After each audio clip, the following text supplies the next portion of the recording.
Hello, Patty. How are you? Thanks for stopping by. I hope you're doing well. I've been watching a couple of your videos as well, too. I just got through checking out that Pyrex set that you got. I bought a neighbor that one year for Christmas, and you got the right because it's certain size containers and they're glass. I mean, I do plastic too, but for some reason I like glass more. Yeah, and then that chili. I checked that one out too. I was throwing down on some chili. We just had some chili too the other night. I had cooked enough of it up for 2 days. And I appreciate you coming through and I appreciate your videos. What's happening, Bert? You chilling in the background? What's happening? I know you're working hard. I appreciate everybody. God bless all of you. I'm glad y'all have time for me because I know we all busy.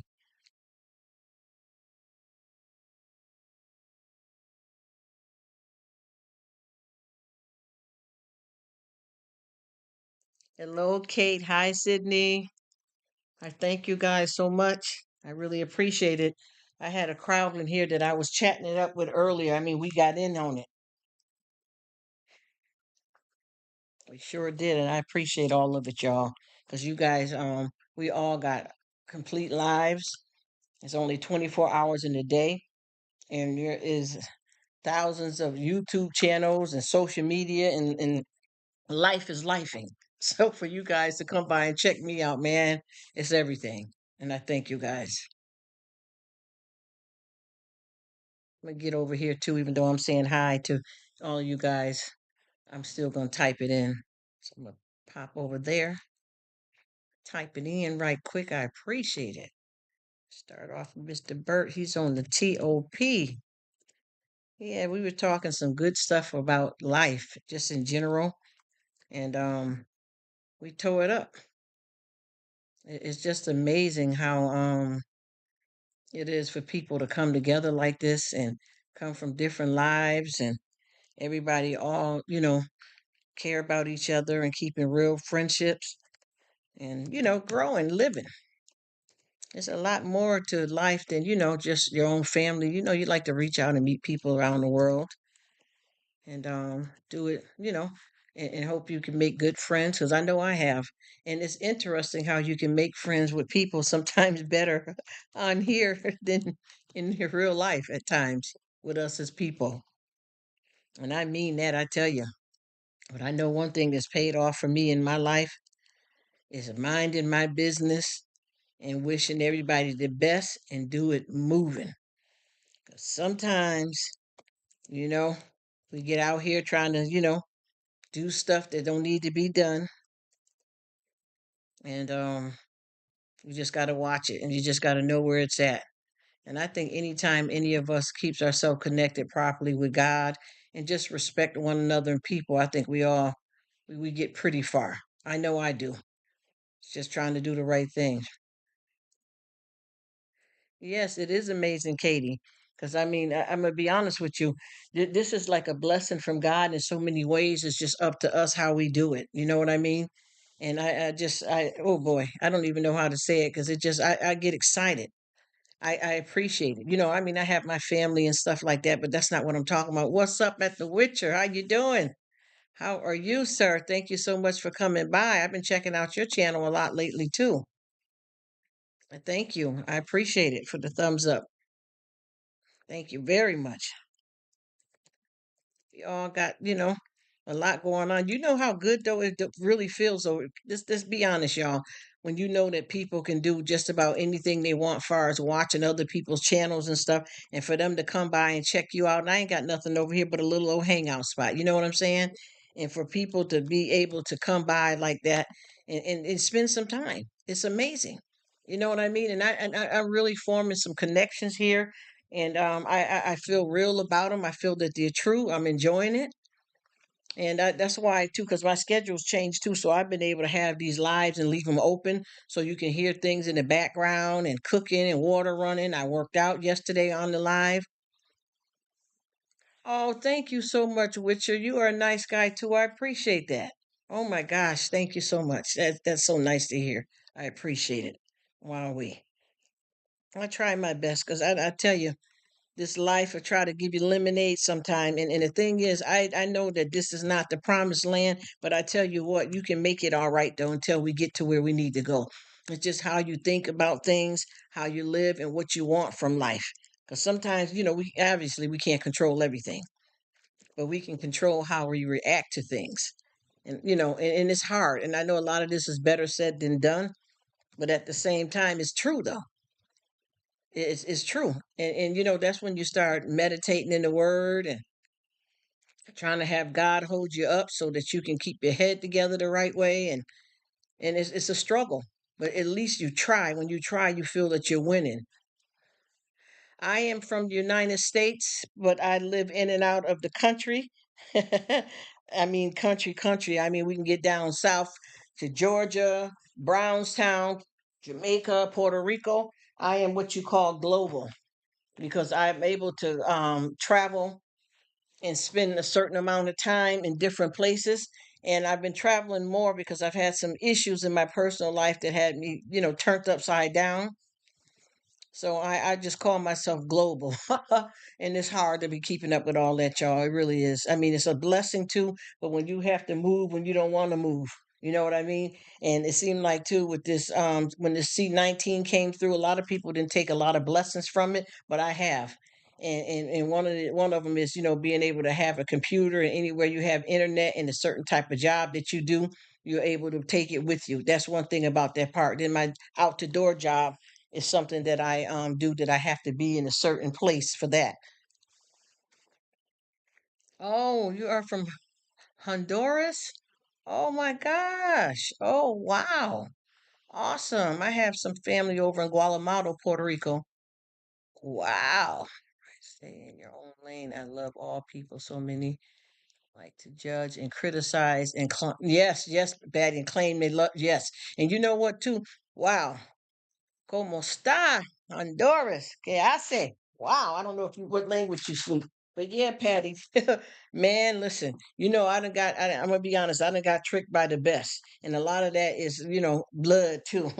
And sometimes that ain't always thicker than water. You gotta know that.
Seem like we kind of forget sometimes. She said, "You're right, blood. It sure ain't. I'm telling you."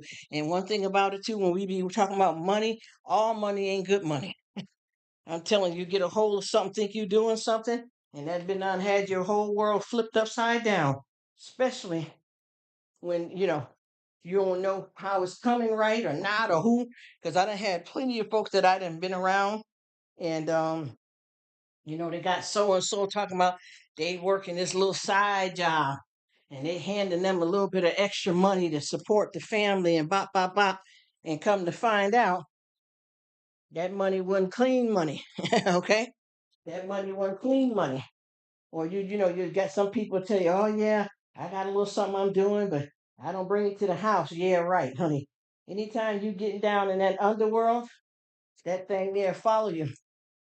Gotta be careful with that for sure. Oh, she's speaking to everybody. What's this? Nora Grace. Hello. How are you? Thank you so much for coming. Amen. Because, honey, that and money will get you in trouble too. Because, see, we always so worried about stuff like that, but we worry about it in the wrong way. And sometimes it'll get your head turned up. Because sometimes you be planning, certain kind of ways with your life and what you used to, and you get a little bit of some of that. Some people lose their cool and get out here and cut the fool. Thank you so much for coming, Norma Grace. I hope you're doing well. I really appreciate you. As I know, I've seen people change from with money and not even necessarily a whole big lump sum of money, just got a little something and lost their head. You know what I mean? Or you get that money and it came from something that ain't good and you're cursed by it. A lot of people don't want to believe in that, but I believe it. I know it. You know what I mean? You walk that walk, you end up getting yourself caught out in the twilight zone. That's some serious business right there, I'm telling you.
Yes, yes, indeed.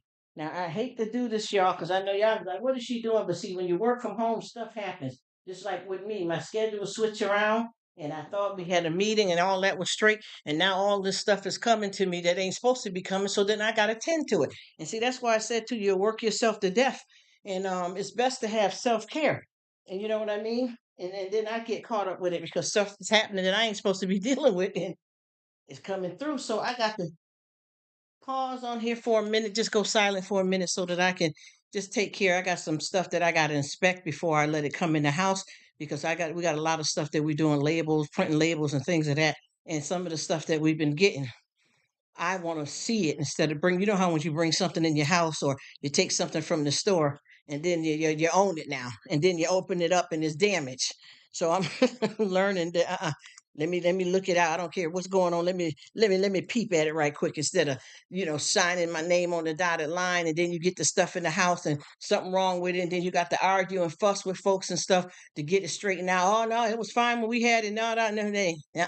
Because the one thing we do here is we make videos of whatever stuff we sending out, what condition it's in, and show you that we putting it in that it's fine. But a lot of times we get stuff here, it don't be right, and folks swear they doing it right. I hope I don't lose out on you guys because I need not maybe 5 minutes, not even that, as if that's okay with y'all, because I ain't supposed to be doing nothing during this time anyway. Because I done freed up, the time where some of these videos I'm doing lives with you guys, but I'm able to talk and work out and stuff. And then, 2 days now, 3 days now, I'm supposed to have switched this around. Stuff is coming through that shouldn't be coming through. So look at me. Here we go again. I tell you, life is life, and huh? But I know that it's important to have time off and practice self care because if not, you'll be out here messed up in the streets. You got to take care of yourself. It ain't even about, I'm the woman of the house, I'm the man of the house. I don't care. You should have stayed in the shower a little bit longer, wash your hair a little bit more thorough, spend more time brushing your teeth, Make sure your shoes tied instead of jumping up here, running all wild and carrying on, trying to, oh, I got to get her clothes and Sam needed shoes. What you got on your feet? Did you comb your hair today? Because, oh, I'm the mother, I'm the man of the house. That ain't got nothing to do with it because once you fall apart, what's going to happen? You know how it go. Yeah, yeah, I know what I'm talking about. And that's the whole thing that I've been learning. Self-care is way more than what we think it is. We think that self-care, oh, I make sure I brush my teeth. I make sure I had a bath. That's it's more than that. Sometimes you have to free your mind and think about what you're thinking about. You know what I mean? And calm it down and chill it out and give yourself a rest from certain things in your life. And see, I be messing up. I ain't gonna lie. I be messing up. Yes, ma'am, Katie. You know what I'm talking about. I be messing up. You're not doing that. I'm talking about really detox out. I mean, I fast and stuff. That's not enough though. I got more that I need to be getting into. I got more that I need to be doing and I'm not doing it. And that's how you can tell when you ain't sleeping good at night. And sometimes too, when we ain't feeling well, everybody's so quick and stuff to be running and grabbing an aspirin and a this and a that. And sometimes it be you need to sleep. Stay in bed when you feel like you're getting up and you know you ain't slept long. Keep your feet off the floor though. Stay there for a minute. Got a headache instead of running and trying to get this pill and that pill, why don't you just chill out and take some time and put a warm compress on your head, read the Bible, lay back in silence. The little things like that to help because I know that I be running crazy with it. And I'm finna stop all that because you ain't gonna be in no condition. And then we wonder why our bodies start breaking down.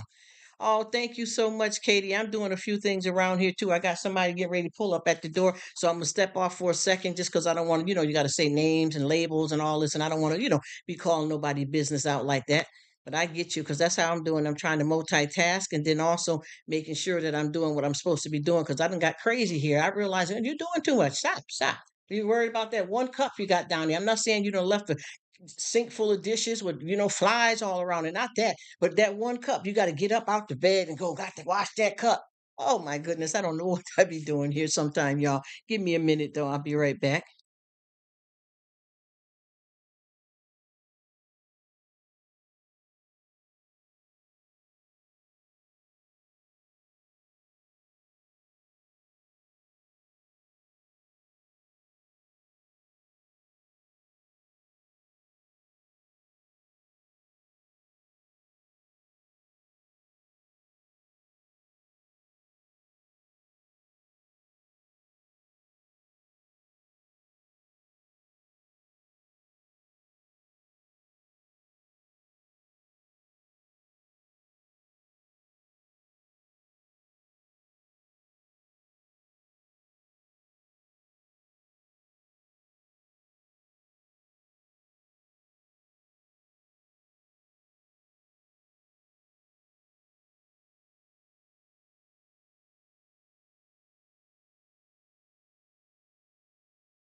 All right, party people. We had a brief intermission there. We had no, so let me stop. Remember that intermission? Like I don't know if you guys have remember, like way back in the days when you used to go to the movie theater, they would give you a break if you had a long movie because that'll give you time to get up and go to the bathroom and stuff because they didn't want you to miss the movie. But I tell you, this stuff here too, and I got the issue that I definitely glad that I got hands on right now because I got, if y'all, I'm gonna sit down here and tell you some foolishness that just, and I'm so glad I can laugh at it. Some foolishness that just occurred here, and the people trying to be fibbing and carrying on, and you're on the surveillance camera, people. Oh, how you get out of that one?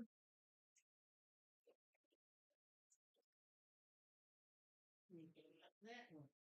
You're on the camera. The camera don't lie. I tell you. Honey, we got to stop and smell the roses. Um, what's going on? We got to do something different here. Everybody everybody ain't holding this thing up right. Um, come together better than this, my people. Cause this is not good. Oh, this ain't good. My goodness, we got some wild tail going on here.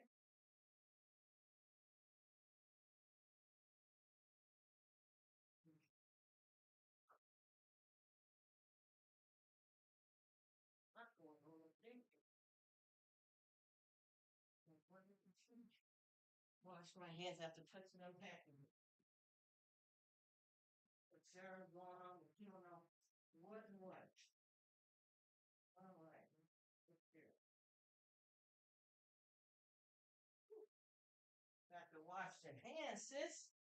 You don't know what package you touching and somebody just like they know sneeze on it and you run gonna rub in your eye and eat, whatever in your own house. Don't you done got some germs on your hand because I can't do that no more. I mean I known a lot better before C-19, but C-19, I promise you, y'all, I ain't allowed it to put me in the dumps. I mean, I had my normal fears and concerns like everybody else, but I also, and this is what I've been learning and working on, y'all. Hey, Patty, how you doing, lady? What I've been working on is learning. Hey, Grace, so what's up? What's up? How are you? Oh my goodness, I've been learning so many different things here, y'all, that I have to make sure that I step back and I take a breath because it's a whole bunch of stuff that I didn't realize a lot of us people leave out. And some folks, they know it and they got it going on. But I was looking at it for what it's worth. Sometimes folks think they can get out of something with a lie and they end up playing their own self. Now, see, with these folks here, I promise you, I don't know, I'm not trying to put no age on nobody or nothing like that. But I don't know if you guys remember candid camera from years ago.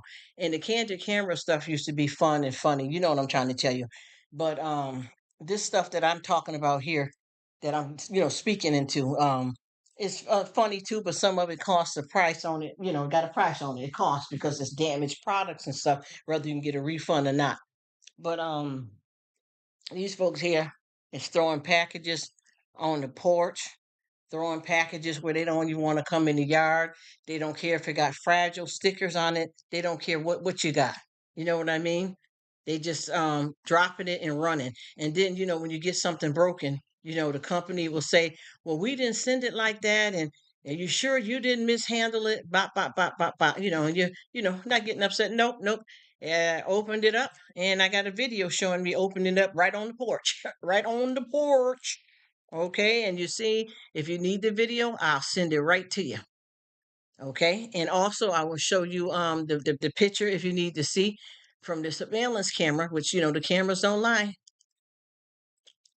Okay, I will show you how your delivery person threw the package on the porch, or not even this one. This package here particularly didn't even make the porch. It hit the daggone cement stairs, and that was hey, you know what I'm saying. Oh, you getting that refrigerator cleaned out, honey? Do it, Grace. I know that's right. Get it done, cause I tell you, I just did mine. I think about what, a week ago, and that refrigerator does. Look at her. That is the worst with the refrigerator. No, I don't know. You know what? I don't know which one to get on my nerves worse. Look, and you're complaining now. See, here we go. Folks ain't got no stove. Some people ain't got no refrigerator. Here we go. Think about it. Think about what you're thinking and saying. But I'm gonna keep it real. It's a lot of work. And we got to do it because we the ones that dirty it. But the stove is a challenge as well too. The stove is definitely a challenge as well. But yeah, these folks out here, they throwing stuff all up on your porch and carrying on and not caring about nothing. And we just, I don't know what to do here with a lot of this stuff other than just sit back and laugh at it and reevaluate how I think and feel because I know that we're all different.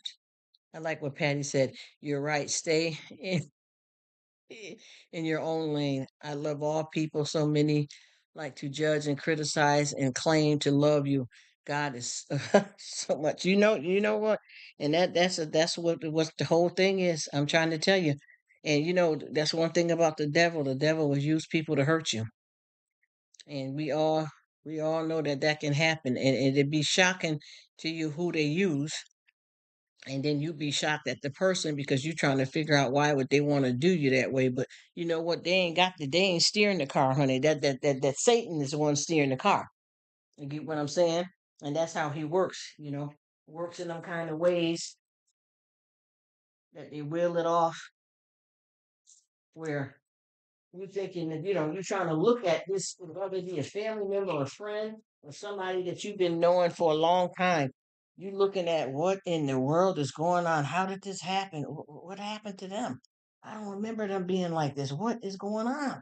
You know what I'm talking about? I know y'all know what I'm talking about. And you'd be wondering what happened? How's this? How is this? And you got to remember that unfortunately, the devil has a lot of power. Okay, a lot of power, and sometimes he can creep in on you, and you ain't got your right God in you, and your right defense up. And sometimes I'm gonna keep it real with you. Sometimes we get caught slipping. You know what I mean? And sometimes we don't mean for it to happen, but we get caught slipping, and that's when he slide right on in. But see, it's what we do about it after it happens. You know what I mean? If you can get your composure and get yourself together, you can get somewhere with it. You know what I mean? And that's the whole thing that we have to look at too, because sometimes we don't we don't mean for stuff, because see, we're on this in talking about it, but we have done a lot of the stuff that we had done to us, not saying everything, but let's be real. And see, that's what's hard about when you talk with people, because people want to exclude themselves. Oh, thank you, Patty, so sweet. Honey, and I love listening to you talk and over here with the food and the gardening and the walks and stuff, because I be doing my walks. I did my walk this morning already earlier. And you know, I just keep thinking about how much power, and it's so weird too, because the way we got life designed, you can't have good without the bad and the in between. You can't have love without the hate, the in between. Everything has a method to the madness. You're welcome, beautiful lady. Oh, Patty, so sweet. Thank you too. Wow. And I keep on, you know how you sit with yourself, and when you sitting down that you may start thinking something you shouldn't be thinking. And you know right then that if you sit down and just stay there and linger in it, you don't have no good defense by yourself. You sometimes you got to, they say, stay prayed up. And sometimes we think we prayed up, but sometimes we get out there in the world. You know what I'm talking about? In the spirit, we ain't letting the spirit run things, and we get caught up. Because I done had a few different things with me too. I remember one day I had a lady in the store, and I did. I should be ashamed of myself. I did good the first time, but when she came back over there barking, I had a little growl too. I just couldn't do it, and that wasn't good on my part, and hers either. Story. Oh, thank you. Go ahead, Katie. If you're busy and you can't come back, I just appreciate that you came and do your thing. That is all good, because I just had to get off to get some stuff together here. Because I said I'm not gonna keep on just getting this stuff, because I see where it's coming from. Stuff is messed up. So now I'm learning to go ahead and do what I need to do far as examining this stuff before I take it in. Because see, what they don't realize that a lot of people have cameras and people have hidden cameras. And like I was saying too, before I get to that, I was saying about Candid Camera. Y'all remember? I don't know if anybody remember Candid Camera, but it used to be some funny stuff. But y'all, if I would play the stuff, I'm gonna find out a way. Somebody was telling me, a gentleman, a way that I could do it on YouTube. Like I wouldn't show these people faces, and I wouldn't show the company's name, like, showing the actual company delivery truck, but I will say it.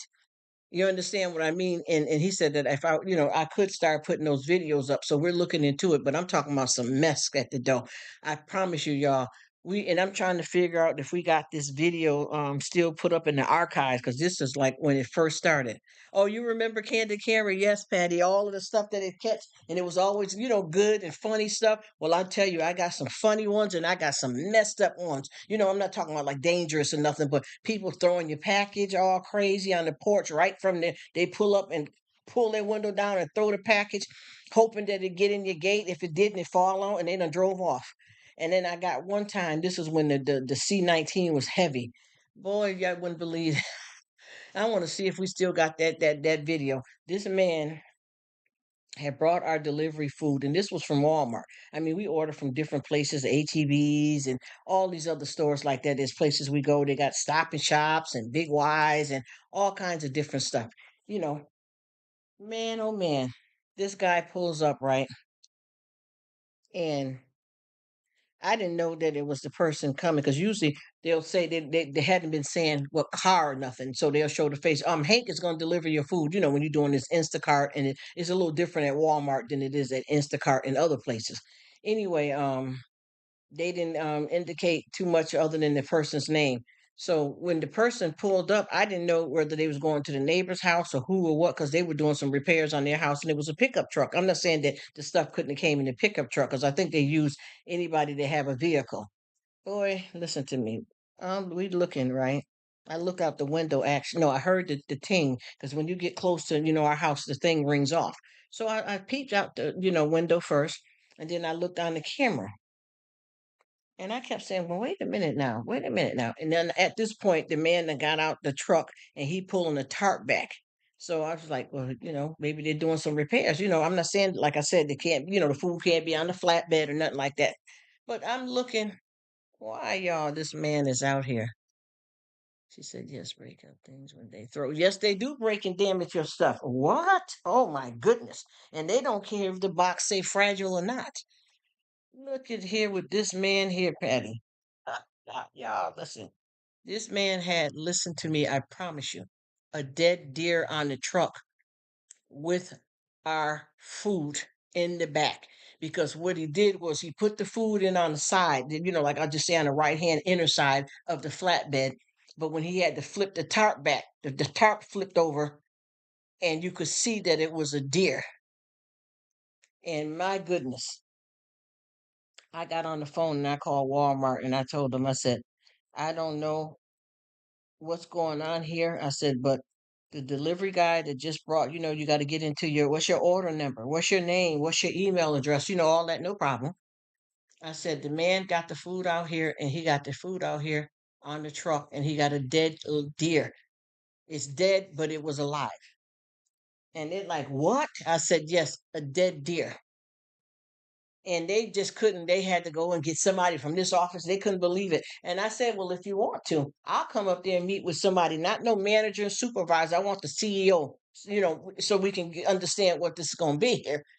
And they could not believe it. It was a dead deer that this man had on the truck. And mind you, you already know when C-19 was into play, they used a lot of the paper bags. And more stuff can get through, absorb in paper bags opposed to plastic bags. And even plastic bag, you don't know how that deer bled out. And I don't want to judge anybody or anything like that, because I'm from the old school where, they've done, raised up the food and all that, and hogs and cows and cattle and butcher. And I know about all that type of stuff like that. But that right there has been contained. When they do stuff like that, it's in a certain area, and you don't have that bleeding out next to food and stuffed bread and bags and stuff. And that was one of the weirdest things that I've ever seen. So I'm assuming the man must have just, it was deer hunting, and he got called for a job to do a delivery. I don't know what that was about, and he didn't have no room in the the truck part for the food. But that was one of the craziest things ever. And like you were saying too, Patty, we got a lot of stuff that's broken and damaged, and they don't care if it says fragile on the package. I got a lot of people that back in the days, I don't know if y'all remember, but different folks that I used to have clients and folks like that. They used to have their insulin deliver, and that would be a needle, a glass needle. You know what I'm talking about with the insulin in it. And you throw a package like that, you know what can happen, especially if you're throwing it against some cement and I seen the guy that came here one day, and I'm like, well, let me hurry up and get some shoes on so I can go get the package. But as I got to get ready to go to the door and I look out the window, the guy just reached his hand over and put the package right there.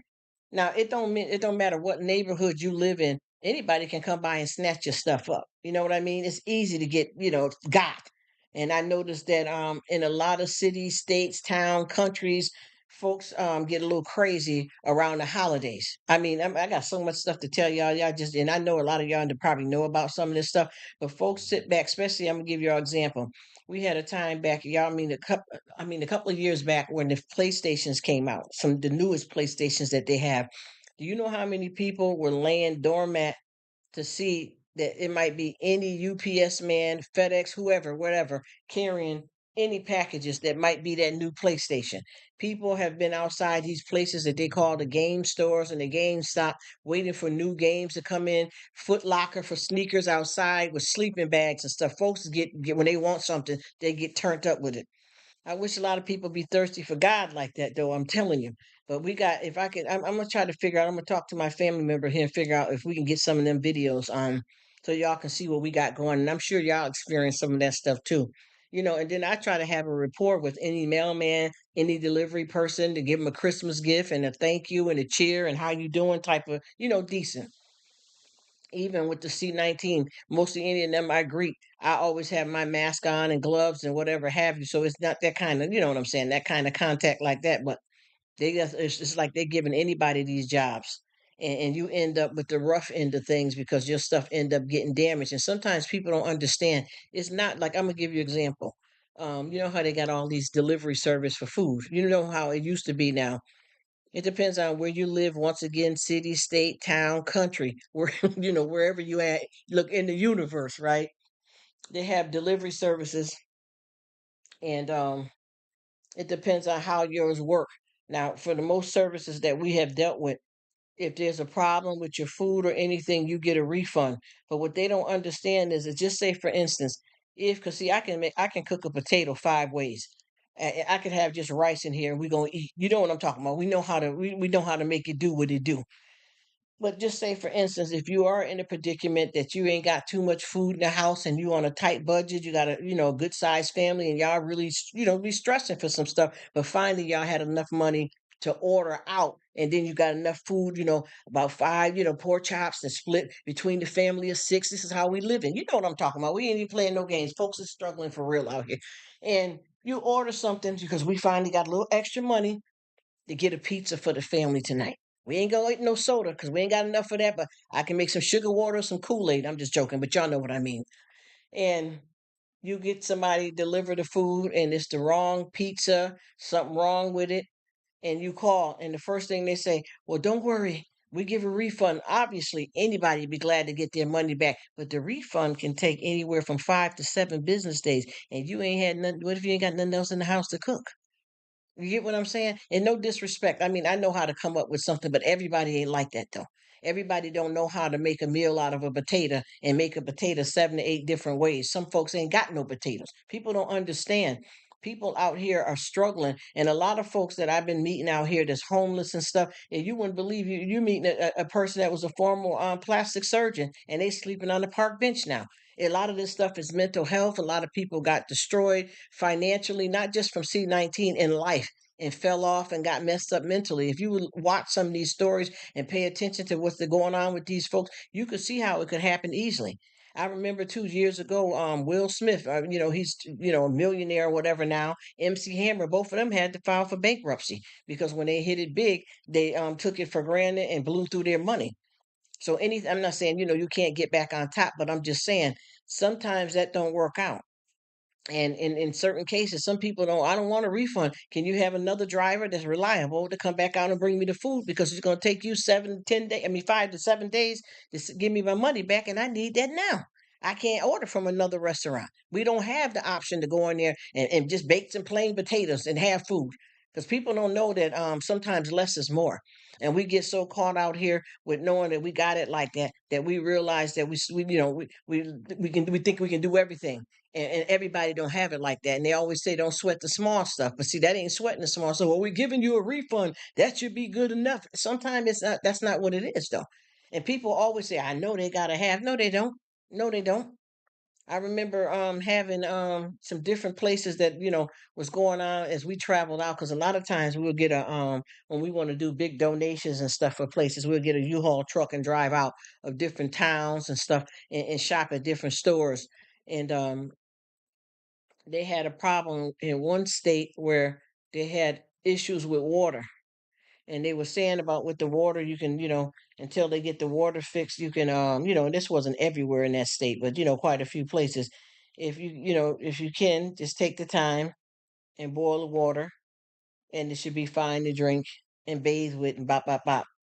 And a lot of people got some water around the house, so we can work through this until we get things fixed.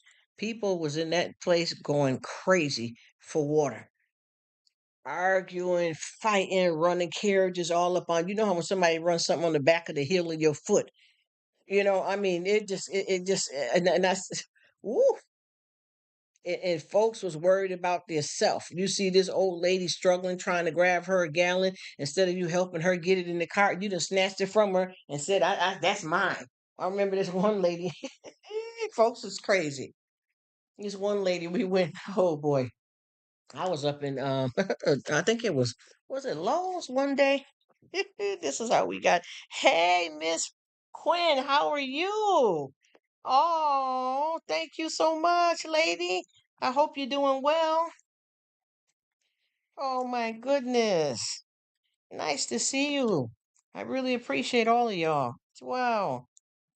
We were we were up in we were in Lowe's. No, it wasn't we. It was I was in Lowe's. And there was a lady that me and her started talking because we were looking at, they had a bunch of geraniums on markdown. So I was, I had first, no, that's not what happened. I didn't see the markdown. I seen one little geranium and I decided to get it myself.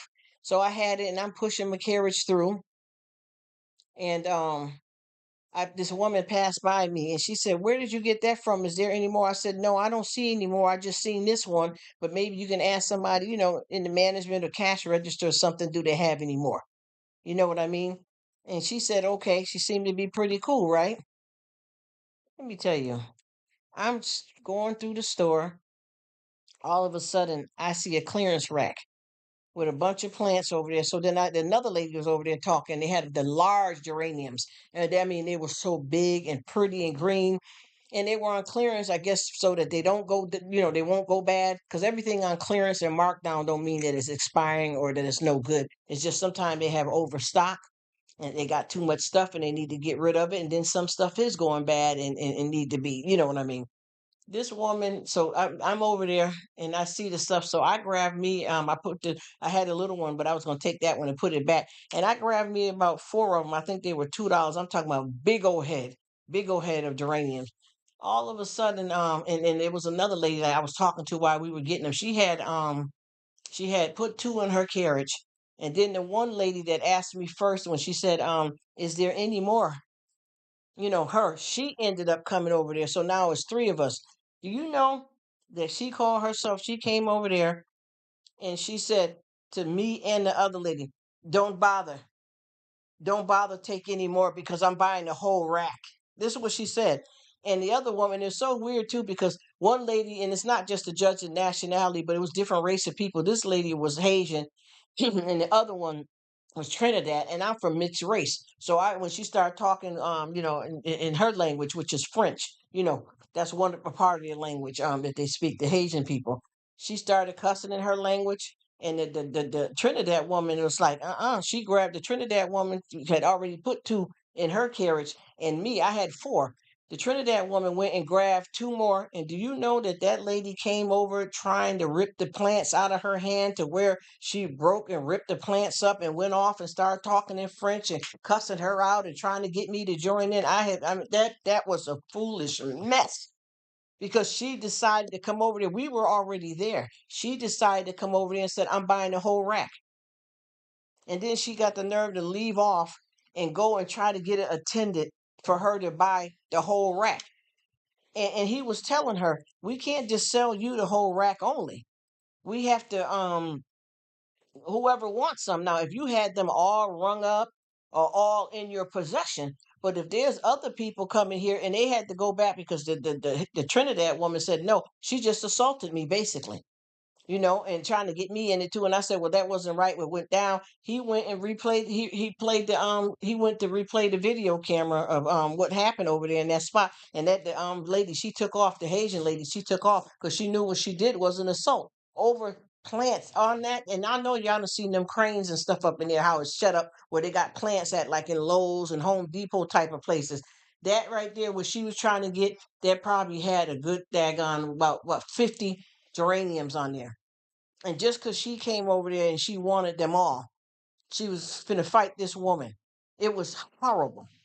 I just said, wow, what are we coming to here? What's happening? Why is so cruel and hateful? And there was enough of them. She says, yes, doing well, love, love. So good to hear you. It's nice to see you on here too, my dear. How's everything going in your life? I hope you're doing, your thing here, because I know a lot of us ain't feeling well. Because I was talking to some folks the other day, and one guy I was talking to, he was saying that he wasn't feeling well, and he had to, hope he got well because he had some Christmas shopping to do. Somebody else said their mother was in the hospital with pneumonia. So, we all got to count it, how we live because you don't never know what's meant to happen to you. That's why I always say stay ready so you don't have to get ready. Because a lot of times we think we got tomorrow. And I ain't saying it in a way like I just say, for instance, if I say, oh gosh, I got to go in here and mop. I don't feel like it. I don't feel like it. Now, that's one thing, why put off tomorrow what you can do today. But if I say I'm sick, that is a little bit more reasonable. But when it comes to the relationship with God, oh no, no, no, no, no, no. Ain't nothing starting or finishing in the middle or nothing without him. So we all have to make sure that we keep that in mind. Because that's what's going to will us through all of this, no matter what it is that we're going through, trials and tribulations. It's going to be God. But see, the thing is, a lot of people don't realize that you got to be in the right standing with him because you're not going to know where you're going to end up at unless you know that you know him. And that's not the flesh, that's spiritual. And a lot of times, a lot of folks think they're somewhere and they ain't. They don't understand that you may think in your mind or how you got it set up that it's all good. You got, oh, cause I prayed last night. Yeah, but didn't you go in the store and steal a bag of chips too yesterday? Just be real with. I'm not saying folks do that all the time, but I'm just saying let's be real with what we're trying to say here. You got to cross all your T's and dot all your I's, so that you know where you're standing at. Because I don't want to be here and I should have repented or did something better and didn't do it and don't know that I ain't even gonna wake up the next day, or I can get up and walk in the other room and fall down to death and go and ain't right. It's just so much to this thing here. But if we seek, we shall find. That's what I'm looking at. And when I come on here, y'all, I promise I'm not trying to showboat and act like I'm living the perfect life or that I'm saved the way I'd like to be. It's a whole lot of stuff that I got to, get through and work through and keep working on and, scared and lost and wondering and trying to hold it together and keep it up. It ain't no joke because we all fall upon the scariness, the hard times, the temptation of things in life, the thoughts that sometimes we don't want to come in our head, but it does. And we got to, it's a fight every day, all day. I can't even just pray for God just one time throughout the day. I have to keep going all day long. And when I get up, I realize that I be not preaching, but praying And I realized that I be in stores now doing that, and a lot of people look, oh, what's wrong with her? And I don't even care. I promise you, because I get up. Thank you, Lord, for your mercy, your undeserved favor, Lord. Thank you so much for getting me through. Thank you for your promise. Thank you for loving me. Thank you for keeping me. I just start going like that all throughout the day, and I realize when I'm in public or around somebody, coworker, whoever, I be saying a lot of that stuff, and I think that I'm blessing the place because I got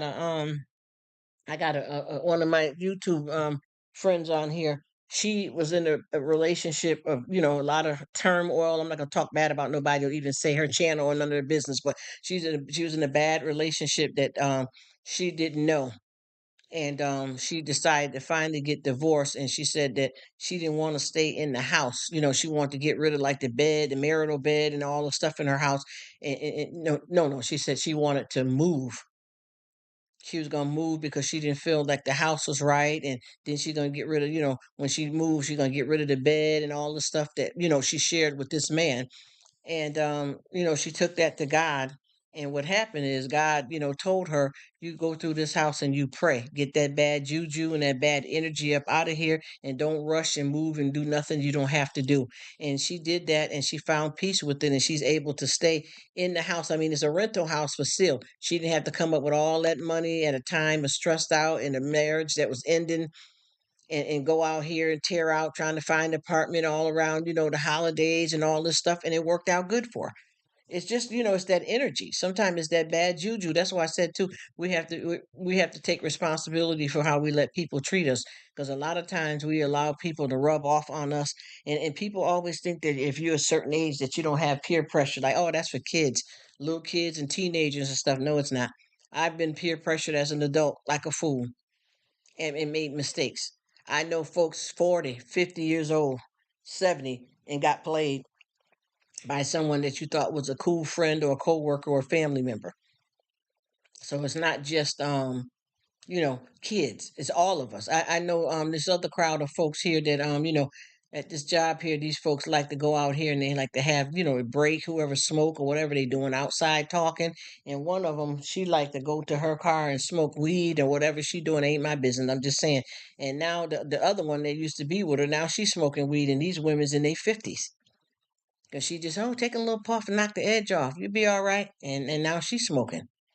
So, it don't go by the age, is how open you are, or how people can con you into stuff that you think is okay. Even if she wasn't smoking it with her, if you sitting up in her car with her, that's secondhand smoke. And then you're gonna have to take the responsibility of coming back into work smelling like weed, and hope that none of the coworkers don't say nothing, because that's not the environment. They don't care if weed is legal or not. It's not allowed there, and it's not a perfume or a cologne. You understand what I'm saying? So you got to carry yourself better. I don't care if I'm going through chemo. That ain't got nothing to do with it. When you're going to somewhere professional, you keep all your business tucked up under your skirt, ma'am. You see what I'm saying? You keep all your business to yourself. You don't bring that out in the streets. I don't care what it's for. Headaches, my doctor put it on legally. I got a medical card. I don't care about that. Even if you got a problem with alcohol or anything like that, you leave your business privately at your home. You don't come out in the street with all that kind of stuff. I don't care what. It's not that nobody's judging you. It's not appropriate. You have to get yourself together.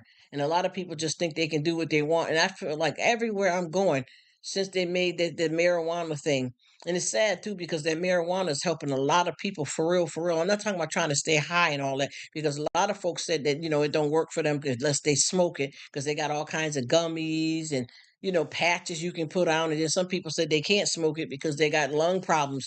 But folks has taken this thing and ran crazy with it.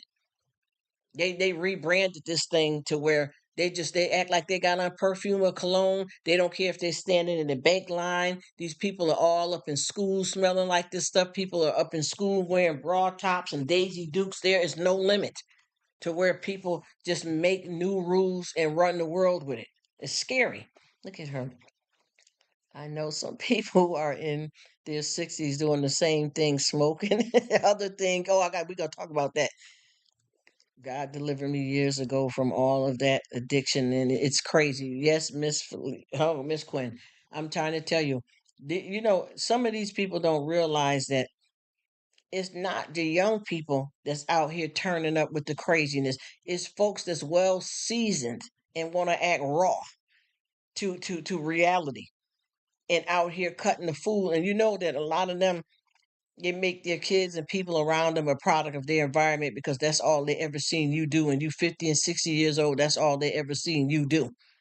And you stay doing it. And the thing is, people got to realize some of that stuff that you got going on, whether you got an addiction or a problem or not, you can clean yourself up a little bit better than that now. You know, weed, that's a hard one to get off you. Weed, oh boy. And then people smoking cigarettes don't smell good either. But the problem too, like with drinking, some people be able to pop a mint in their mouth, and sometimes that don't even work because it's coming from the gut. That smell on you. Just only they have bad copies. Yes, I need those. Just to function with everything. Yes. Oh, I'm sorry. I don't mean to laugh, Miss Quinn, but listen to me. We out here. You hear me? We out here, and this is. Do you know what? Do you see what's going on here? The older folks is worse than the young ones. The older folks is worse than the young ones. And they ain't got nothing to offer them because they got some substance problem. Because I'm gonna tell you, I done know the days back, folks cracked out, shooting dope, sniffing dope. You know what I'm saying? I remember the days. I remember a lot of times there was a lot of people. Seemed like everywhere you went, somebody was drugged up or cracked out or something. And a lot of that is because people don't know God.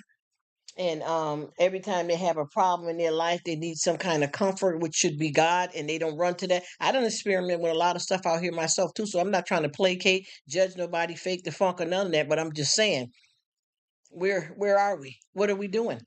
Especially when you start getting older, you want to have all that stuff in your past if you can.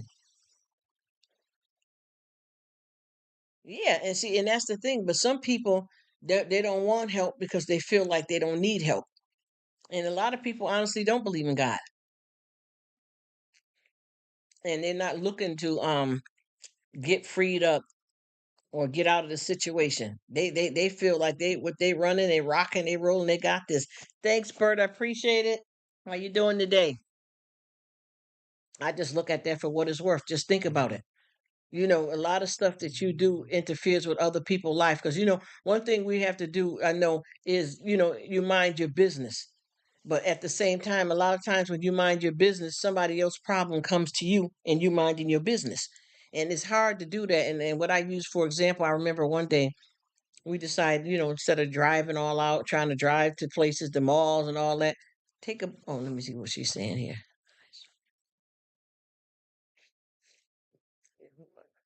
Be in her late 60s, early 70s, sitting on a curb right by the crack house, just sitting there and rocking and talking to herself. My heart dropped, honey. Just you see, she lost. She lost. And see, that's one of the type of people that if somebody get her straightened up enough to try to bring her to church, she need a medical stop first.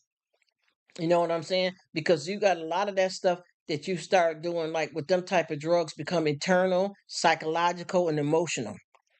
And when stuff like that happens, you need to deal with, you know, first of all God, and then also doctors, because you got that addiction so bad it's in your bloodstream. You know, you can't see, think, hear. That's why she was all bugged out, because that causes illusions.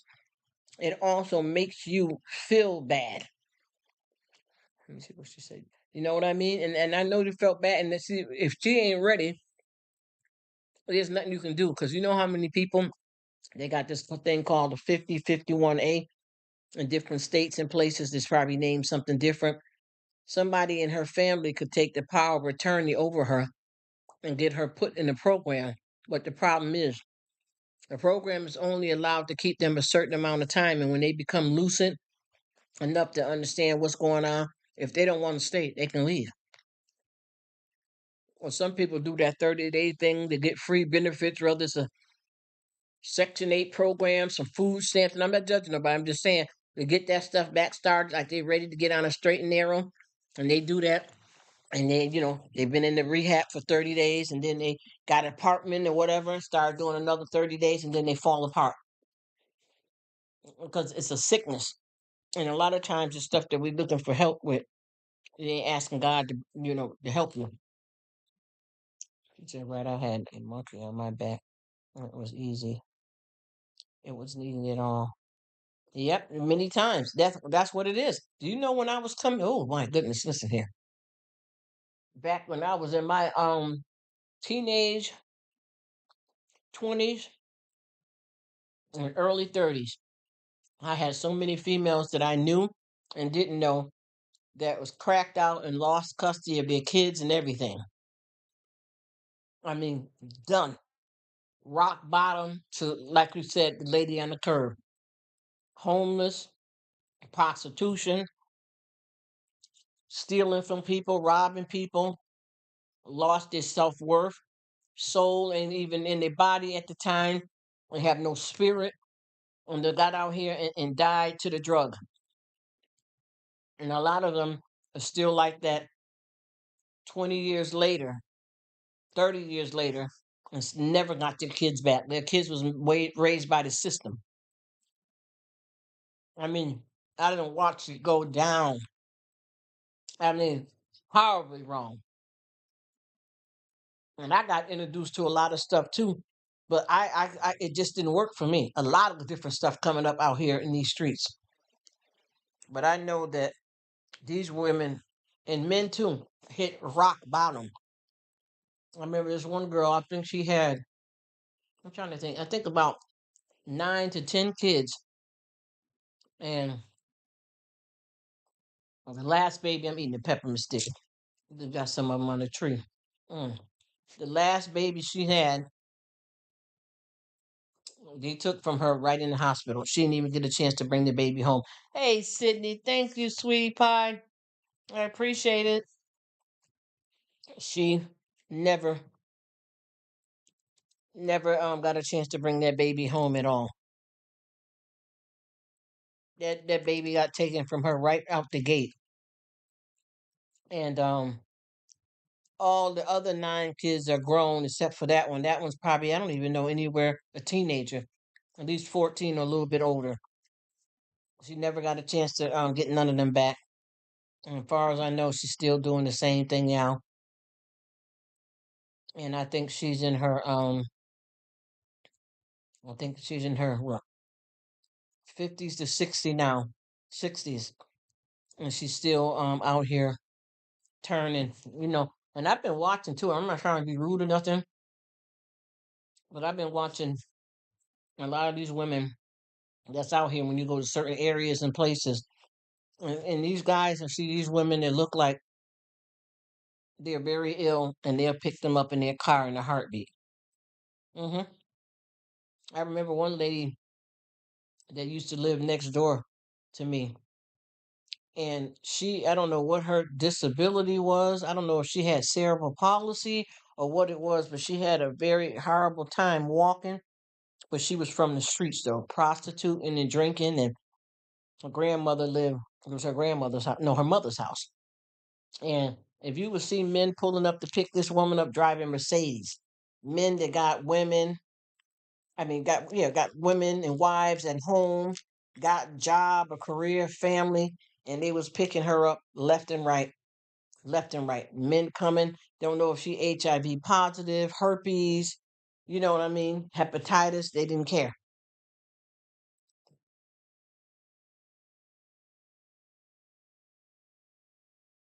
Oh, you had it like that where you had to let the father take them, and you getting yourself together now. Oh, I didn't know.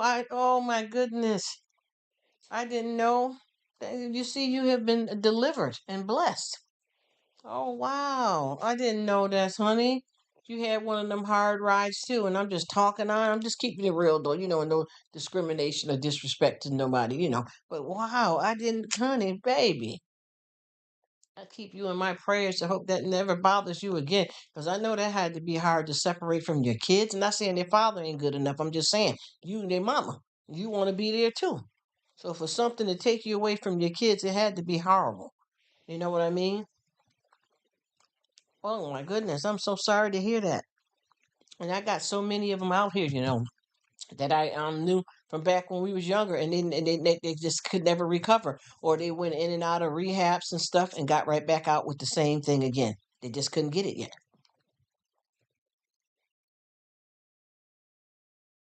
Oh, I'm glad you're not misunderstanding me, Miss Quinn, because I'm gonna tell you, I done tried a lot of stuff myself.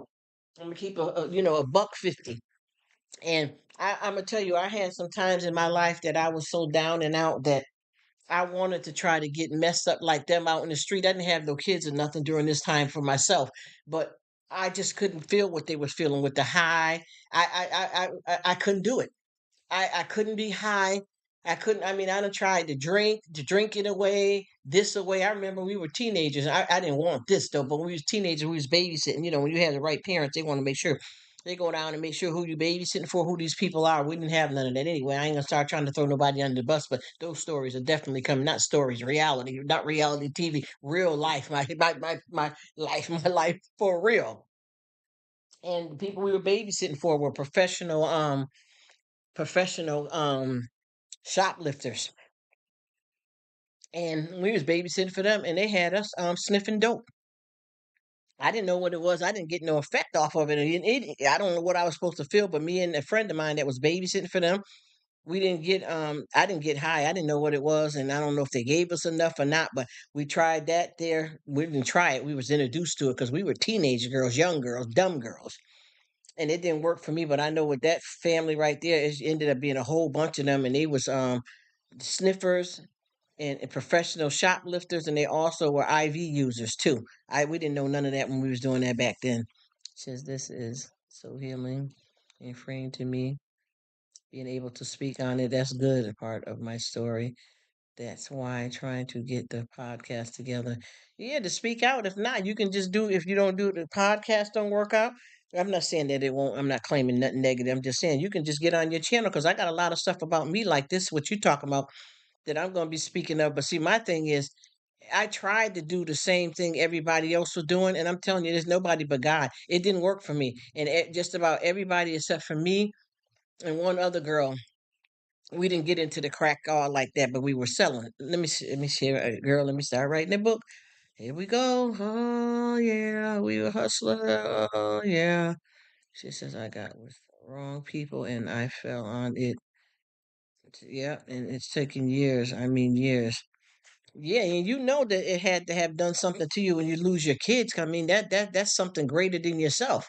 I'm not saying just because and it's good that they was in good hands with their father or whatever, but that's not. I know you ain't the type of woman that wanted to walk away from your kids like that, and God knows that too. But you had to go through that because that was your cross to bear. And see, with me, it seemed like everybody around me was cracked out. And I'm talking about people we don't want to get deep into it, sniffing cocaine.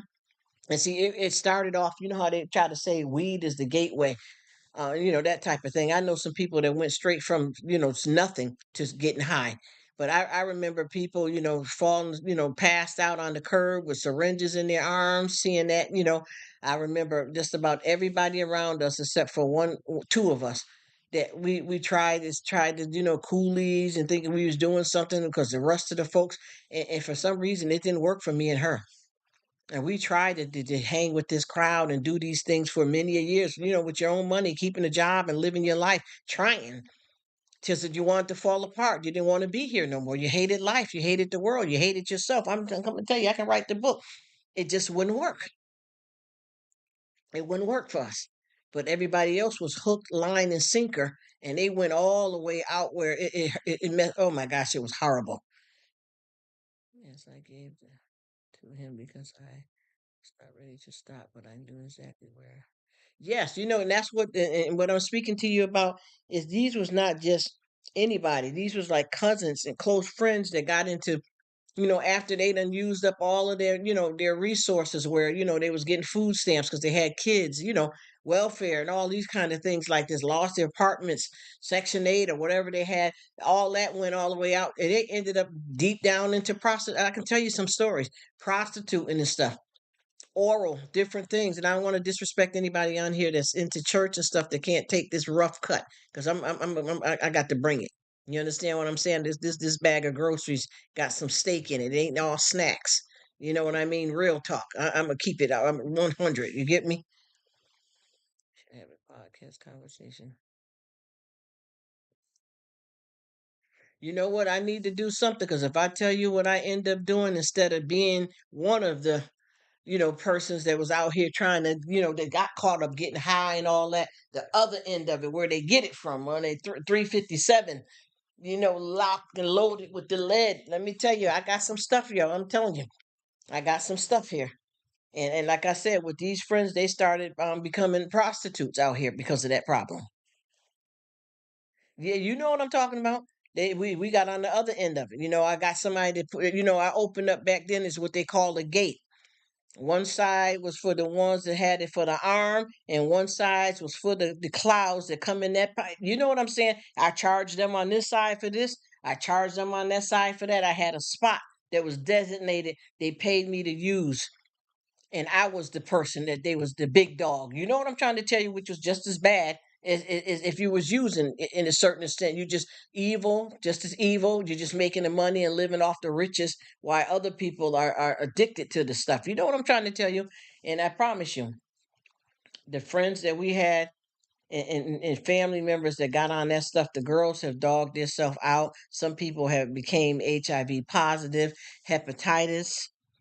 Folks done lost all of their teeth, the elasticity in their body, not from age, because that can happen to any of us as we start having kids and all that. So that's not what I mean. I'm talking about, their breasts and stuff all dried out and messed up from using.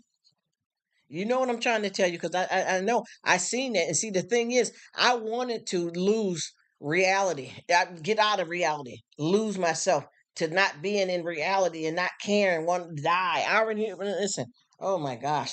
That's why, and see, we got caught up in it too. Because for me, it was a friend of mine that I was cool with, and we coming from homes with stuff, and I don't want to throw nobody under the bus, but and I went to their house. All of us should have been in school, and their older siblings was using that stuff. And passing it to you like you're trying your first cigarette or beer, even though all of that stuff is bad and addictive. But we was teenagers, we didn't do, we were young. Oh my gosh, don't let me tell you, man, listen to me. And one of them females, one of the two that I was hanging out with, she has been I don't even know if she's even clean now, because we're going into it from being young teenage girls to 40s and 50s and stuff now, and I don't think she even, because she lost her kids too. So I don't know, but I know that she got into prostitution. I mean, I'm talking about dog walking out there, going in, letting people run a train on her for $10. You know what I'm saying? Down on her knees. You know what I mean? Give me 1 second here so I can see. Hang on.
I'm sorry about that, Miss Quinn. I don't know if you're still available.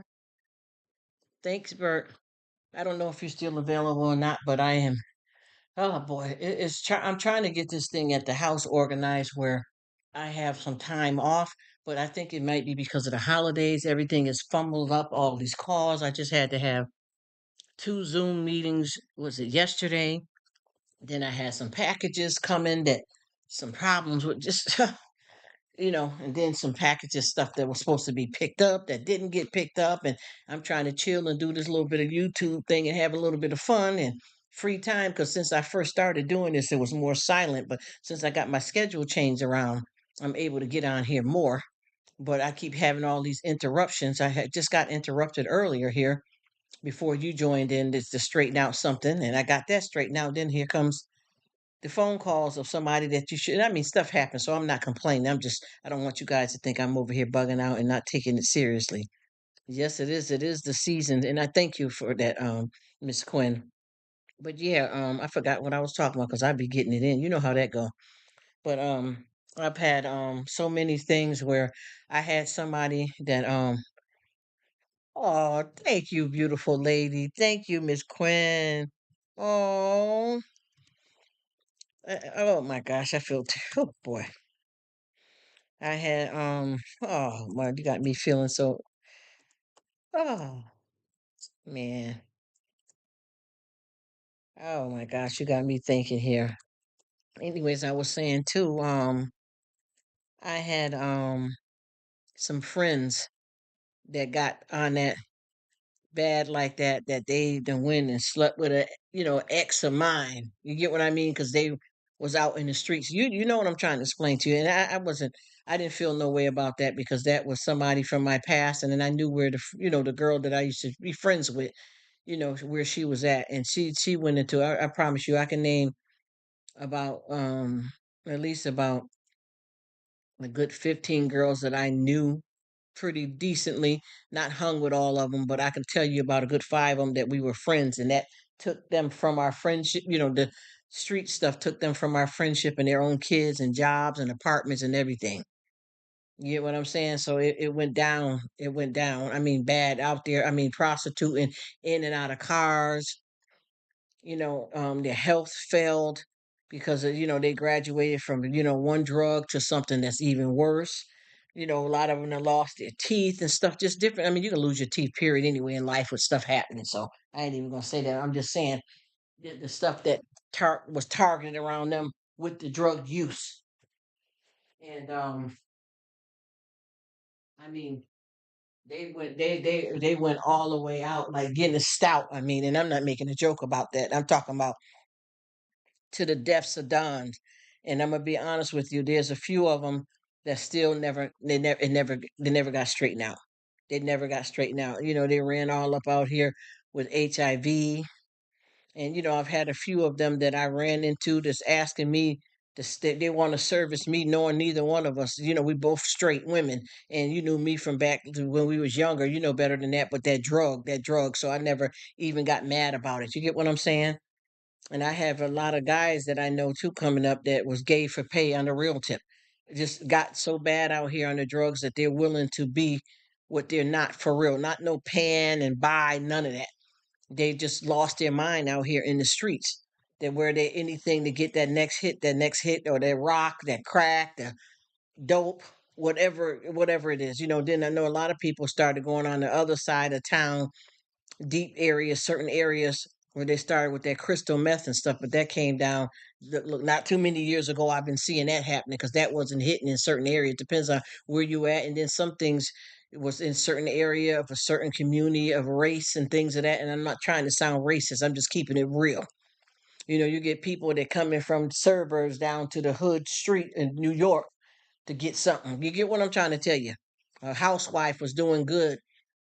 She was a dental assistant, had her little job. You're making about 50,000 a year. Her husband, he running a little business. They got three kids, and they got two or three houses, and they ended up in a car accident and got some prescription medication for a back problem or a hip problem or whatever it is, and got hooked on the prescription drug, and now they skid road out here on crystal meth, sores all over their body. You know what I'm talking about? Because I know what you're saying. Yes, it is. Trickle down effect by so out here. We have to tell you about that one too. See, that's what I'm trying to tell you. And they older and never recovered. All these women I'm talking about right now, these are not young girls. These women are all, if I'm correct, over 50. And I mean, not, 51 and a half. I'm talking about getting towards, 60, if not 60. And it's horrible. The devil cannot touch you without God's permission. That's right. But when you let go of God and you open yourself up, the demonic spirit will take you over, unfortunately. And I'm telling you, honey, oh my gosh, if I could tell you some of the stuff. And like I said, it's not even gossiping or trying to downtrot on nobody or nothing. But boy, and then I got like probably, out of a few of the ones that I knew, but wasn't like, near around me, like friend, they've been smoking and keeping a job. I don't know how these women, because they would trick on the side and whatever money they made, they was paying their rent somehow, but they kept that trick money to get the drugs. But I don't know how they did it. But there's a lot of active users. I've never seen as many be active with the heavy drugs like the crack to be able to keep going. I mean, they had a lot of falls and losing apartments, but for some reason, there's one of them that I didn't even know she was still out there, but she got her a low income apartment, they said, and she's still doing her thing. Mm, You open the door, those yes, ma'am, yes, ma'am, yes, of all kinds of stuff, and it's nothing but the devil finding a way to take your life. And I promise you, that right there, when that mess hit, oh my goodness. I don't know how to explain how that crack touched down too. Because those things are like big epidemics that just hit, and the majority of the people that is on it or that was on it, they didn't know that it was going to be something like that. See, people don't understand that when you get introduced to something, you don't know how it's going to affect you. Crack is a hard monkey. Yeah, because the thing is, it becomes more than just wanting to get high. A lot of people, once they get caught up in that, they get strung out. It's a physical situation now. Like your body, you can't function right unless you get that going. Just like even with us, with I don't know if you were aware of it or not, but when we had this thing going here with the C-19, they kept the package stores open because it was considered as essential as much as the doctor's office, the emergency room, and everywhere else. Because if people weren't able to get them some alcohol, they could die.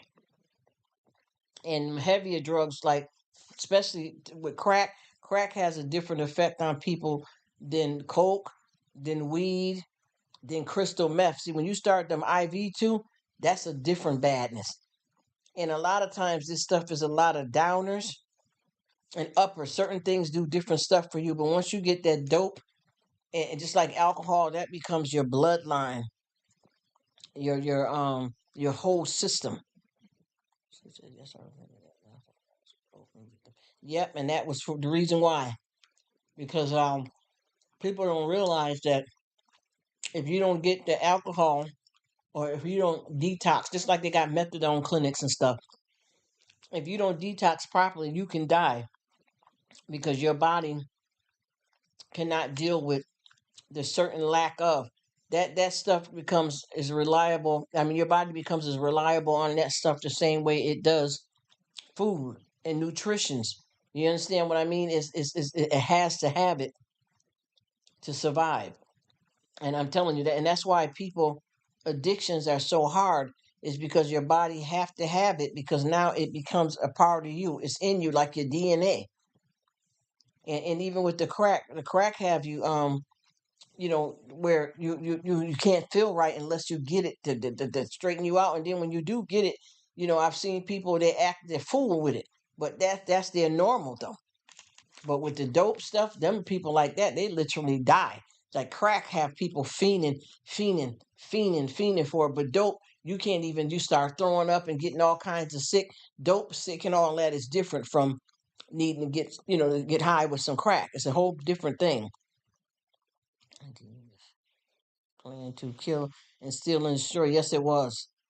Those ways into your bones. Yeah, that's what it is.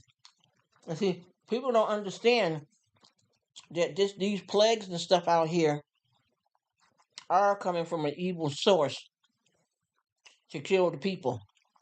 And that's why you got to know where you at. And everybody always say, no weapon formed against me shall prosper. Well, if you got a drug problem, yes, it is prospering. Fortunately, I'm eating a candy cane. I didn't finish it yet. Unfortunately, yes, it is a problem. If you are hooked on something, the weapon is prospering, it's destroying and taking your entire life from you, taking your kids from you, taking you from yourself. It denounces the soul. So you're only a fleshly being, and you're living and going on through life without even having any spirit left in that body, because you're all in the physical realm and the drug problem that blocks out everything else. And that's scary, because that all those things that we have out here that's bad for us is nothing but the devil in control, and want to see you die, want you to be your life to be over with. He's not gonna do nothing for you. Once you get taken down and destroyed and deleted out of life, on to the next. You know what I'm talking about, Miss Quinn. You know exactly what I'm talking about. And once that happened, you see, with God do all kinds of good stuff for us. Beauty for your ashes, make old things new again. Bop, bop, bop. You know what I'm trying to tell you. But with the devil, it's to kill, steal, and destroy. And a lot of times, if you don't, let God help you and get you, that's what it leads to: death. Death. You're deleted, unfortunately. And that's what it was created to do. And a lot of this stuff too is in different forms, because like right now we have the stuff going, with the C-19. That's a plague. There's been plenty of plagues out here. Mm. And it always takes a lot of people. It's like with the C-19, there is a lot of people that have survived it, but it has taken many people. And I'm not talking about just somebody that was elderly or got a medical problem. This has taken healthy people complete life from them. That's why we all have to know where we at here in the world, because if you don't and something happened to you, you're not guaranteed to make it to heaven, because even though they say to be absent from the body is to be present with the Lord, that doesn't mean that you get to stay there permanently, because we have to be dealt with, and the people have to be sifted and weeded out. You are present with the Lord, or there's some places for certain people that ain't gonna make it to heaven. You know what I mean? So with you not knowing where you stand, but I think a lot of people that have bless you, that have died in vain, God has something planned for them. A lot of people are going to be okay that may think they're not going to be, because God has that understanding and compassion. Because He can't, keep doing this over and keep having a lot of the people that don't belong next to Him like that around with all of that foolishness going on. We have to make sure that we know that we know. Because I know a lot of us talk the talk, but we can't walk the walk. And I pick myself back up from that on a regular basis every day too, because a lot of times I don't feel that I'm serving right, because of my thoughts and negativity and how I feel and how I'd be upset and overwhelmed and things that I think. I really do, and I'm gonna be honest about it. And see, that's when you're working on your trials and tribulation and your salvation, because can't nobody get saved for you. And see, I'm not coming here like with me the way I do it. I'm not into like trying to preach to somebody like I know everything and all that. What I'm doing is I'm basically talking about what I've been through and what close people around me has been through and what I'm working on and trying to get right in my life. Because I want paradise. Because this right here, this is not paradise, but as they say, life don't come with guarantees. Is what you make it. We have to weather this, and I'm not saying I'll just put up with this because they don't do that. No, you got to try to make this right. You got to, because God promised us for this to be okay. Something, something good about this, and we have to, we have to take it in stride because I don't want to have lived this life and say, well, every time I get what I want, it was good. But soon as something go bad or I get sick or somebody died, that it ain't nothing now. This world ain't nothing now. That's not how that going. Jesus did it. Who are we? It's our cross to bear. We have to walk in our truth. And if you don't do that, you can't make it to the next level. You have to get this straightened out right here. And you have to enjoy this right here because it's bad, but it ain't that bad. A lot of it is the stuff that we people do in the world that a lot of people don't seem to understand or don't want to hear that either. But we, the people, are doing our part in making this thing a mess. Obviously, a lot of us are not doing stuff like, killing and, harming people, pedophiles and perverts and all them kind of craziness like that. But we're doing a lot of stuff when our body's supposed to be our temple and we mess up and abuse it with drugs and alcohol or even in relationships with people that you shouldn't even be laying down with. You know what I'm saying? A lot of folks is doing that to where we're doing our part, whether we think it's bad or we're trying to compare it, because it's not compared to nobody that can kill somebody. But I'm just saying we ain't floating right either fully. You know, we caught out here. You get what I'm trying to tell you? We caught out here too, because just for me, if I said that I was with somebody, well, you ain't married to that man. Okay, well, if you the type that don't want to get married, well, he gave you a good kidney and livers, and you're drinking. We're doing our part, even if it's destroying yourself. You're one of God's children, or what you're doing is going to cause you to have medical problems, which is going to affect your whole family. We're doing our parts. There's some people that's way worse and doing badder things, and God has still used somebody that killed someone. So it's up to us because we all do our things, and we may do a little here and there, and try to act like, well, I know this shit, but then it ain't know nothing. When you got a bargain like that with yourself, you know you damn wrong. Period. Ain't no, at least I ain't you doing something. It ain't no, how you try to rationalize. Well, I just stole that one loaf of bread. Shoot, that girl over there, she stole, $1,000 worth of stuff. Grand larceny. At least I ain't no at least nothing. A theft is a theft. Big, small, you did something. But we try to make it all right. Well, that's all right. Just like with us with family. You have to look at you'll be a mother the rest of your life, which is a blessing.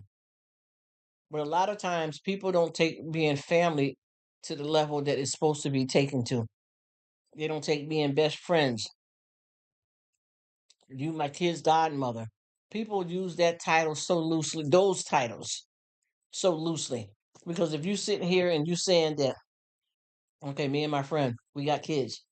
I'm her kid's I got 3 kids and I'm her kid's godmother and she's the godmother.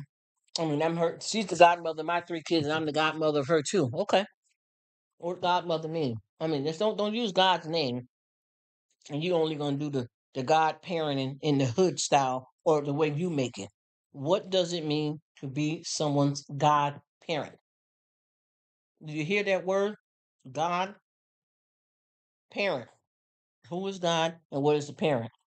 Okay, so what do we mean? What we talking about? Well, that friend of yours, I say I got just say if I had 3 kids, I got my own kids, and I'm the godmother of her 2 kids, but she done died. When does the godmother come in at? What's the godmother supposed to do? Well, God with God, and you are a mother. What you gonna do? Are you gonna take on the kids? Are you gonna help? Are the kids going with some other family member, their father? But are you going to do your godparent part in these kids' lives for the rest of their life? See, people do that. I remember that coming up with a whole bunch of girls. Oh yeah, I'm gonna be when you have yours, and who have the yeah, ain't no title. Okay, well we're gonna go into homegirl stuff now. Okay, what's up? That's my best friend. What does that mean? What happened with y'all friendship to call y'all to make y'all call each other best friends? Well, we ride or die for each other. If she don't have something, I give it to her. Okay. I let her borrow my jeans. I comb her hair. I give her this. I give her that. Okay. Now we doing them little things like that. I wear her jeans. She wear mine. When she falls short in certain areas, I pick her up. Okay. Now it's serious. Homegirl need to borrow about $200 from you. Okay. Ain't no pair of jeans that I borrowed from you that's already been worn and I'm gonna wear them and wash them and give it back. I need a large sum of cash. Best friend, homie. What happens when you need big stuff like that? Where are the people then? What's happening then? When you need somebody to be really ride or die, where's the friendship at then? Where's the homie? Because it never was real. They said a friend in need is a friend indeed. What is the definition of that for most people, or do we make our own definition so that we can run this thing the way we want to run it, but carry the title without the responsibility? Because that's what's happening in a lot of cases with people. They want the title so they can brag on it, but when it comes to putting that into action, they ghost.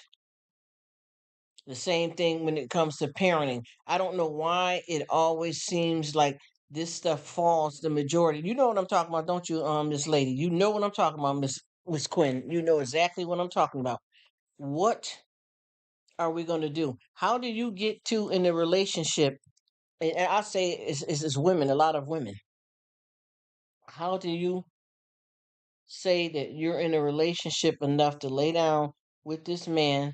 Neither one of you using protection, and you know that a baby can come out of this, right? You're not planning on getting married. You're not planning on you may be here for a good time and not a long time. So what happens now when the kid comes into the picture? What happens now? The fun is done, and just say if you're in a relationship and y'all stay together because this is a relationship. We booed up. We living together. Yeah, we spoke about marriage, but we just doing common law, but we sticking together. Okay, so when y'all get this together, right? Right, we together. We laying up, we playing, laying, and now the baby comes along. I'm gonna ask you a question. Why does the most of the responsibility mostly falls on the females or the few good guys out here that plays them that do what a woman would do? Why do you feel it's not like, well, I decided that I'm going to be the one to stay at home because I was only working at McDonald's 4 hours twice a week. So Mike, he works a 12-hour shift 6 days a week. So yeah, okay, we're gonna say that you the woman that made it work better, and that does make sense. But what if that's not the case? And you always are the one that running around that got to get the babysitter. He just get up and leave and go to work. You got to get the babysitter. You got to bring the child for all the immunization shots. You see what I'm saying? You got to be the one to show up at the school. Why? Why would you, as a woman, sit back and let that happen? I know what that is, honey. So many of us are guilty of that. This ain't no just stay at home mom. That we're not saying that. Somebody that got in a relationship or a marriage and we agreed from the gate that I was gonna stay home once I got pregnant. And that's not what I'm talking about.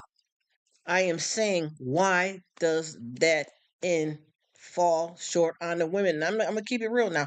I know just as many men that be in relationships and a woman out there for the streets. And I don't mean like the streets, like necessarily doing something bad, but she wants you to sacrifice everything, and she gets what she wants.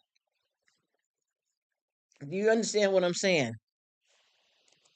You know why is it always, because a lot of times what people are not understanding, especially when you don't do your research, any woman that you can call, I mean any man that you can call a wait a minute, what did you say? Really, really, yeah, that's right. He goes, that's right. Yes, that's exactly what it is. Ghost.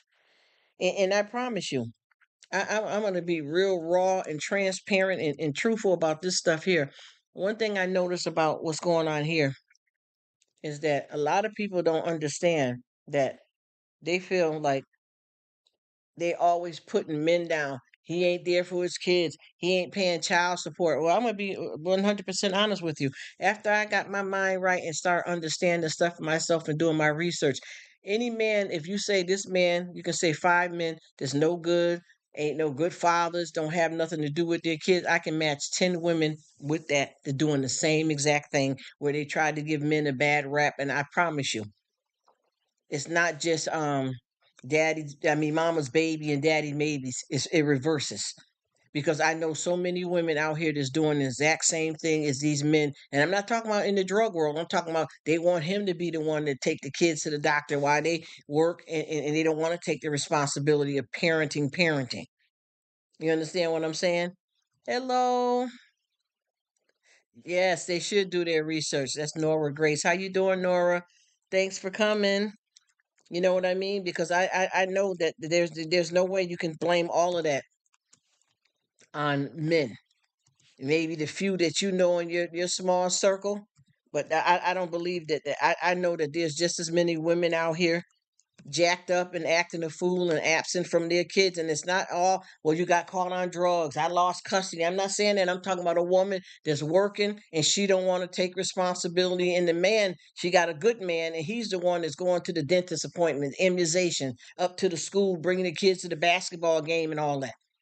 Women also, they want to say that guys are the ones that out here doing the most stuff out here with certain crimes and stuff. No, because women have criminal minds too. Believe that. Women's have criminal minds too. Cooking with Sophia. Hello, how are you? Thanks for coming. I'm doing good. I thank you. I thank you very much. How are you? Wow, it's so sweet. Nice for you to come by. Wow, that is awesome. That is awesome. I really appreciate it. We just sitting here talking. Oh, UK. All right now. Get it in. Wow. We coming from, I'm trying to think. I was just talking to somebody. Oh, I forgot where he said he was. Oh my goodness. I forgot where he said he was. Honduras. He said he was from Honduras. Do you see how God connects his brothers and sisters from all around the world? Oh man, oh my gosh. This is amazing. And we're just talking about the responsibility of people in life. And because I know so many men that have been dogged out by women. They have cheated. I've had so many men that I know that have been victims of being abused, domestic abuse, physical abuse from a woman. And a lot of people, oh no, only the men hit. That's not true. Uh-uh. Uh-uh. That is not true. It's the personality of the individual. Oh, thank you, Nora Grace. You're welcome too. I know so many good men that are paired up with a woman that is about nothing. Got a good man and dogging him completely out. You know what I'm saying? And I've been looking at a lot of that, and it's sad too, because people, when the men try to go to the system to get help, whether they got the kids and they trying to get on welfare or something, they give them a hard time. If they try to go and get a restraining order, they get a hard time. They don't hardly have no kind of shelters out here for men and teenage boys and stuff like that that's homeless. But they got woman and kids shelter for women, but they don't help the guys out. And I don't understand why that is that way, because I feel that it's equal. Because I'm telling you, I know so many women right now that are sex trafficking other women out here, that are pimping out other women out here. You understand? And I'm not talking about necessarily same sex relationship. I'm talking about somebody that's out here for the streets. You get what I'm trying to explain to you? You know how they say, oh, there's trafficking women, and then they show you a whole bunch of men shoving some girls in the van. Well, I done seen a bunch of women shoving other girls in the van, and it's not for same sex relationship. I'm not talking about sexual preference. I'm talking about people that are doing crime. It's the same thing. You just may not know as many or any. Some people may not know, but I know it's out here. I know that there's plenty of women out here that's cutting the food, that's molesting kids, and that's another thing people don't pay attention to. I found out a whole lot about how many women that are child molesters, and it's not, oh, the school teacher, oh, she was a baddie, she was a hottie, she was looking, she was a 30-year-old teacher, for seventh grade students, and she was looking good for her age, and she was messing around with one of her students. Yeah, that's not the only thing though. And a lot of those cases has came about and been on the news. I'm talking about women that's pedophiles right out the gate, molesting boys and girls. And so many people I know out here that were molested by females, boys, and most of the boys, unfortunately, not most of them, but quite a few of them thought that was cool that they are 12 and having sex with their 35-year-old friend's mama. You get what I'm saying? Come on, come on. Let's talk about it. Let's talk about it. Let's keep it 100. No, a buck 50. Let's just put a buck 50 out there. They think it's cool, but when it happens to a girl, if she's about 10 years old and being bothered by a man or her friend's father, they consider it to be more sensitive. You know what I mean? But guys think that it's cool. They don't think that they've been raped, and then the few that know and it bothers them psychologically and emotionally end up damaged and messed up because they what was done to them at 10 years old. That's not considered to be nothing good for somebody to be molesting you, a grown woman. And it's not just the school teacher either. They had one school teacher that they had on the news that was a big story. I forgot her name years ago. She had started molesting a student, and this woman got so crazy with this thing that when she got caught, when it all came out, she still went to jail, got out of jail and messed with the boy again and ended up having two kids with the boy and then really going to do long period of time in jail, and the boy and his mother took custody of the two kids. And then when she got out of jail, the boy got to be an adult and he still got with her. And I didn't understand that other than him just staying the victim and got brainwashed and got too caught up in that and couldn't find his way back. And even now till this day, the kids that they had together, I think it was two girls. Those girls are grown now. And him and her are struggling, trying to have some kind of relationship because she's much older than him and he's a young guy and had never really been with no other woman because he'd been dealing with her. I don't know, I'll just say he was what, 14 and she was about 35. That's the only woman that he's ever been with, and he's in his 30s now. He was brainwashed, sold out, and nobody did anything because they don't treat the situation with guys the same way. When a guy has something like that happen to him, some certain guys, because the ones that I seen and I worked with are torn to shreds, suicidal, run into drugs, hating life because of being molested. And then I know so many people that saying that they was molested by their babysitter, female saying it, that they were molested by their babysitter. And let's just go a little deeper here, y'all. Let's dig down in this dirt. Let's go past planting something. Get into it deep. What about people hiding this stuff in their own families? You understand what I'm saying? Why is your son taking a bath with his sister and she's 14 and he's 5? It's completely nude. It's not like she's watching him and giving him a bath. She's in the tub with him, full breasted, in the tub with her own little brother. That's not appropriate. Now, if she was giving him a bath, not taking a bath in the water with him, not at the swimming pool or in the jacuzzi, in the bathtub with him, it's not appropriate. Even with me and my family, and then me coming up at a certain age, you start knowing, and it's very early, the private parts. You don't take a bath with the brother no more, or any guy cousins or any of that no more. You're not taking a bath with the brother because now what's going on? How old are we potty training these kids these days? 2 and 3 years old. So what we teaching them already? Pee pee, pop pop, putt putt. Come on, y'all. Let's come on, liven up, y'all. Let's don't run from it. Come on now. If you don't like the content, I'm sorry, y'all, but it's gonna be for real. Why are they still getting in the bathtub if they know? And then they start looking at each other, seeing that each other's bodies is different. So people want to touch and look and see, and they don't know any better. I know some family that started incestual behavior with that kind of stuff because they weren't taught nothing, they weren't supervised, and they didn't know what they were doing. How about when you know that there's, a family member that's doing something to the kids and everybody keeps hiding it from generation to generation? You know that Uncle Jack done touched 3 or 4 different kids in the family and you done nothing because he's your brother and you love him and he didn't mean no harm. And when he get drunk sometime he can't help it, or when he's high. Man, get off that crap. Get off that crap. And what about some female family members that is running around here and y'all got the kids playing 5 and 6 and she like 11 to 12 and been humping on these few kids here throughout. Every time your kids go over there and play at their cousin's house, they're telling you that their cousin Sarah is older than them is always humping on them. Oh, she didn't mean that. She didn't mean, but mom, you said a bad touch and a good touch. She's touching me in the area down there.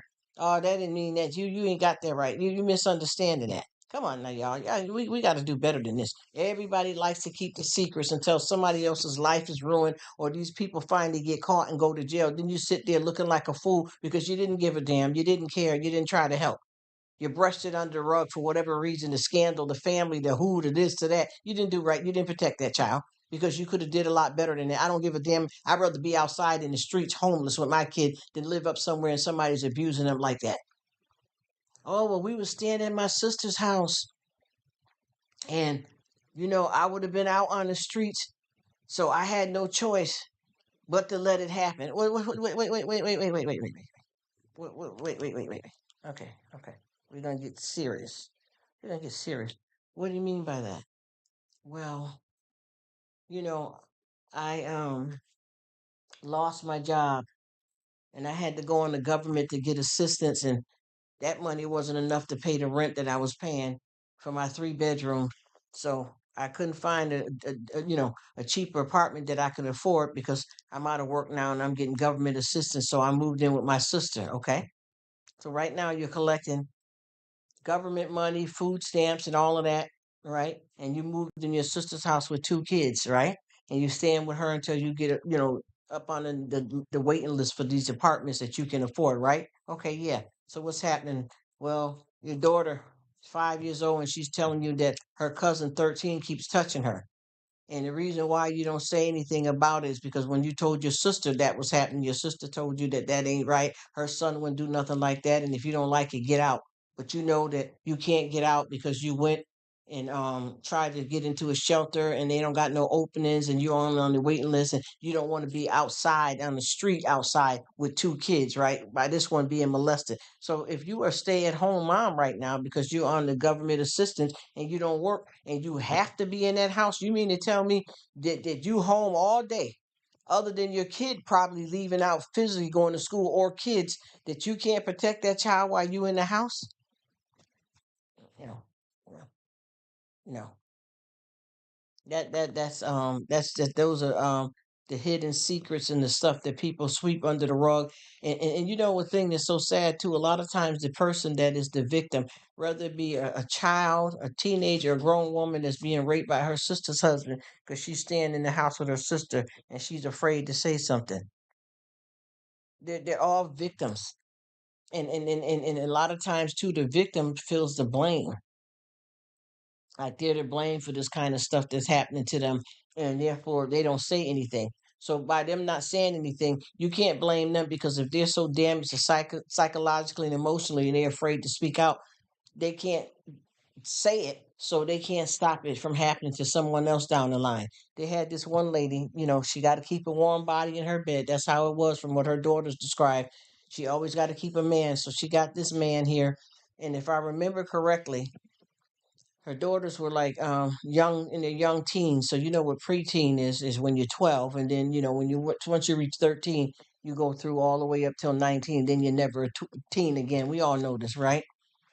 Okay, so with this being said, this man that she was with in the house, in the relationship with, keeping the bed warm, don't even really know him, and then had him move in, knowing him about 2 weeks. He's sleeping with you and then got both of your daughters pregnant. Okay? How long did that go on? How long did that go on? And then when the mother find out, well, what did she do about it? She getting mad. She blaming the daughters. She putting them out the house because they hot, they whores. They wanted this man. They wanted to ruin their relationship. They didn't want to see her happy. And these girls thought that this was a relationship that was okay. That this was my man, because see, she ain't taught them nothing. She raised them up in the house where she didn't tell them stuff like that wasn't right. And then by you bringing all these different stray men in, they're like sheep to a slaughter. And they both girls thought they was in a relationship with this man, and he had it so slick that where he was sleeping with them and their mama, and they didn't. None of them didn't know, but it's how they reacted when they found out, especially the mother. These girls is pregnant by this man. Yeah, I know what I'm talking about here. This is what I'm saying about all of the games being played, the trickery, the foolery, the lies, the hustle. And once again, a lot of people may not want to hear this conversation because this type of thing may be a trigger to them. And I always say, when I keep it real on here, if it's bothering somebody, I promise you, I don't mean no harm to anybody. But if it is a problem, click on, because we're gonna talk about it over here. We're gonna keep it down to the nitty gritty, because that's the stuff that we need to be alert of, pay attention to, and speak on. Because a lot of people is hiding this stuff, and then they can't help it though. Cause see, I don't like to judge the people that's keeping it. Hey, thank you, Grace, for coming back. I appreciate it. We're talking on some real touchy subjects here, and I'm just rolling out the red carpet for the reality that we all live in. That's right. You have to swipe and keep strolling. Cause see, this is what I learned too, and not even just with YouTube, but a lot of people don't understand that sometimes you got somebody, you watch their content and stuff. We're talking about sexual abuse in the home. We're talking about how many women are just as much pedophiles, Grace, as men. You know what I'm talking about? We're talking about abuse in the home, and mamas know it and ain't saying nothing. You know what I'm talking about? We going there with it, because I think a lot of us, and I know that some people may be sensitive to this. So I, like I said before, if somebody popped on my my hangout spot here twice or so, and they, excuse me, they heard me talking about God, and then they come on, she's talking about a sex offender or a drug addict. Oh no, I don't want to hear that, and that's okay. You know how we do it. It ain't nothing wrong with that, because everything ain't for everybody, and some of this may be triggers for people. So some people ain't there yet. You know what I'm saying? But what I'm talking about is this one man, and I've been talking about a lot of different stuff, but this one man, this woman got with him. She's in her 30s, 37 or so. Got two daughters, teenagers. One's preteen, 12. You know how that go. And the other one, I think, was like what, 14. The man is in the house. Hey, Sydney Cat, how you doing? Thanks for coming back through. You too, and thank you so much for coming. Oh, you are so sweet.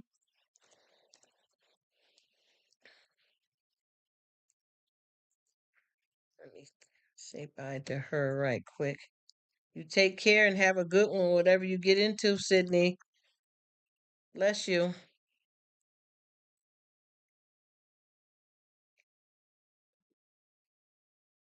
Yeah, so this man here, this woman meets this guy, probably ain't known him long, and immediately moved him in her house. And I'm just saying this to you, Grace, because Sydney's leaving, and you just came in. You have a beautiful rest of your day too, beautiful lady there. I appreciate it. Thank you so much for coming, Sydney. And this man that got in this house, and this family is caught up. He's sleeping with the mother, but he done got both of her daughters pregnant.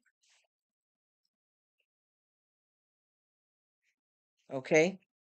And what bothers me the most is that the way this beast was up in the house, I know that he had everybody separated. You know what I mean?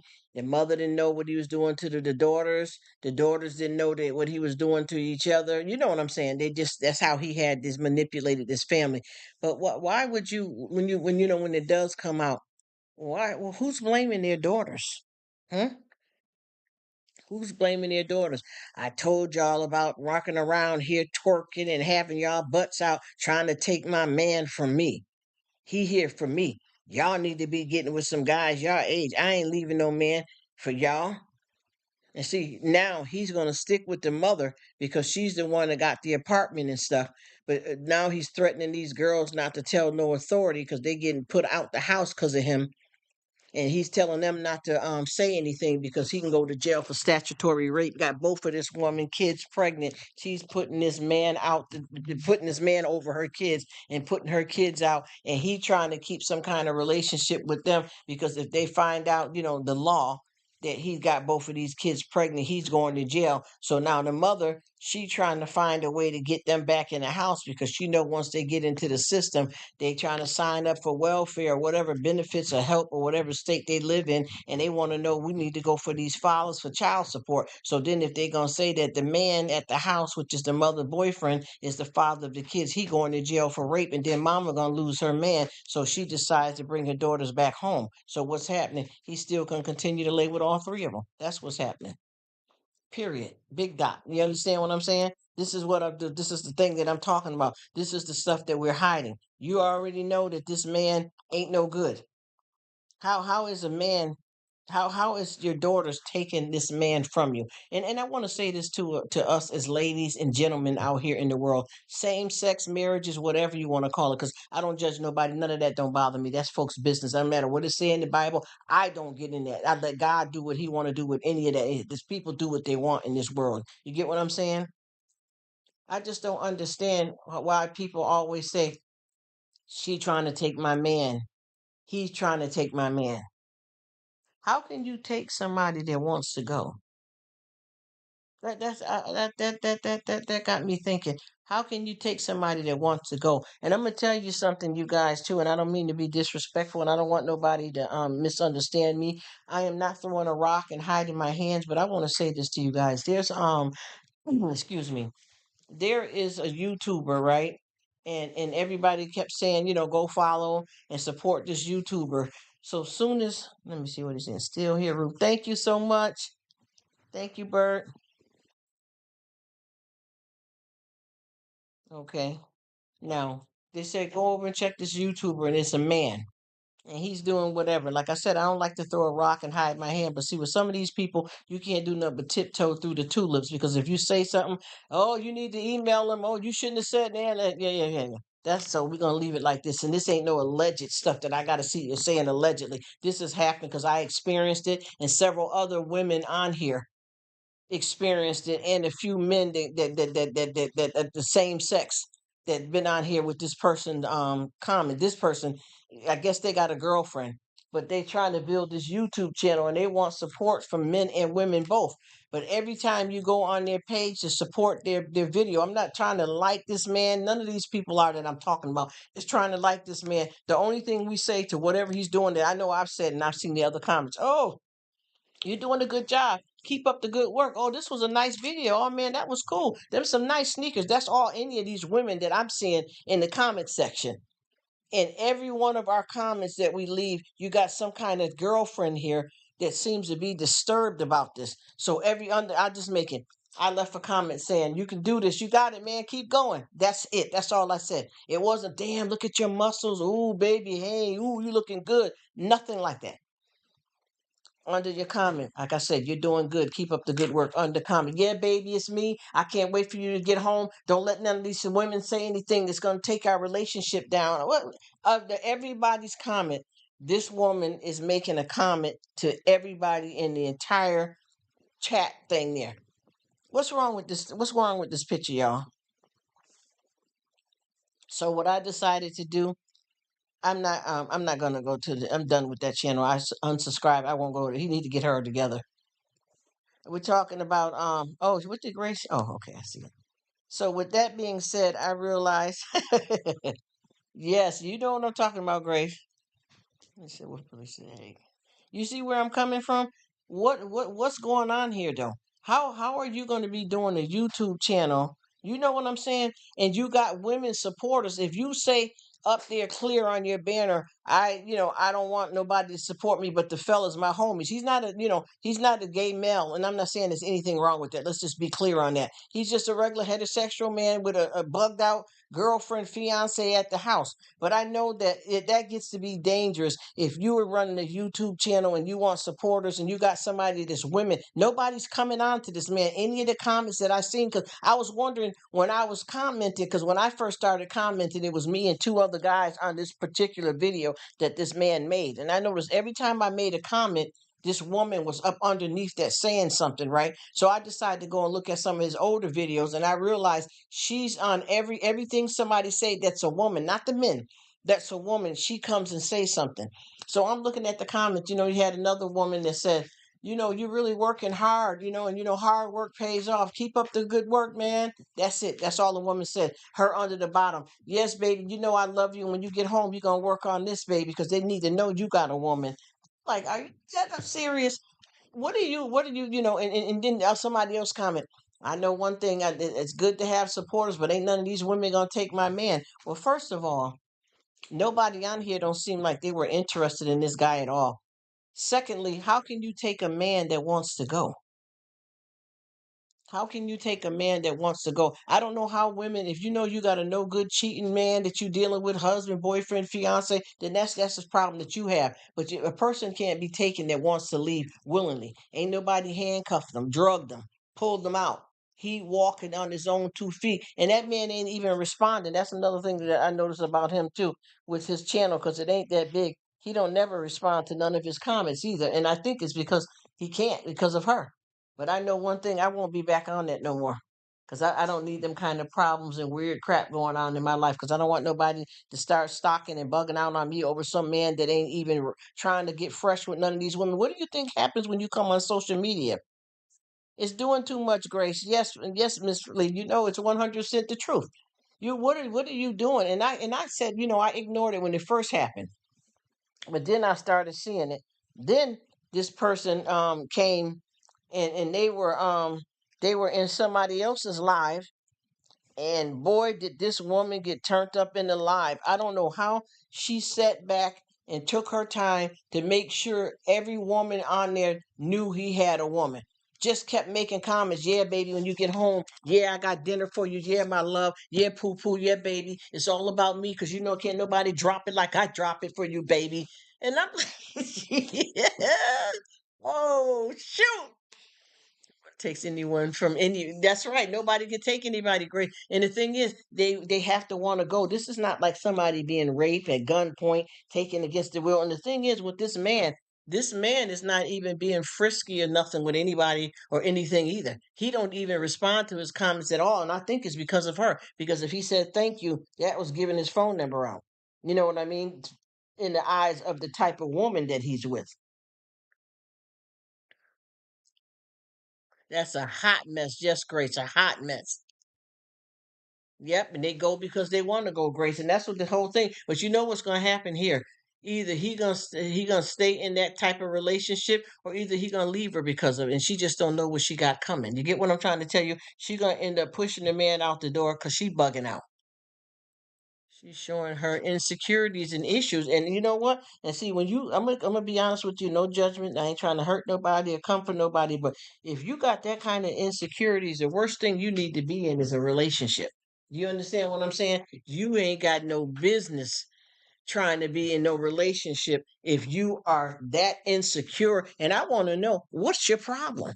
What is the problem though? Because if you bugged out like that, you it ain't gonna never stop being insecure until you fix what the problem is within yourself, unless you were a cheater man. You get what I'm saying? Unless you with a man that is a cheater and that got you insecure, so you already know that if he done been out the door and you staying worried and bothered like that, he gonna be out there again. So why are you even trying to stick by somebody that got you on pins and needles like that? Who can handle a relationship like that? For how long before it all falls down? Yes. Oh, yes, Miss Quinn. That's exactly what it is. And I'm gonna tell you something, Connie. This stuff over these men, I just don't. And it's not even just men. It's same sex couples, bi, whatever you want to call it. When you are that insecure for whatever reason it is, and I know that when you with somebody that cheated on you, that could be an issue down the line. But you got to see. Well, you got to pick your battles. Then you can't, Grace. You can't be happy. That right there will have you standing over a bridge, looking down and looking crazy. Period. That will have you looking crazy 24/7 because of you done lost all perspective over what's appropriate, what's not, who is, who ain't, and I done seen so many women like that that's so wide open and crazy over a man that they don't even realize that they're driving themselves crazy. They don't even realize that they're driving themselves crazy, you know? And once you start doing that, you heading for the cuckoo house because there's not too many women that can be around you without you being jealous.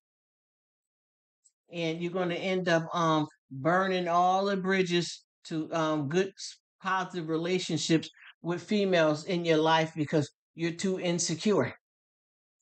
You're too worried and burdened, caught up, bugged out, and then you're too over consumed with this man in a way that is negative and that's affecting you in the following ways. You lost your self esteem. You're not yourself no more. You're a shell of yourself. You're getting depressed over it, biting your fingernails. Got to have 3 or 4 glasses of wine. She said, yes, all of the above. Yes, you're done. You don't need to. And see, the thing is, you don't need to be in a relationship with nobody because you ain't got yourself together to be trying to love nobody. You don't need that.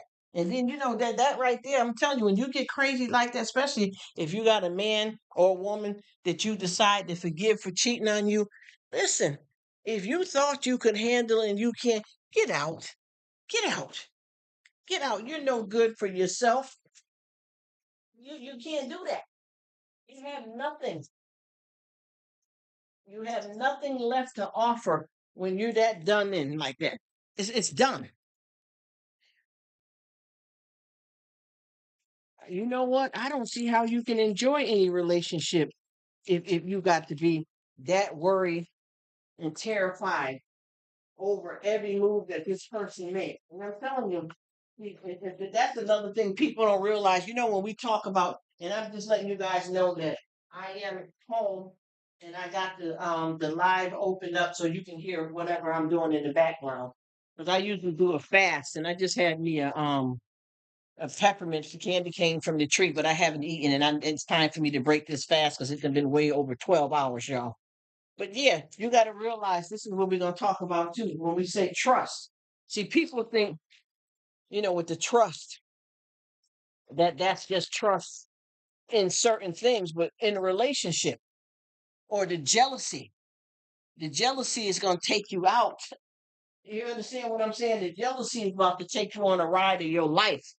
If you sitting here jealous, because I noticed that in those kind of relationships like that, them folks is jealous over that one they with. They act like they're not worthy of that person's love. You know what I'm trying to tell you?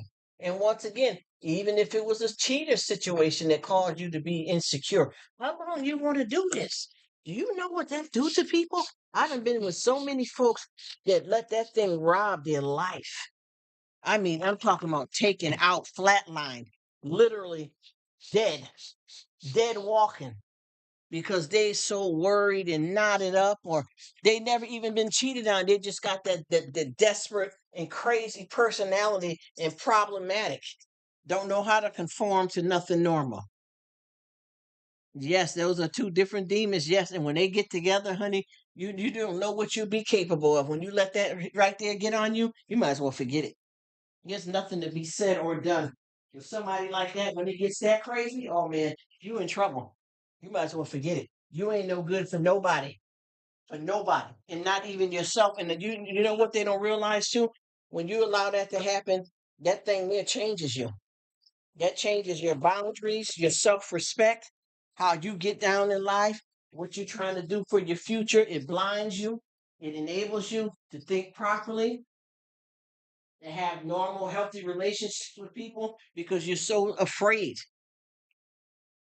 You know what I'm saying? You're so afraid of every little thing that you can't even see straight no more, breathe, hear, talk. Because you know, them things like that get on you. Them things get on you. It's like a drug. It's like a drug. You be so wound up and caught up to where you can't even get yourself together.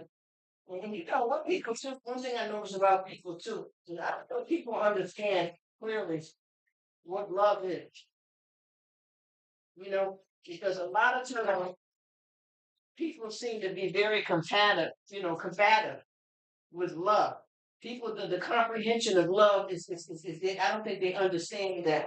And I know this for a fact because once again, you got to do the research when you start opening your mouth. Not even just about you been through it yourself, like meaning me talking about it. The research on it and the true meaning of it. When you get like that, people, you got to understand what is love. Love is not just a feeling. Love is not just a feeling. Love is so much deeper than that, that if you don't comprehend what love means, you may not be capable of ever really understanding or feeling true love because it's not just a feeling. You know what I mean? It's not just a feeling. A lot of people get out here you saying you love somebody. It's more than a feeling, even if it's your newborn baby. You know what I mean?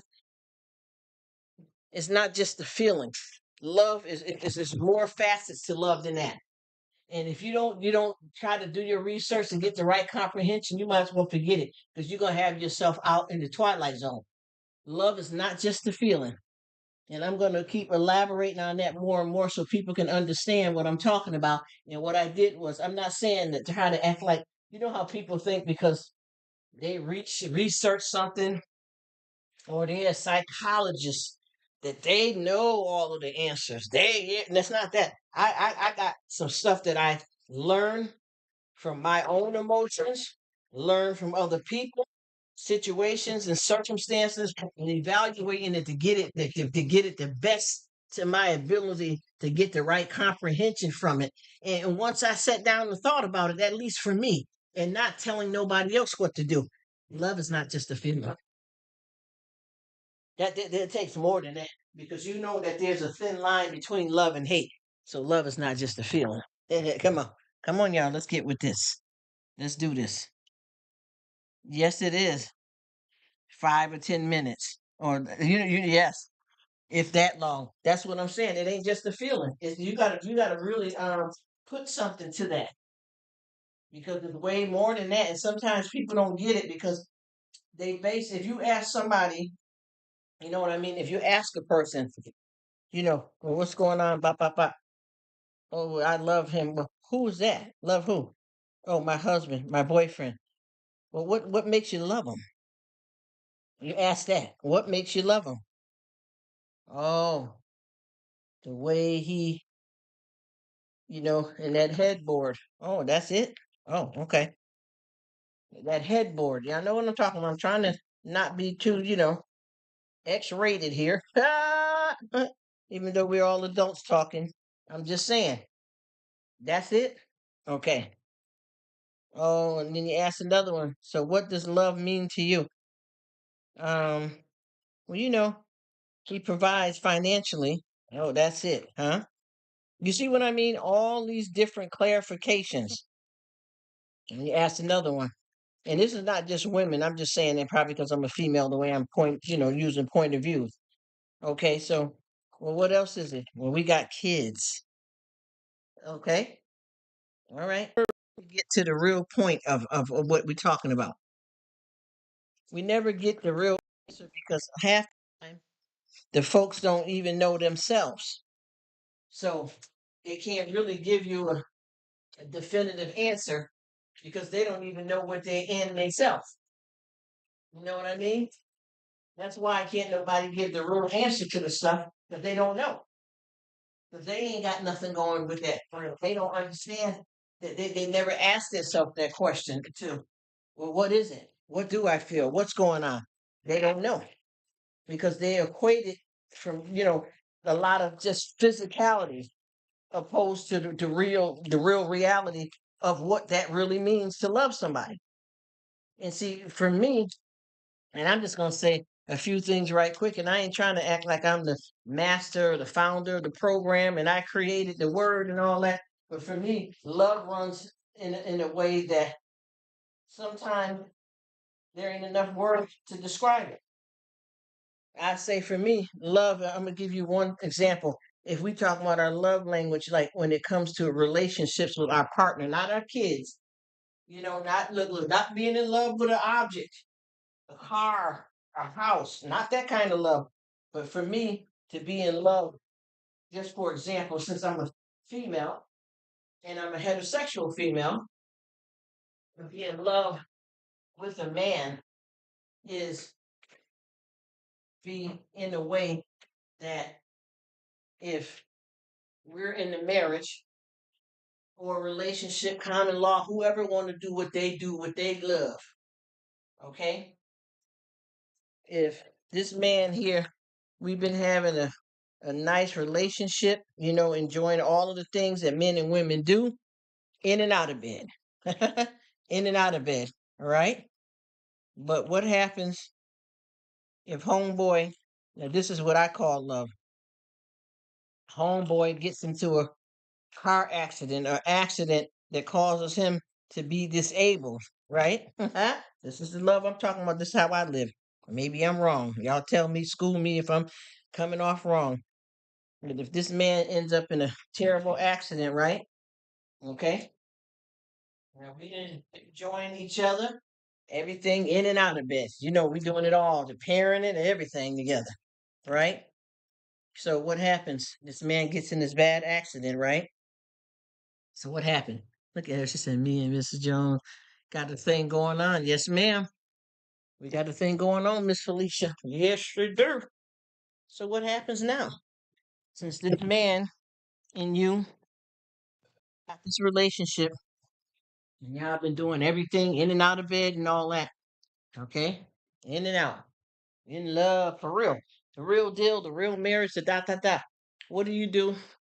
He done had this accident, right? And he's paralyzed from the waist down. Okay, Johnny can't come through no more. I'm just keeping it real. I ain't gonna get too frisky, but I'm just saying, Johnny can't come to the door no more. What do you do with the relationship then? After you start settling in a month, a year, and you realize that you guys haven't been intimate, what do you do next? Hmm? That part of the relationship has to stop because he is handicapped in that area. And at first, we're working off of feeling bad about the injury, the accident. We're going into like the first year of him being in the wheelchair where you gotta change your life, explain everything to the kids, income level changed, all that changed. And now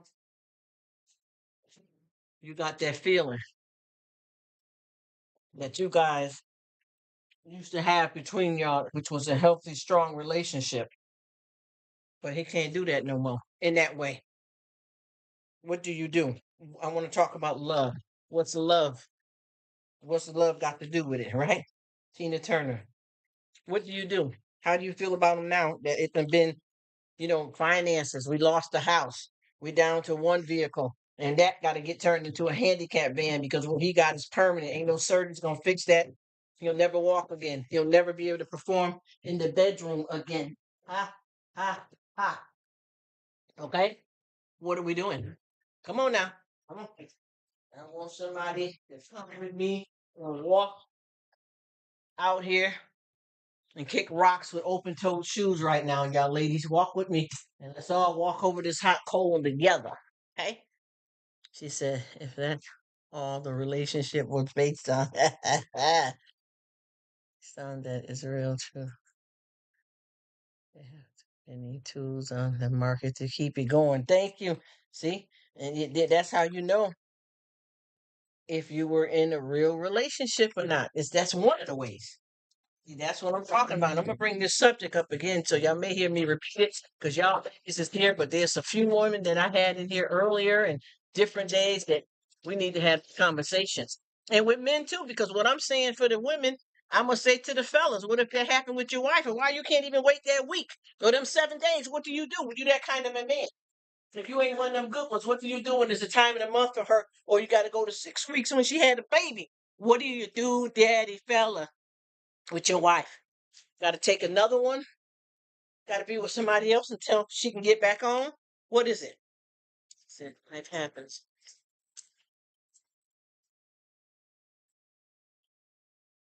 That's right, Miss Felicia. But see, we talking about love. So you can't tell that to nobody that's in love because they don't really know what love is. If you say something like that to them, they ain't gonna know what that is. That's why I brought the subject up. They're not gonna worry about that because they're not in love. That's why I said they know what love is. They're not in love. That part, when it comes to something like that, it's more lust. Ain't no love. Lust. You know what I'm talking about.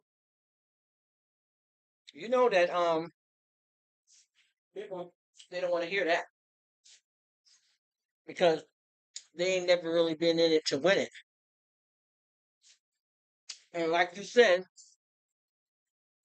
there's too many devices out here. Whoop de whoop, this, that. But what about we ain't gonna do no devices? Can you go on and be celibate the rest of your life with your man? Can y'all relationship reach it to another level? I'm talking about reach to love. See, we ain't got no love yet just because we got kids. That don't mean everything right there. That ain't all of it. And it's the same to go for men if that happens to a woman. And see, it's different with a woman because, no disrespect, let's be real. She's open down there. So even if she's paralyzed from the waist down as a female, she's still got to open it down there. She may not feel it, but you can still go on and do what you usually do with her because she's open down there. You got to know what I'm trying to say here. But if she's not able to do the stuff that she usually do that you like in other ways, what you gonna do, fellas? I know there's probably no guys around right now, or if they're in the bushes, they may not be comfortable with it. And there's probably some women on here. You know what I'm saying? But what you gonna do? Hmm? What you gonna do when they come for you? Bad boys, bad girls, bad boys, bad girls. What you gonna do? What you gonna do when they come for you? Say it. What you gonna do? Because there's a lot of stuff that people have in these relationships that time, medical issue, change in personality, and had a baby, ain't interested in playing that game no more. So what you gonna do when they come for you? When they want you to do that, or some stuff that y'all used to do that was a little bit off the track. Cause see, this is one thing people say. Well, the same way you got them is the same way you gotta keep them. No, not necessarily. I done got me at 50 years old. I'm not getting on my knees doing a damn thing if I don't want to. You get what I'm trying to explain to you? Let's just say this. Let's call it. Come on, y'all. Let's just do it like that. Just keep it real. You know what I'm talking about. You know what I mean, right? That's what I'm trying to tell you. People don't understand. Some of this stuff has changed once y'all start getting older. There's some fun things you do now. Obviously, when you're in a relationship, come on now, we're not finna start every minute. She got a scarf on, ain't wearing no bra, you know, ain't cleaned the pocketbook out right. The girl ain't got herself together right. I'm not talking about that kind of stuff. I'm going deeper than that. And then that's sometimes when stuff like this happens, you realize what kind of relationship and marriage you've been in because people base things off of that. alone, and now that that's not available, then they want to hit the door running. You see what I'm saying? Because they're not able to have what we had before, and obviously that's all it was based on anyway. You see what I'm saying, Grace? You know what it is. That's how you know you ain't had nothing. And you said you was in love though enough to get married. Okay. You go ahead with that thing and play that game and play yourself. That's how you know what you're really working with is when you have a crisis. Unfortunately, that's how you know what you're really working with. And I'm not talking about a person that's conforming to the situation because something happened to this person medically and you're at the feel sorry and guilty stage of the relationship. No, not just that. Are you really dedicated here? You know what I'm saying? Are you really dedicated? Are you really into this relationship for the fundamentals of what a real relationship is supposed to be that weathers every storm? Are you ready for this?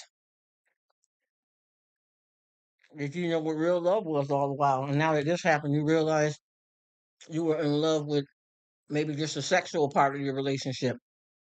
Or when it comes to the job, or she wasn't, before she became handicapped, she used to be able to work this job. Now she's living off a disability, or he's living off a disability and not able to work full time. And that causes the relationship to strain, which it is going to cause financially, obviously, if y'all used to live in a certain way. You got kids, you got bills. That's not what I mean. I'm talking about you and him, you and her. You know what I mean? What do you do when it comes down to the real McCoy? Not the fun thing. Oh, it's honeymoon stage. Oh, our first child, our first house and car. No, not that. Issues that disrupt big things, big stuff. What do you do? She said, I follow us up on Instagram.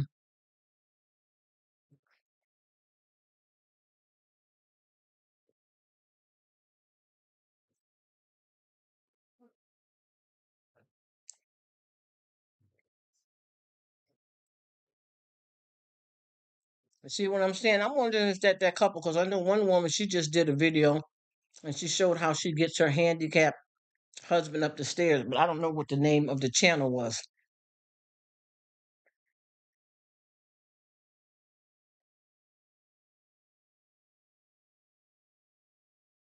See, true blue love. See, you know what I'm trying to explain to you. And see, the thing is, we can always say it, but when it's time to get the action, they're in action. See what that's all I'm talking about. True blue. Because you yourself as a person know that when you have things, let me see what she's saying.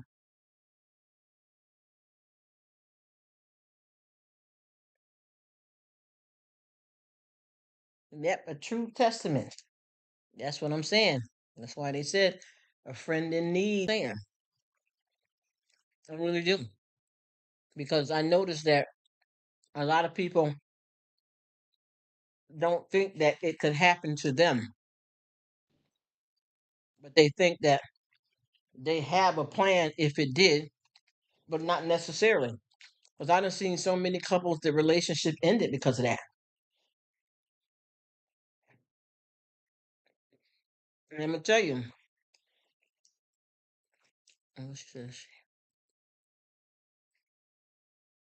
Oh, she was on. Okay, okay, I know what you're saying. That's beautiful, Miss Quinn. But you know, too, one thing that we have too is a lot of couples that say, um, if something like that happened, I'd rather you divorce me and go on and marry somebody else and get on with your life. And the person that you with really don't care that that happened and they're willing to stick with you, but you don't want to be with them no more. How do you handle that? Like if you got a husband or a wife and that person says, I don't feel that you should stand in marriage with me because I'm disabled now, but you are really fine for real, true blue and want to stay with the person, but they don't. What did you do then? They feel that they're holding you back, but you telling them it's not, and you're really serious that you don't mind that that change that your relationship change, but they want to break up. What do you do? Okay, that's the idea handle. Okay, because there's a lot of situations where I know that people think that if they're not the same as they were when they entered the relationship, that they feel they're holding you back, even if you don't feel that, but they feel that. What do? You know how many relationships that I know that ended like that because one person got sick. I'll still stay no matter. Yes, that's what I'm saying. That's what I'm saying. They can put me out, but I won't leave. For some people feel guilty, like you're young, beautiful, whatever age it is. I won't say young, none of that. Just whatever age it is. I'd rather see you go on, babe, because I'm messed up. Rather be the woman saying that, the man, same sex couples, whatever.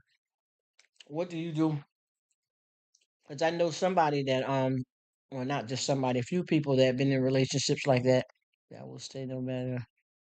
I can choose that. What I want. I know that's right, Grace. If he's a good man, I'm there. Right. That's what I'm saying, Grace. Word up. But what do y'all feel that if you in a situation like that, that the person, like you said, you willing to stay, but the person don't want to be with you because they're disabled now and they want you to go. What do you do? What would you do?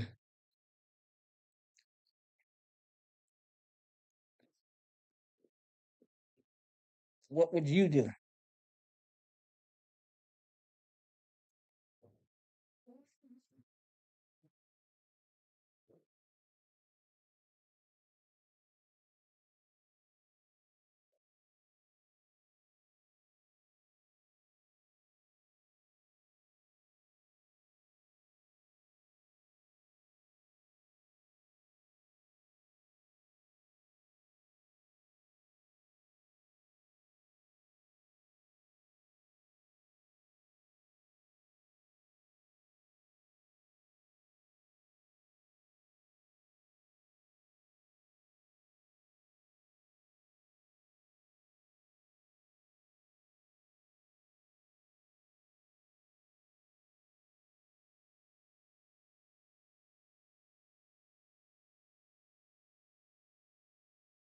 She said, if you mean if I was disabled and he didn't want to be with me?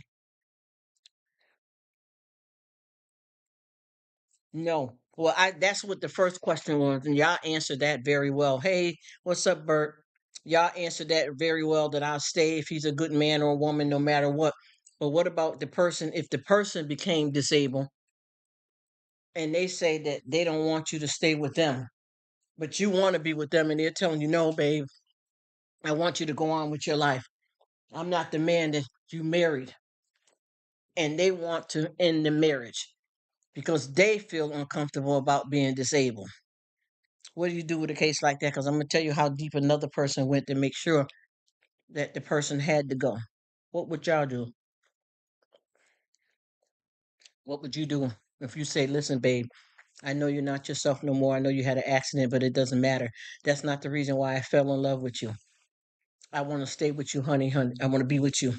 And the man tells you, listen, I don't want to be in a relationship. The condition that I'm in, I don't want to be with you no more. What do you do?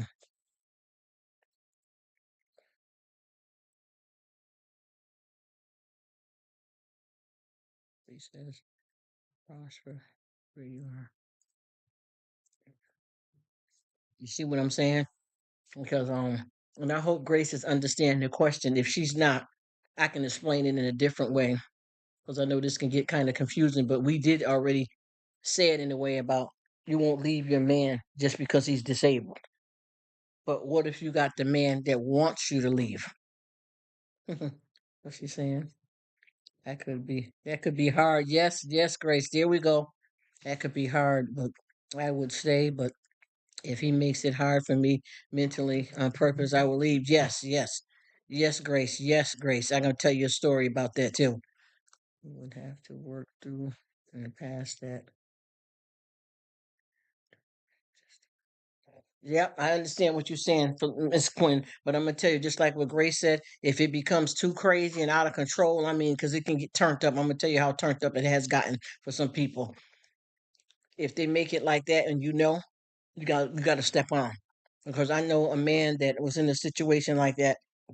Excuse me, not the same exact type of medical issue, but the wife refused to leave and she kept continuing to stay. He started getting like locks put on the bedroom door and stuff. And then every time he tried to come out the room, she still was there. She wasn't messing around on him. She still did everything she normally did in the relationship. And he didn't want her there. He didn't want her there and she wouldn't leave. So, you know what he did? He got himself put in a home that you care for disabled people. And he made sure she wasn't able to come in and see him and there was nothing she could do. See what I'm trying to tell you? That's what I'm talking about, Grace. You know what I'm saying. Hmm. You understand what I'm saying, Miss Quinn, now too, because I changed the question up a little bit there. She said we would have to work through, yeah, and past that. It's not their fault. And see, that's the thing. But what about the one?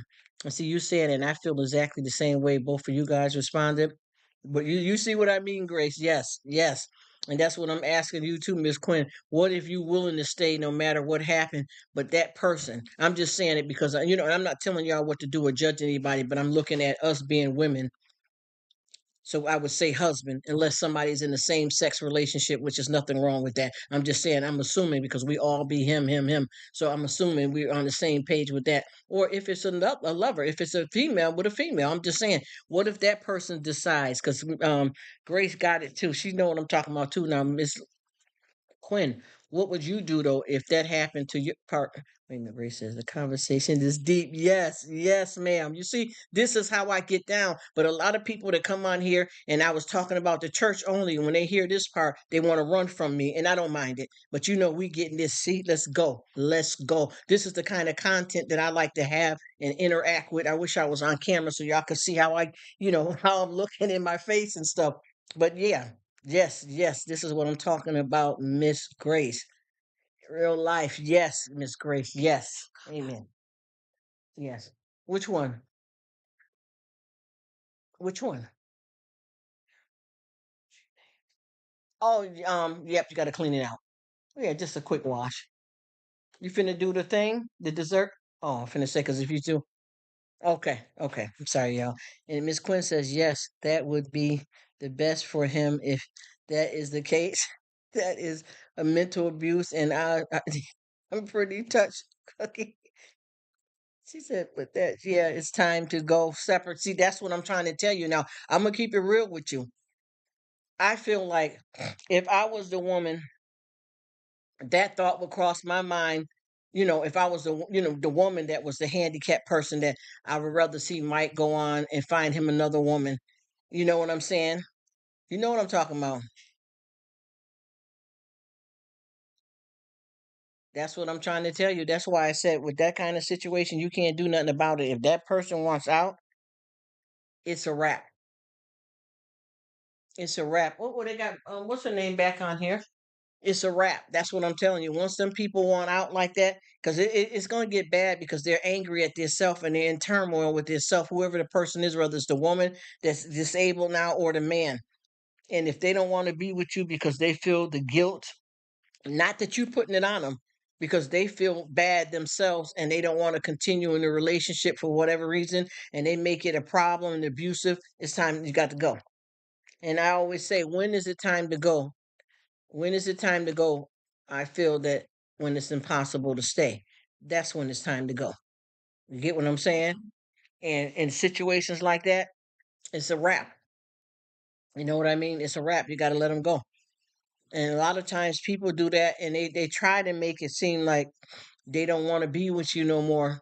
The crippled person. They try to make it seem like that, but in fact, they're dealing with self-hate and self-loathe because of their condition.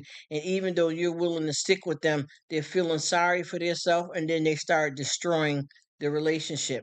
on purpose to get you to leave because they feel like they're not themselves anymore, and they start getting out of control. Because I done had folks that have had relationships where that person was in the wheelchair and they try to get up around you and grab you and put you in a headlock, turn it into a fighting situation to make you have a reason. Now he's hitting me, even though he's in a wheelchair. He's abusive. Now he done got crazy or she done got crazy.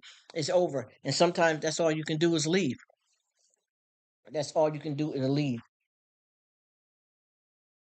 Because I look at it like this too, especially if you're a couple and you guys have never had kids and stuff like that, and they telling you, babe, we had planned on having kids because this happened to me.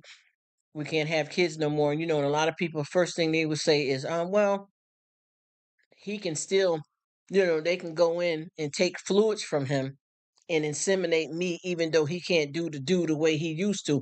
But you got the money for that? See, people don't realize a lot of that stuff costs coin. You get what I'm trying to tell you? And you would be willing to work it out, but the person that's disabled ain't gonna have it if you got that type of person. Because the way life is, and many things can happen.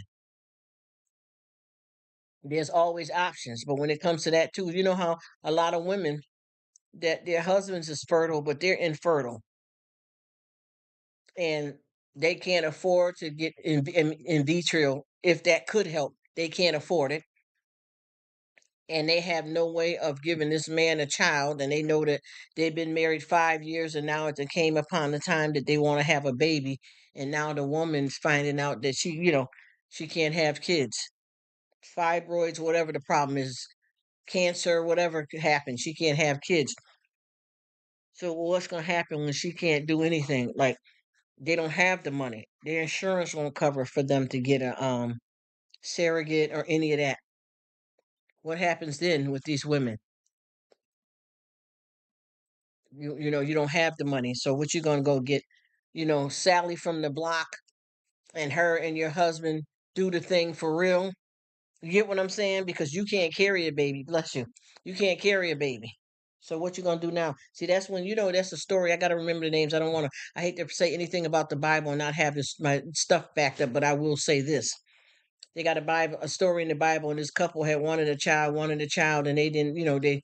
They got real old, like 80s and all that, and the wife decided for him to be with her handmaiden, but God promised them a child, but she didn't want to wait. They didn't want to wait.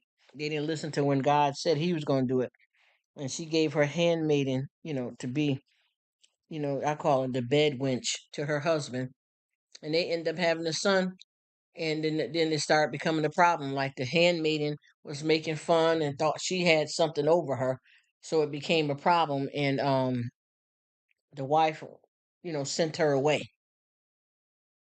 Yes, I knew you would know it. Adam and Sarah. Abraham.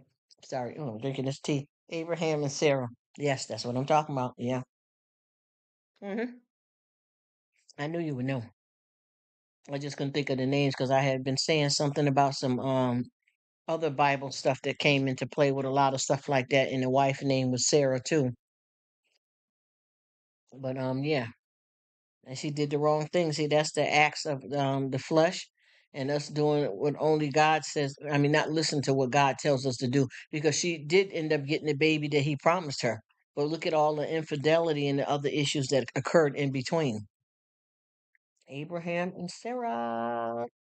hmm Look what all happened though, because of the fact that you didn't do what God said and wait. And we getting old. We past childbearing years. God works miracles. We're getting old. We're not even in the bedroom no more. God works miracles. You know what I'm talking about, Miss Quinn. You already know what I'm talking about, Miss Quinn. Yes, ma'am. Yes, indeed. And I hope I didn't get this conversation, this chat, too far off a track where I made anybody feel uncomfortable. You know what I mean? Because a lot of times you be thinking you cool, and some folks ain't having it. But see, I don't look at that, and I'm not telling other people how to look at stuff, but I don't look at that when I'm on the YouTube, because I always feel that, because I'm gonna tell you the truth, I have been to many channels where people have certain content and it's a routine that they have, and they done something that's not my cup of tea, and it don't necessarily mean it's something bad. You just you check them on the next one. You don't have to get mad and run away, because I got, like, I'm gonna tell you this too. Excuse me, I'm gonna keep it real. Mm, I got I'm having a cup of tea. I got this one this one main person that has been riding with me for a long time, and I still continue to watch her videos. But I had did one of my lives speaking about some personal stuff that happened to me, and ever since then, I noticed they got real quiet in the chat. And then, they just kind of disappeared. So I figured anything could have happened, because you could have went to bed, laid down, just like I'm doing the silent. You might got me running to help me out, but you doing something else. I don't think it was that. I'm almost positive, because I can tell how they're acting now. And they haven't visited me since then. None of my chats since then, and they only I'm trying to think if they came on my halls.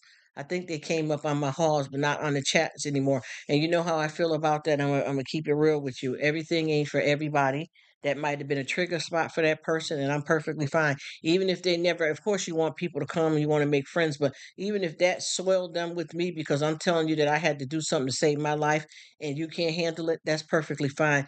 There's a whole bunch of people on the YT in the world, social media. Be where you want to be. You know what I'm saying? But that person, and I mean, I got deep when I talked about that stuff. It was deep, really deep. I mean, I got into some stuff that, I'm gonna be honest with you, I don't even know if I really shared it openly like that before, the way I did in that live. But there's that one person that I noticed that kind of went, ghost, which is fine. You know how that go. That is true. You're saying that right, Grace. That's how I am too, because that's the only way you learn. Now I can understand, like I'll give this for example. If a woman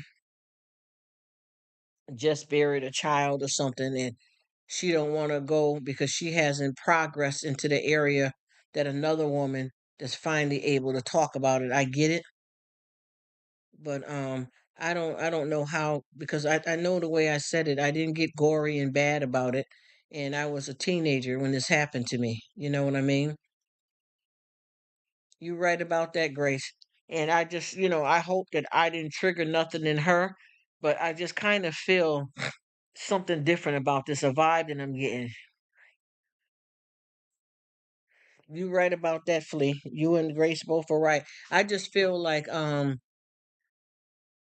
this person wasn't a real writer anyway, because I watch how they float around, and it's so funny too, because people don't understand that a lot of times you be trying to hide stuff from people or try to pretend, and when you're not a good actor, no one's going to applaud you. You get what I'm trying to tell you? Let's be real. Come on. Come on, y'all. You get what I'm saying? And I realized that it was a little bit more to that, but like I said before, I done got on some. I'm gonna tell you, I had this guy, and I'm gonna keep it real with you. Yes, you know what? That's exactly what I. That's why I'm still talking, girl. You can tell, can't you? Yes, ma'am. I had this guy that I had started watching his channel. I think I watched like three different of his videos, and he was transitioning. Y'all know what I mean when I say that. And it was going good, but one of the videos that I watched, which that's how he started doing the rest of his content, the stuff that he was saying was inappropriate, and it to me was like almost like a molestation type of thing that he was okaying. And I'm not saying it to judge him, but I felt horrible. Yeah, you get what I'm trying to explain to you. We're getting into this now. Like I said, this person is transitioning. You cannot practice any of your stuff on a child because you're afraid to approach someone because you're scared to come out the closet. I couldn't do that. I'm sorry. And maybe I sound judgmental, but I don't mean it. But if you practice on a child because you was afraid to let anybody know I couldn't watch it. You understand what I'm saying? Why I couldn't watch the videos no more? Because to me, if you didn't want to get out the closet, you should have kept the door closed. Or if you want to come out the closet, but you didn't want certain people around you, you could have traveled out of town and got with a willing adult person to see if that's really your sexuality, opposed to experimenting on children, making them a victim type of thing, is what I'm getting at. Yeah, I know what I'm talking about. Now, with that, I stopped watching that, any of his videos, because that's all he started talking about. And to me, he was showing another side of himself, which was very, very. We got so many. You know how many people that support that type of content? That's what they all about. A certain type of stuff with kids. You know what I'm saying here? So other than that, that type of stuff deter me away, because there's a lot of channels that I watch that I know nothing about, but because the person is explaining, I like them. They're good people, and the content is good, even though I don't understand it fully, and I'm learning. I got their back. But any kind of harm like that to a child and all that, I mean, the stuff he was saying, honey, you would have been dead on arrival. Coming around with that, you would have been dead. My thing is, just leave the baby alone. Yes, real ignorant. Yes, that's what the kids. Yes, I'm not the one for that. See, that's what I'm trying to tell you. That's the reason. That is why I stopped watching the content, because I'm not with it. Whatever you trying to do, that ain't like, oh, you judging me? Honey, listen, listen. Let me tell you, God telling you that ain't right. Get what I'm trying to tell you? You ain't gotta worry about little old me watching your videos. God is telling you that ain't right. So there ain't no way that I can say anything different, because I don't believe in that. That they got her back. Watch, not that one, the other one. God's telling you that ain't right. That's you know what I'm trying to tell you, and that's bad that you done that. There you go. Look. Hmm. And I was saying to myself, this person right here, this is not what I thought they were. That right there. So you know the difference between people judging you, and this is something that you go to jail for, and it's sick. I don't care what nobody say. Yes, that is something that has to be handled. Now, wherever you got that problem from, and whatever made you sick, I'm sorry if you were a victim, but you shouldn't repeat the cycle. But if you got a problem with that, dead on arrival. That's what I'm telling you. You wouldn't survive. You wouldn't survive. You just and the thing that's the reason with this person too. I think they're coming out now because they know that that child probably don't remember none of that, and they also know that the parents or whatever of the child don't know they did that to the child, because they feel they got away with it, even though we know God, we know they didn't. But I'm just trying to tell you, in the flesh, around us humans, they got away with it. So now they're speaking out on it. But you best believe, see, honey, you mess around and that child is, have some memories and some flashbacks and nailed you to that 20 years ago. Somebody might come for you. That's scary. That's creepy. I ain't insinuating nothing, and I ain't putting nothing negative out there in the air. But, honey, sometimes, you know, what goes around comes around. You understand what I'm saying? It's different. If you're on a seesaw, that only goes up and down. You know what I mean? You get what I'm talking about, y'all? This ain't no joke. You feel it. You feel it, Grace. Come on. The seesaw only go up and down. But you see when they show you a globe, what is a globe? Even when the globe is moving, it goes around and round. But it's not just the movement of it going round and round. It's stuff that's happening in the world that's doing more than going round and round. If you look at a seesaw and you get on a seesaw, that's all it really is, doing up and down. But when you look at a globe, the globe emulates a whole bunch of different stuff that's happening, and that's showing you the world. So with that kind of stuff like that, I don't think that that's appropriate. That if you are struggling with that type of stuff, why would you experiment on a child or somebody younger than you? Why would you? And that's unfortunate too, why a lot of people don't get arrested and things like that and go to jail or get, locked up so that they can't do it to another child or person. It's because they are so much of a victim that they are hurt and afraid to do anything about it. So they can't save themselves or anybody else. which is sad. But for that person to get on there and the way that they talked about the situation, they talked about that like that was regular and okay, and didn't even say that they had any remorse for what they did. And you know, making YouTube videos about that like it's okay. But I bet you any amount of money, if the people that you know that's the parents of that child, if you said exactly who you were and what you did, and they never had no clue, and they figure it out now. See, I think that this person knows that not even that the child was afraid to say anything, but the child don't have the memory. Yeah, like it's normal. Sick stuff. And see, you know, not to be rude or anything, but you already know for a fact that anybody that does something like that and they're okay with it, that's not, you can't say that that's normal for an adult to be with a child. I don't care who you are, how you talking about my brain is wired, all that. No, no, no, no. No. I don't ever want to comprehend that, and I don't want to be in that, and I don't want to accept that. No, period.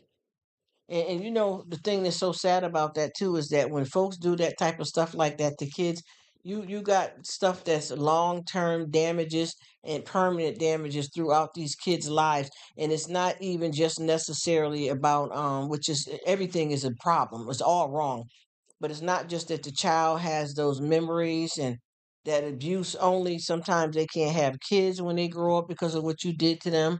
You know what I'm talking about, and not because they're getting away from relationships, but because you damage their organs and they can't have children because of what you done to them. I know one girl, it was disgusting, but they had a situation where the mother had a daughter. I think she was like maybe I think she was like maybe 4 years old, and she met this man, and they end up having two kids together.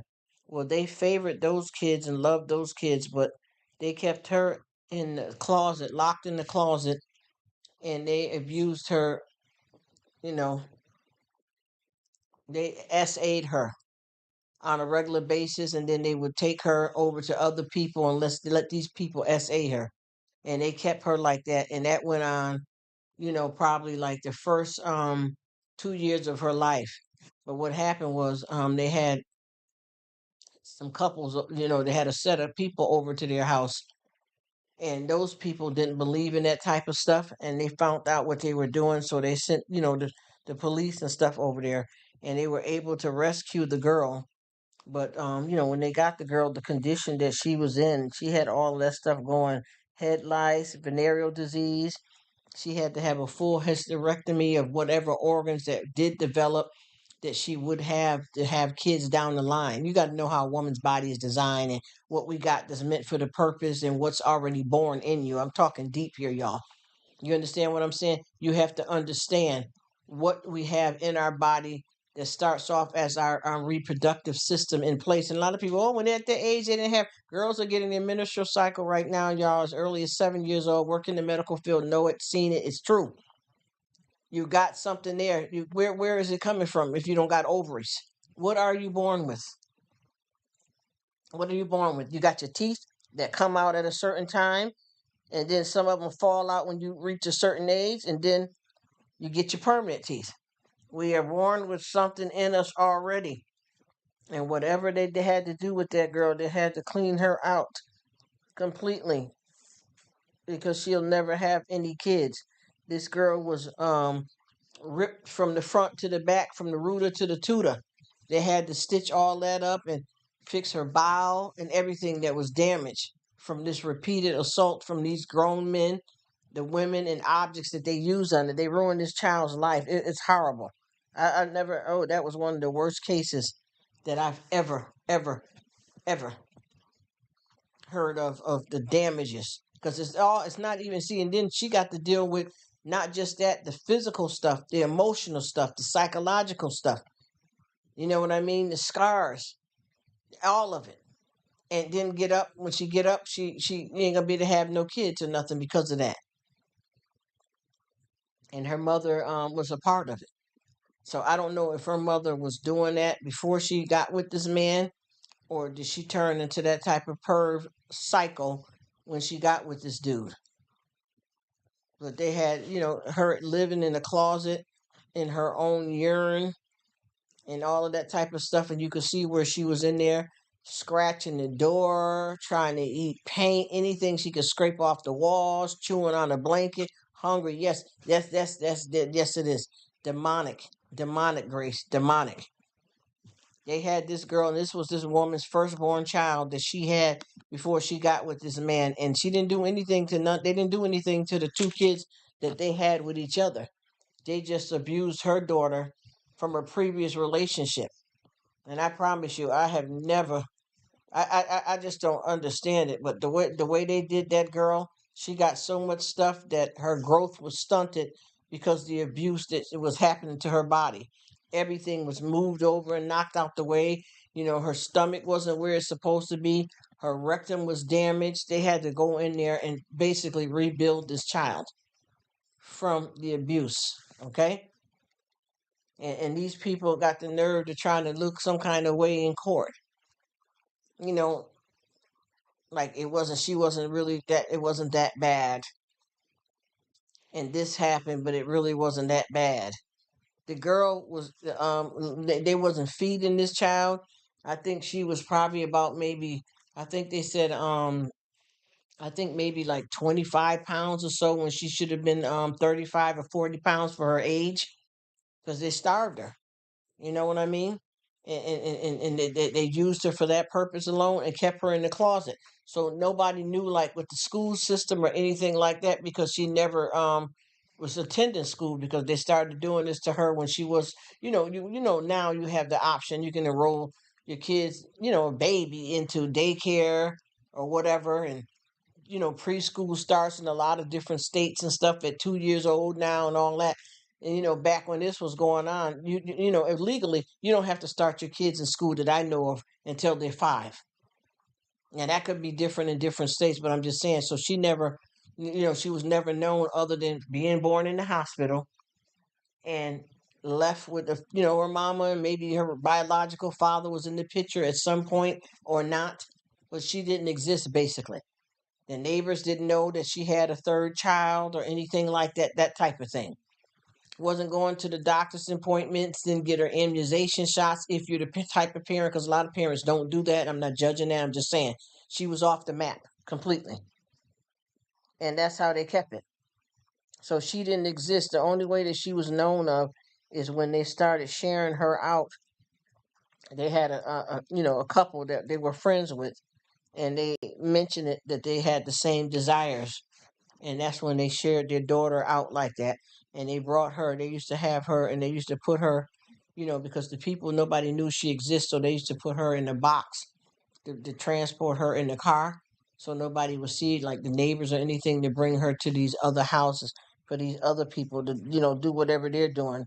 And they had one couple, I guess, that didn't, the friends that brought them to these people's house didn't know that those people wasn't into that kind of stuff, and that's when it all came out. And that was her, finally being able to be free, because the people that they brought, they started talking. Now we got 6 people, because you got her mother and the mother's boyfriend, and then the couple that was a part of that. Well, that couple brought another couple to this gathering, and they started talking about different stuff with kids, and they were like, "Nah, we ain't down with that." But they had brought her out the closet. You know what I'm saying? To say, "Come on, y'all, let's get it on." And they said, "Nah, I'm not interested. Y'all do what y'all need to do." But they said they got up and left up out of there, and they sent the police over there, and it went down. And that was that little girl's only way out. And sometimes, and that, God can heal all wounds, but some people, when they get messed up like that, some of them have to just be carried by God, period, in a way differently than the rest of us, because some of them never heal. They just never be right in life, unfortunately. I mean, badly, mentally locked up into, you know, that world of abuse. Because I know a lot of these people too. I've been seeing too a lot of these YouTube videos been popping up too about people that stuff like that happened to, and they have spent their teenage and adult life suicidal, constantly suicidal, or out there in the streets with a problem, because they were molested. They're afraid of real love, or they're out there, with any and everybody because they've been through so much. And it's unfortunate because a lot of times people get damaged and they don't know how to recover. It's not that they don't want to, but they don't know how, and they stay kind of stuck in that mode of that victim. And it's unfortunate, but it happens, and there's nothing that that we can do about it but try to you know work through it, because I know so many people in those predicaments that have killed themselves because of what happened to them, and they'll never be the same again.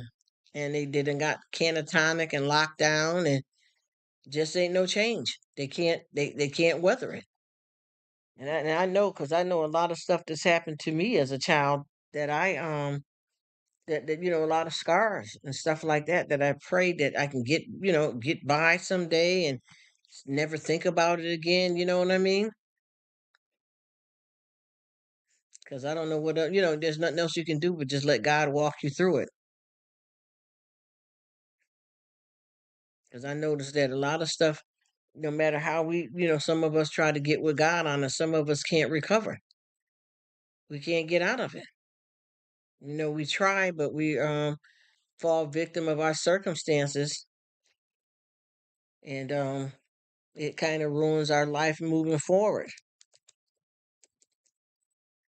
It's sad, but it's the truth. And I don't know if anybody is still there. Do y'all want me to keep chatting it up? Did somebody need to leave or go? I'm just talking it up, trying to keep some kind of conversation going. And I know that this require people having time and things like that. So I don't want nobody ever to feel that I'm just on here running my mouth. But see, I can do this the way I'm doing it because my schedule's changed, even though I had quite a few interruptions here. But I'm able to do this, but I don't want nobody to feel that they I know y'all all know when y'all gotta get ready to leave and head off. Oh, there she goes. She's still there too. I pray that you I know, Grace. I'm gonna tell you, oh my gosh, and as old as I'm getting, oh my gosh, God has lightened the load so much for me. But sometimes the memories of things that happen creeps back up on you. And I promise you, a lot of people don't understand when you're walking with God or trying to get your salvation right. Sometimes that stuff still has a way of having a little bit of effect on you. You know what I mean? A little bit of something. I see you, Miss Queen. You try your best to wash that off of you.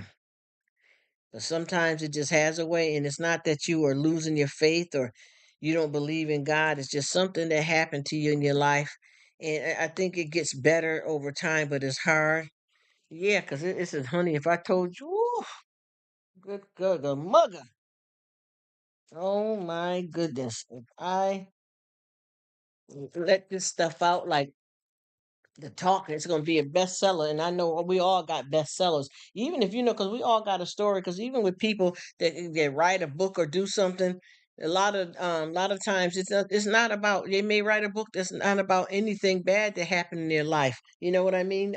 Grace and Miss Flea, there's a lot of stuff going on here where you may not write about the bad stuff. And I honestly can tell you this, and this, and I'm not saying this gladly or wishing anything on anybody, but I don't know anybody in this world that could ever live without pain and hurt. You understand? Disappointment, bad things happening in their life. It happens to all of us. It may be different stuff, but we all have to experience those emotions, period. There ain't no way around this, because this is how the world is. No way around it. You may, feel good that, like you can have some kids that say, I was never abused as a child, but my mother died when I was 6. You understand what I'm saying? Come on, let's talk about it. You know what I'm trying to tell you.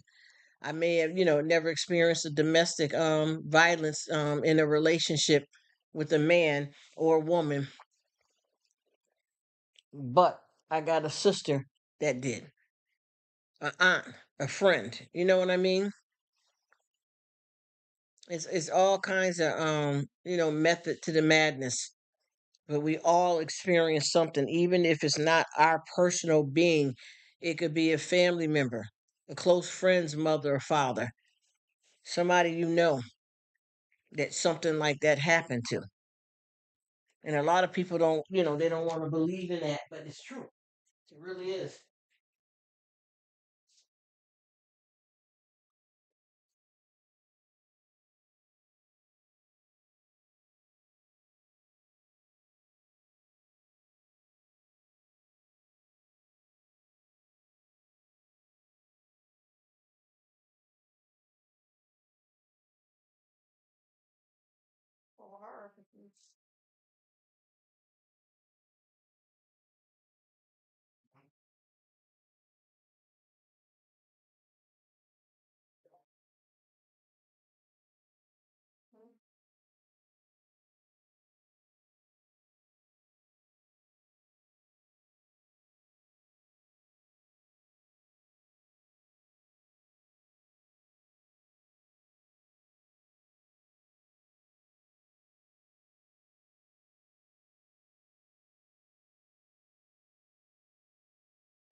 Even the other day when I was talking, I was saying, and I always say this when I be talking, every rose has a thorn.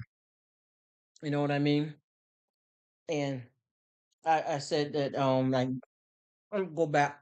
I'm not being in nobody's business how old they are, trying to call nobody out or nothing. But I remember way back, summing up as a child. You remember how they used to have?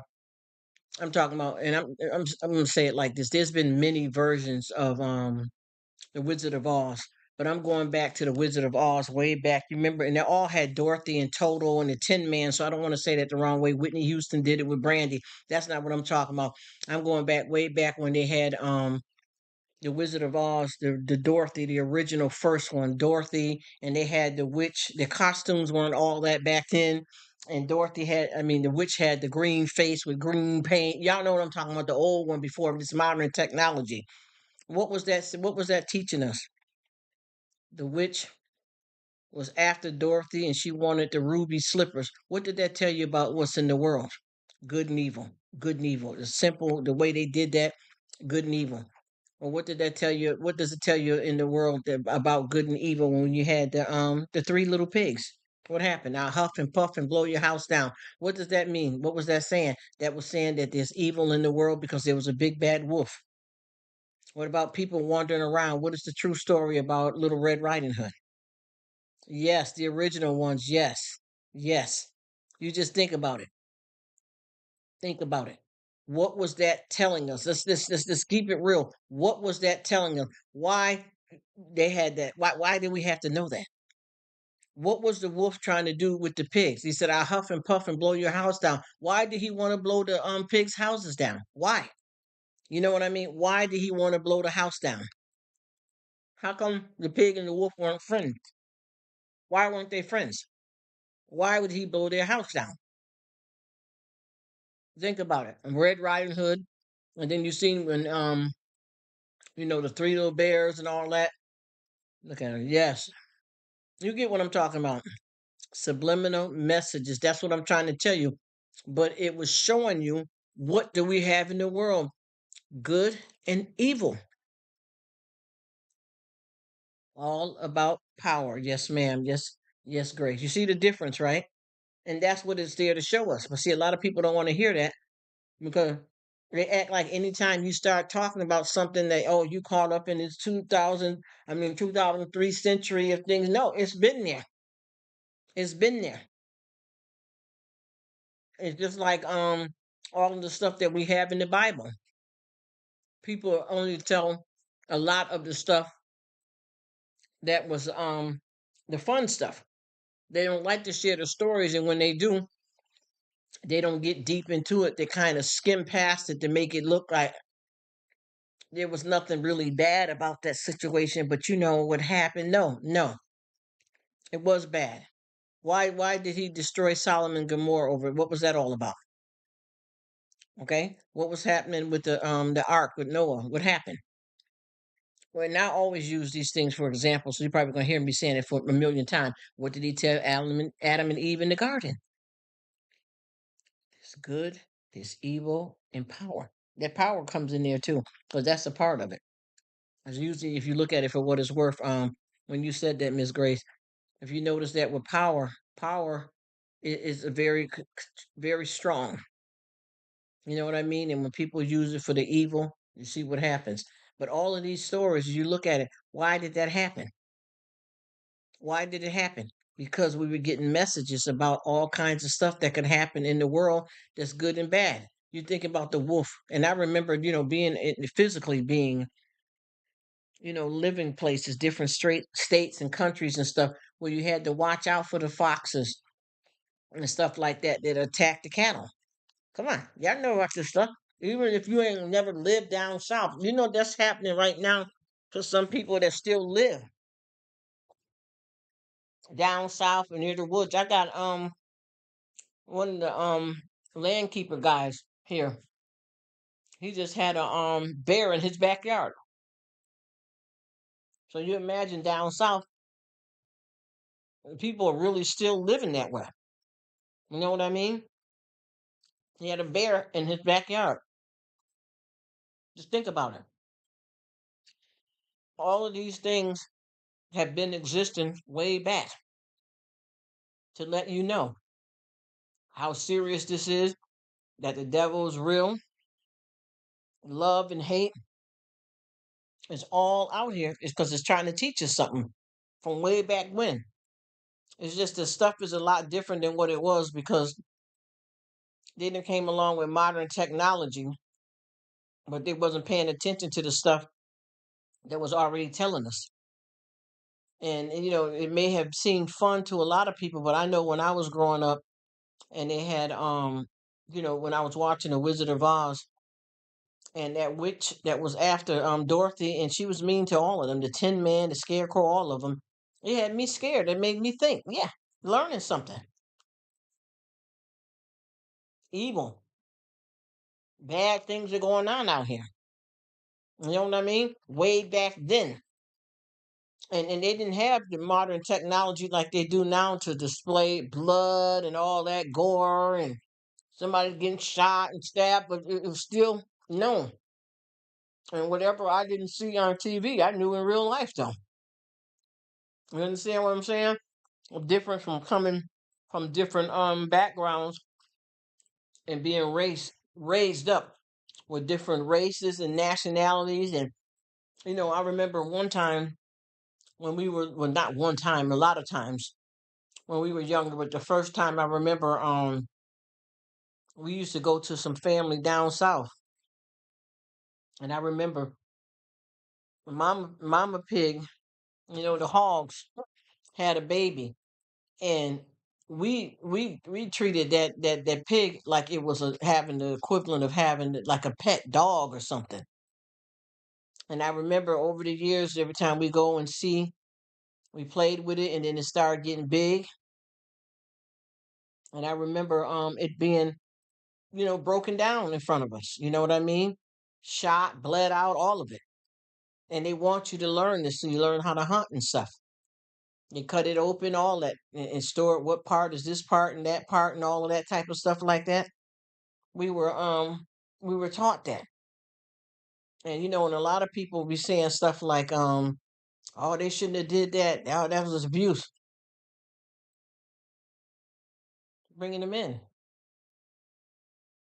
And we were taught that, and a lot of people, oh, that's abusive or whatever. But I'm gonna be honest with you, it scared the mess out of me. But I got a guy that comes into our to the live, and he says that he just I don't know what it was. I don't want to put words in his mouth or be lying or saying the wrong thing, but I think he just said he's teaching his son how to hunt.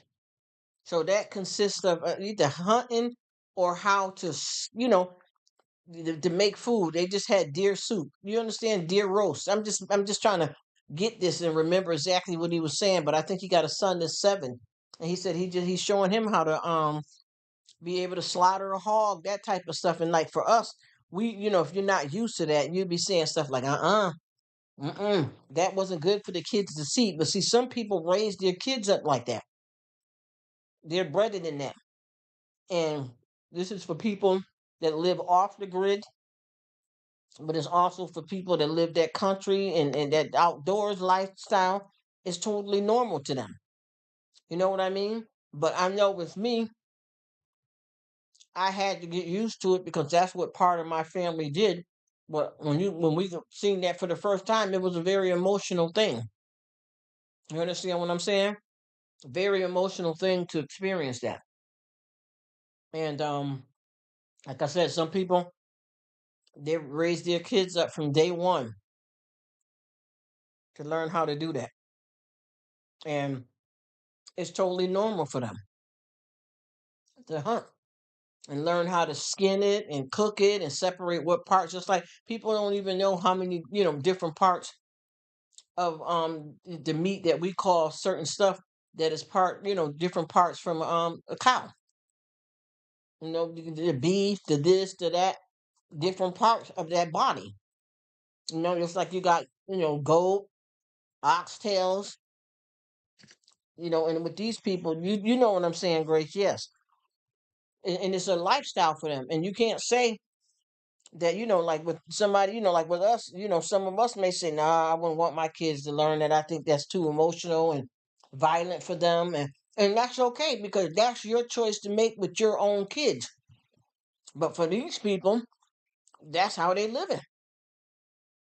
And then there's a lot of people too that live like that because they decide that lifestyle, and a lot of them are poor, and that's all they ever known. I even remember coming up where folks, when you have a death in your family, there were no going to no funeral homes and none of that type of stuff. I mean, you have a service, but they were burying family in the yard because that's how they did things back, where they from, or being poor, or choice. This is not a game here. This is the thing called life that a lot of people don't seem to understand. That we all have choices to make, and when you're bred it into stuff, because there's a lot of stuff. Now I'm gonna keep it real. There's a lot of stuff that I experienced as a child that I wasn't comfortable with, and I wouldn't pass that down in generations just because I know some family of mine that did that. I'm not for everything, no. And I think that's up to each one of us for a personal choice. That's another reason why a lot of couples struggle in their marriages and stuff too, is because they didn't discuss the proper fundamentals of what a marriage consists of. So, just say for instance, you get with this man or woman, y'all didn't talk about all the right stuff. You understand what I mean? Before y'all got married, you didn't talk about all the right stuff because then when it happened, everybody was blown back in the twilight zone because you didn't talk about it. You didn't discuss it. Just like this what I'm talking about. For example, let's say you got married to this man, and then he decides that he wants his kids to be able to go hunting with him, and you feel that I don't want my 10-year-old son handling no gun or no rifle yet. What you gonna do if he's the father and you the mother, and he has equal rights and control of what that child does, and y'all can't come to a conclusion together? What do you do? He says,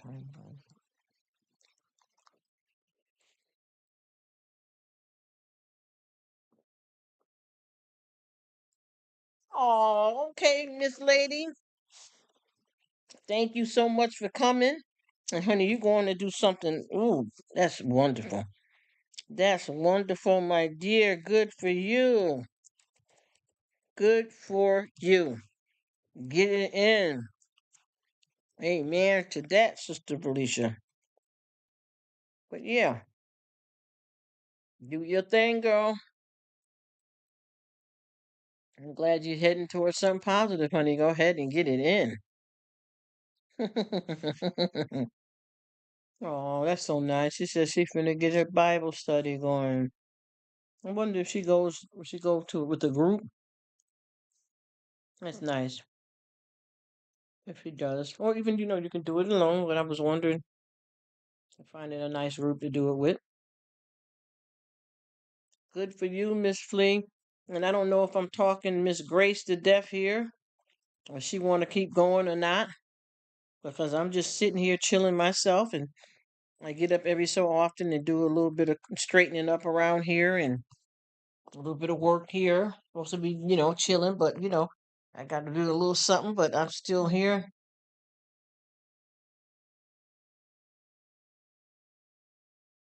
Oh, Grace is so sweet. And you know what, Grace, we talked I talked with you about this the other day. We keep meeting up all over the place with so many wonderful people, isn't it? The truth. And a lot of times the people that we all meeting up with and running to each other on these different chats and comment section, we all have like minds, you know what I mean, of the same stuff. And I just love to just talk about it, and I'm gonna have times. Oh, you cleaning up too, Grace? I know that's right. And I'm going to have times where, we pick up the note, we pick up the tune. Everything is not just about bad stuff. And even the stuff we're talking about, it's not that is bad stuff. It's the reality of the world we live in. And that's the worst thing, Grace, is that when you're in a situation in life that you know nothing because everybody is so worried about, oh, that ain't right. That's not appropriate. But what do you do then? If you just say, okay, you don't want your kids to know that, right, in your home. But what about when they go out to school? You understand what I'm saying? When they go out to school, what is another student saying to them? What about when y'all go to the park and you're here and your kids is doing one thing and the other kids over there swearing and cussing, or some other teenagers sitting there drinking beer? What do you do? What about if you're trying to bring your kids out for a family day at the beach and you got Sally over here, half of her breasts is hanging out and her butt cheeks. How do you prepare them for it if you ain't teaching them nothing? And then you got Jim and Sally and they're kissing and making out right next to y'all because they got a picnic table. What do you do? You see? That's the problem. You see what I'm saying? If you don't teach them nothing, they ain't ready for the real world. If we don't talk about it, I'm not saying that everybody likes scary movies, everybody like mysteries, everybody like to watch, CSI and scary stuff. It's everybody got a different thing, but then the thing that where we touch base at, and it's for all of us, is that the reality that we live in. There is no way around that. I don't care how much you try to shield your kids from certain stuff. You should teach them at home so they don't find out the wrong way out in the streets. That's all I'm saying. And us talking about it and processes and helping each other out. And then I just try to learn and know. And she said it only takes one to destroy the whole garden. Yes, one insect. Ooh, Grace, I love the way you use that. I love the way you put that down. Yes. That's what I keep saying. They just like they said, one apple can spoil the bunch. Yeah, because if you got a rotten apple in there, the rot is going to get on the other apples. You know what I'm saying? And that's the type of stuff that people are, in denial about or don't want to hear about. And I don't see anything wrong with talking about the truth and keeping it real. Just like, when you don't know stuff, that's how you fall more of a victim to it. And then, on here, and this ain't the only thing that I be talking about because I done talked about some good stuff and I got a lot of more good stuff. I'm going to talk about how we deal with things out here. You know what I'm saying? Like what's going on for Christmas. And I want to tell you too, no matter what kind of conversation that I come on here with, even if we're just talking about fun stuff, there's always somebody to come on here and say, my aunt died. My mother's in the hospital. I lost a pet 2 days ago. You get what I'm trying to tell you? That's because it's not all one level in life every day. I'm not saying that somebody's got somebody dying every day or a pet dying, but if you look at just say like if you kind of do a inventory of like one of your whole days. And that's why I always say, think about what you're thinking about. Do an inventory of your whole day. Well, what happened? Like I'll say part of me, whether day, night, whatever your time zone is, whatever's morning for you, whatever's day. What's happening? Okay, let's start off like this. Well, what happened? Well, woke up early in the morning, only got about 4 hours of sleep. Is that a good thing or a bad thing? Well, for me, it's a bad thing because I needed 8 or 9. That's just real. She says, yes, it's real life no matter. Yes, yes. Yes, ma'am, Grace. That's what I'm talking about. So, so you say, well, yeah, what happened so far? Well, I got up earlier than I planned, and that's a normal thing. I needed some extra sleep. Well, what happened? I had some packages that were supposed to come, and the stuff is it's been called in. I mean, the order's been placed, and then you get the stuff and something's missing. That's normal stuff. Well, what happened in the house? Well, I got a kid here that was sick today. Husband home from work, ain't been feeling good. My nephew broke his arm. I'm just giving, you get what I mean? This not like no one moment that you have that everything is perfect the whole entire day. Life don't go like that. You know what I'm saying? It's good days where there's nothing happening, but you still have to deal. I had to cook today. I got to eat today. Okay, well, me, I can say I ain't got to cook because I cooked enough for 2 days, but you'll be cooking after those 2 days, won't you? This is normal stuff that happens throughout our life living.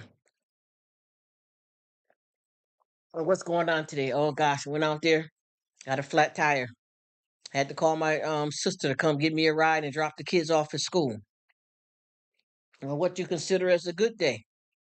Well, they're all good because I'm living and able to do, experience the stuff, and I was able to get a ride, get the car fixed. You know what I'm saying? But it's still life goes on. And no matter what your day is, somebody can be doing worse than you. And most times they are. You know how many people that didn't wake up this morning? And I'm not saying, oh, well, we had a grandmother that's 80 with some health problems, and they said that she may go any day now. And I'm not making this like I'm playing this as light or taking that for granted. I'm just using that for example. Not just that. You got a baby, a child. What happened? My son didn't wake up this morning. He's 5 years old. Well, what was wrong with him? Did he have any underlying medical problems? No, natural causes. I'm serious. Let's come on. Seriously. This is the stuff that's happening. Just because it didn't happen to you or nobody if you look on the news, and I mean, I don't like to try to be programmed by the news, but I'm just saying in general, keep it real. Everything is not okay. You may wake up and just not be feeling good today, and it ain't no pinpoint. Oh, I think it's C19. Oh, I'm women. I got a cramp. It don't even be that. It's just one of them days that you know, it is. Or you got one of them days you going around happy go lucky. Hello, what's up, Adam? How you doing? Hope you're doing well with them cool cats. It's just so many different things that we deal with far as our emotions every day and throughout the day. You know what I'm saying? And that's a given. We don't even have no control over sometimes what's going to have happen 5 minutes from now. I mean, I could be planning on a lot of things and it may not happen, and it don't mean that it's bad that it didn't happen, or it might be a reason that it didn't happen that mess some things up for you. But we don't have control over everything. It do what it do. So with that being said, that's all we can do is get through it the best we can. Oh, that's so. I'm glad to hear it, Adam. He said with the 9 fur balls. That is so cute. I'm glad to hear it. That's all good, bro. That is all good. I'm glad. We just chit chatting away about just a whole bunch of different stuff throughout life that is just going to happen. There's kind of no kind of way around it. It's no rhyme or reason. There's always something, but I don't think any of us, and I'm not saying that to wish negativity on anybody, but I don't think there's any of us in this world that's going to ever say we never been hurt, we never experienced loss. You know what I mean? We never have problems. I don't care how wealthy you are. I think that we all experience some kind of turmoil one way or the other, as far as emotions is concerned, or your health. I don't care if it's I got a stomach ache today, I broke an arm, my aunt got hurt yesterday, Mary and John down the street had a car accident. I lost somebody. I lost my wallet. It's always all these emotions up and down. We cannot live in this world without experiencing some pain, some hurt, some in between, some ups and downs. It's just what is going to happen. And that's why I do my best. I do my best to make sure that I try to make it count. And then I'm saying that. And then I end up, going against what I tried to uphold. That's because we can't control it sometimes.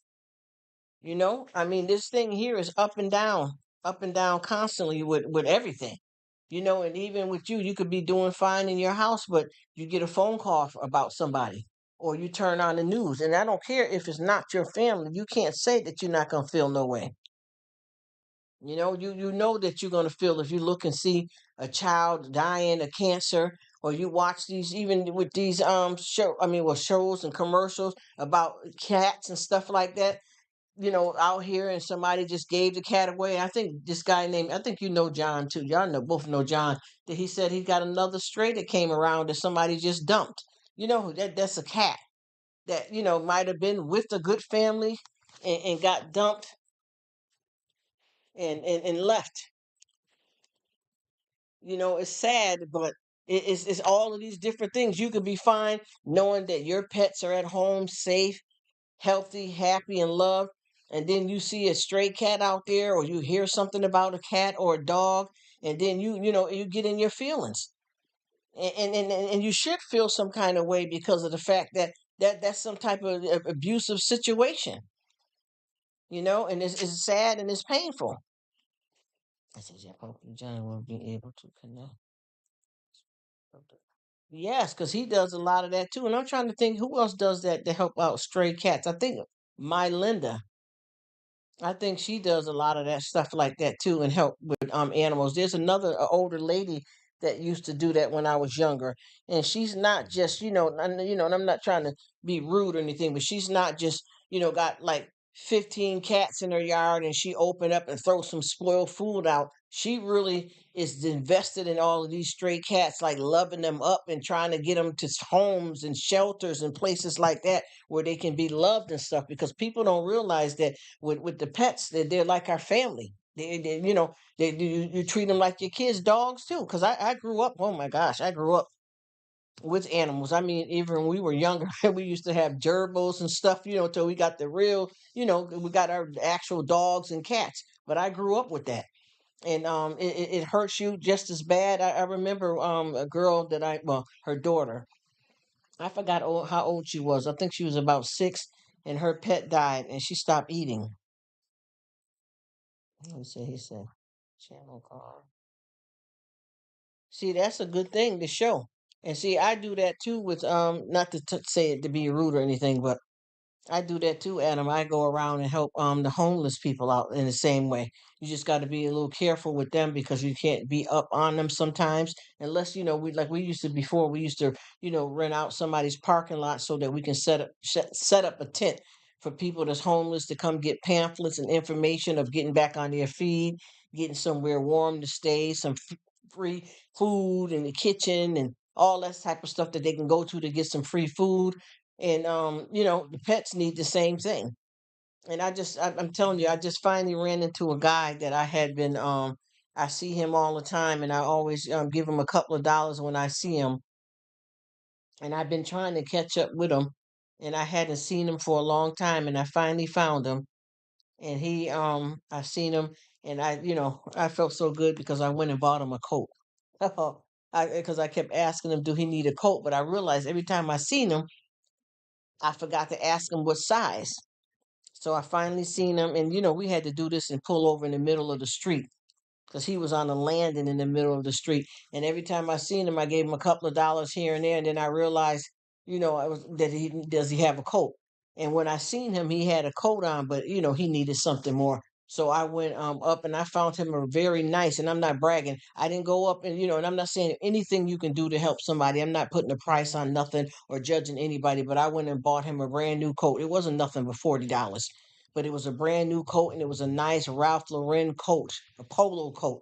And I promise you, I did him the same way I would do any male family member of mine. And if you would have seen his eyes, and now mind you, we kept hoping the cars wouldn't come because we would have could have been blocking traffic. And I was able to give him the coat and a couple of dollars too. And I don't know how to explain to y'all why I ran this guy down like this, because there's so many guys and women out here that I help, but something about him.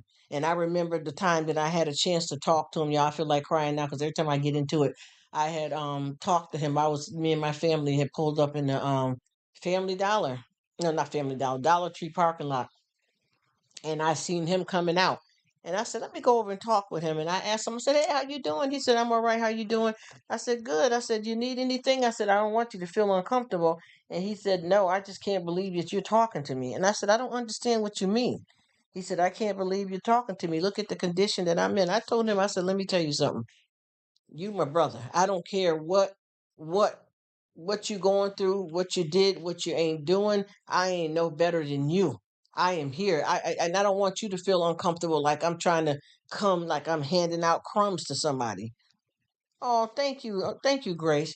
And I promise you, me and him talk, and I could see, and when I started talking to him, all of his stuff fell into place. Everything I was saying, I could tell he was out there on drugs and he fell off. And you could tell that he came from a family that had good values and stuff like that, but he just fell off. And when I started talking to him, he basically was telling me, how he got out here and got a hold of the wrong type of stuff and ended up out here and he's burnt all his bridges. What did he say? I hate to say this, but sometimes those who think they're homeless are, but Jesus says, secure no matter what we think. Sure, God also be sure, you're right about that, Adam, because I'm going to tell you, to be 100% honest with you, a lot of these people set that up for a con. And I done seen so many of them. I'm going to tell you how a lady got me one day. Well, she didn't get me. I kind of went to her, but she didn't need it. And I would rather have give it to somebody that need it. She was sitting out with a whole bunch of carriage full of junk and looking, disheveled and bad.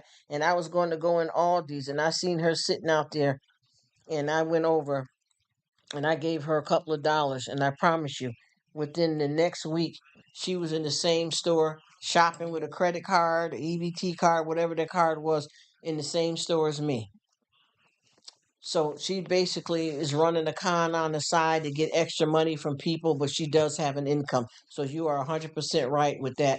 And I promise you, with the guy that I got the coat for, um, he might have took that coat and went on and sold it because I know when we went around the Rotary, he was gone that quick. But I just asked God to guide me on what to do, and it was in my heart for almost what, a month before I could find him again, and I still felt it in my heart to give him a coat.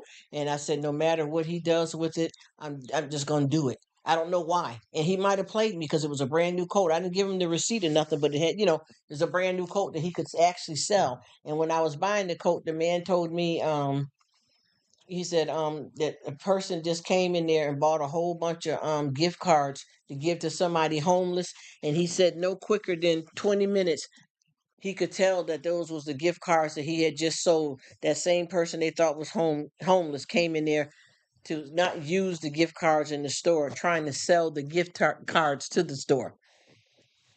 And just like with that guy, I'll probably see him again. He says, sure, completely understand. You know what I mean?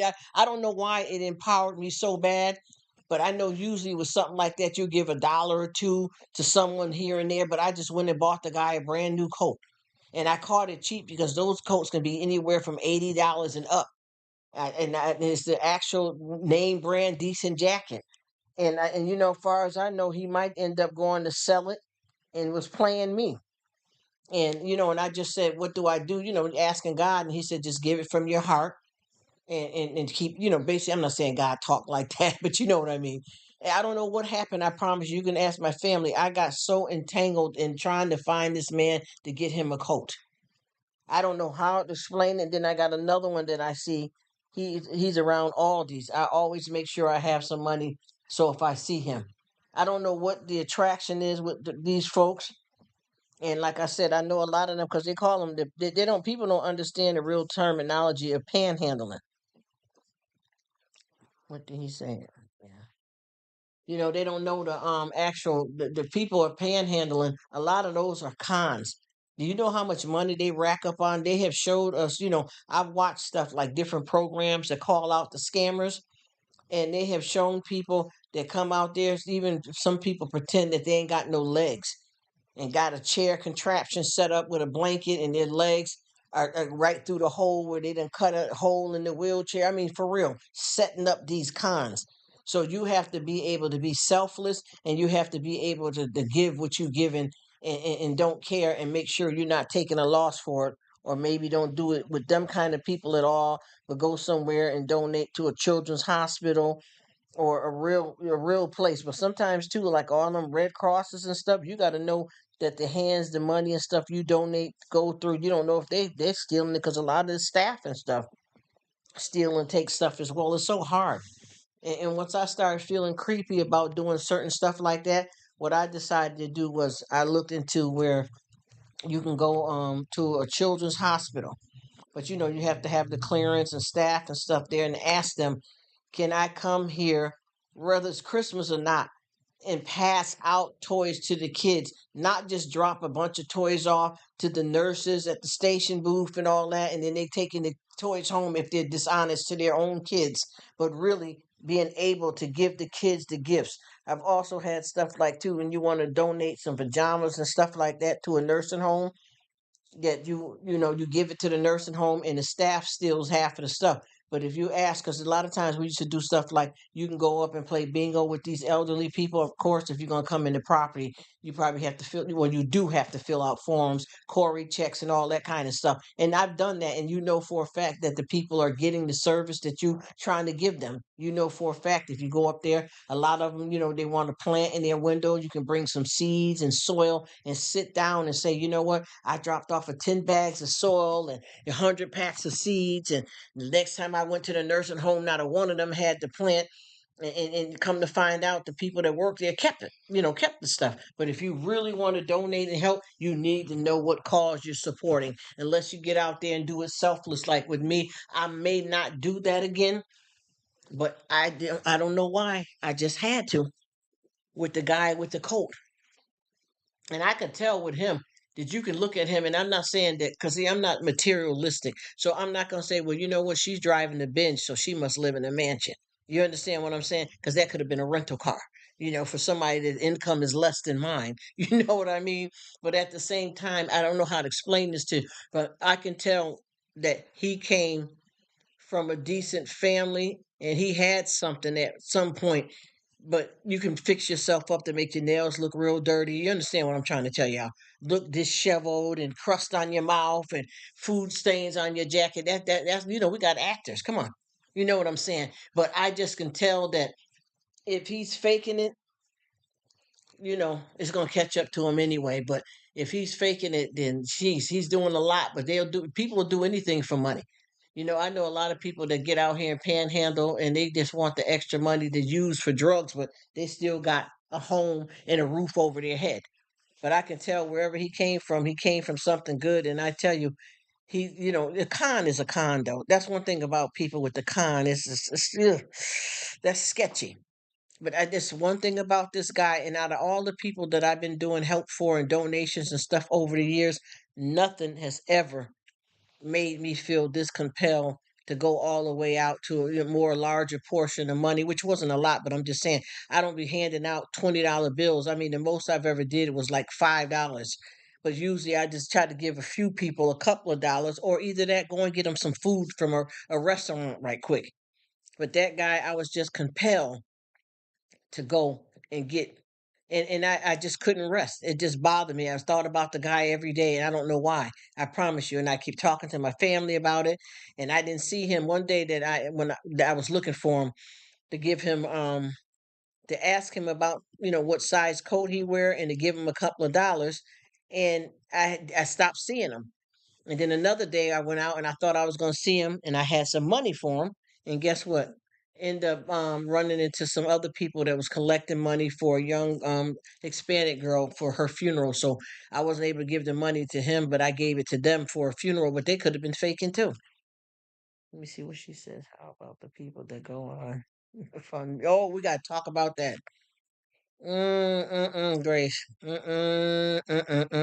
People giving them hundreds and, yes, and thousands of dollars. Ooh, you are on point.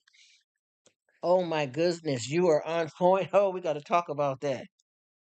Honey, let me tell you, that right there. And the thing too, they had a woman that was doing that with her daughter and made her suffer through some treatments and stuff. And I don't know how certain hospitals start doing that without any medical papers transferring from another place. They just started giving the girl treatments.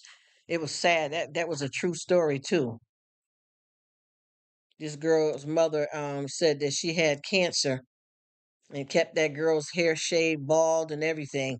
And it was all a con because the mother had, I forgot what's that disorder that people have where they get off on their child being sick. What's it, Munchausen syndrome by proxy or something like that? And she was the mother had it faked like she was getting that she had cancer, and people was giving her money and paying her rent, and come to find out the girl was yes, you know what I'm talking about, right? And come to find out the girl was not even sick at all. But what I'm trying to figure out, what kind of hospital that, just say for instance you moved from another state and she got all that paperwork conjured up, and you got we're going to continue chemo here and radiation because we came from Baltimore, and I've been trying to find another doctor, and actually all of the paperwork is falsified, and they automatically set the girl up to start getting chemotherapy treatments and stuff. How would they do that without doing the examination themselves? You know what I mean? And research to see and contact her previous doctors. I just don't understand how that works, especially for a hospital. Now I know like a few people like us, like if somebody said to me, well, Margaret down the street, she's dealing with some cancer with her daughter and they're struggling with getting winter coats, and like a few of us neighbors get together and get get the girl a coat. But this is doctors doing medical treatment. You understand what I mean? Because chemo, you can be in the treatment that a doctor has that you feel that's safe for you, and end up dying because chemo, it kills the good cells along with the bad cells. It messes with your heart. You'll never be the same again after chemo. Anyway, even if you live another 50 million years, its damage is done.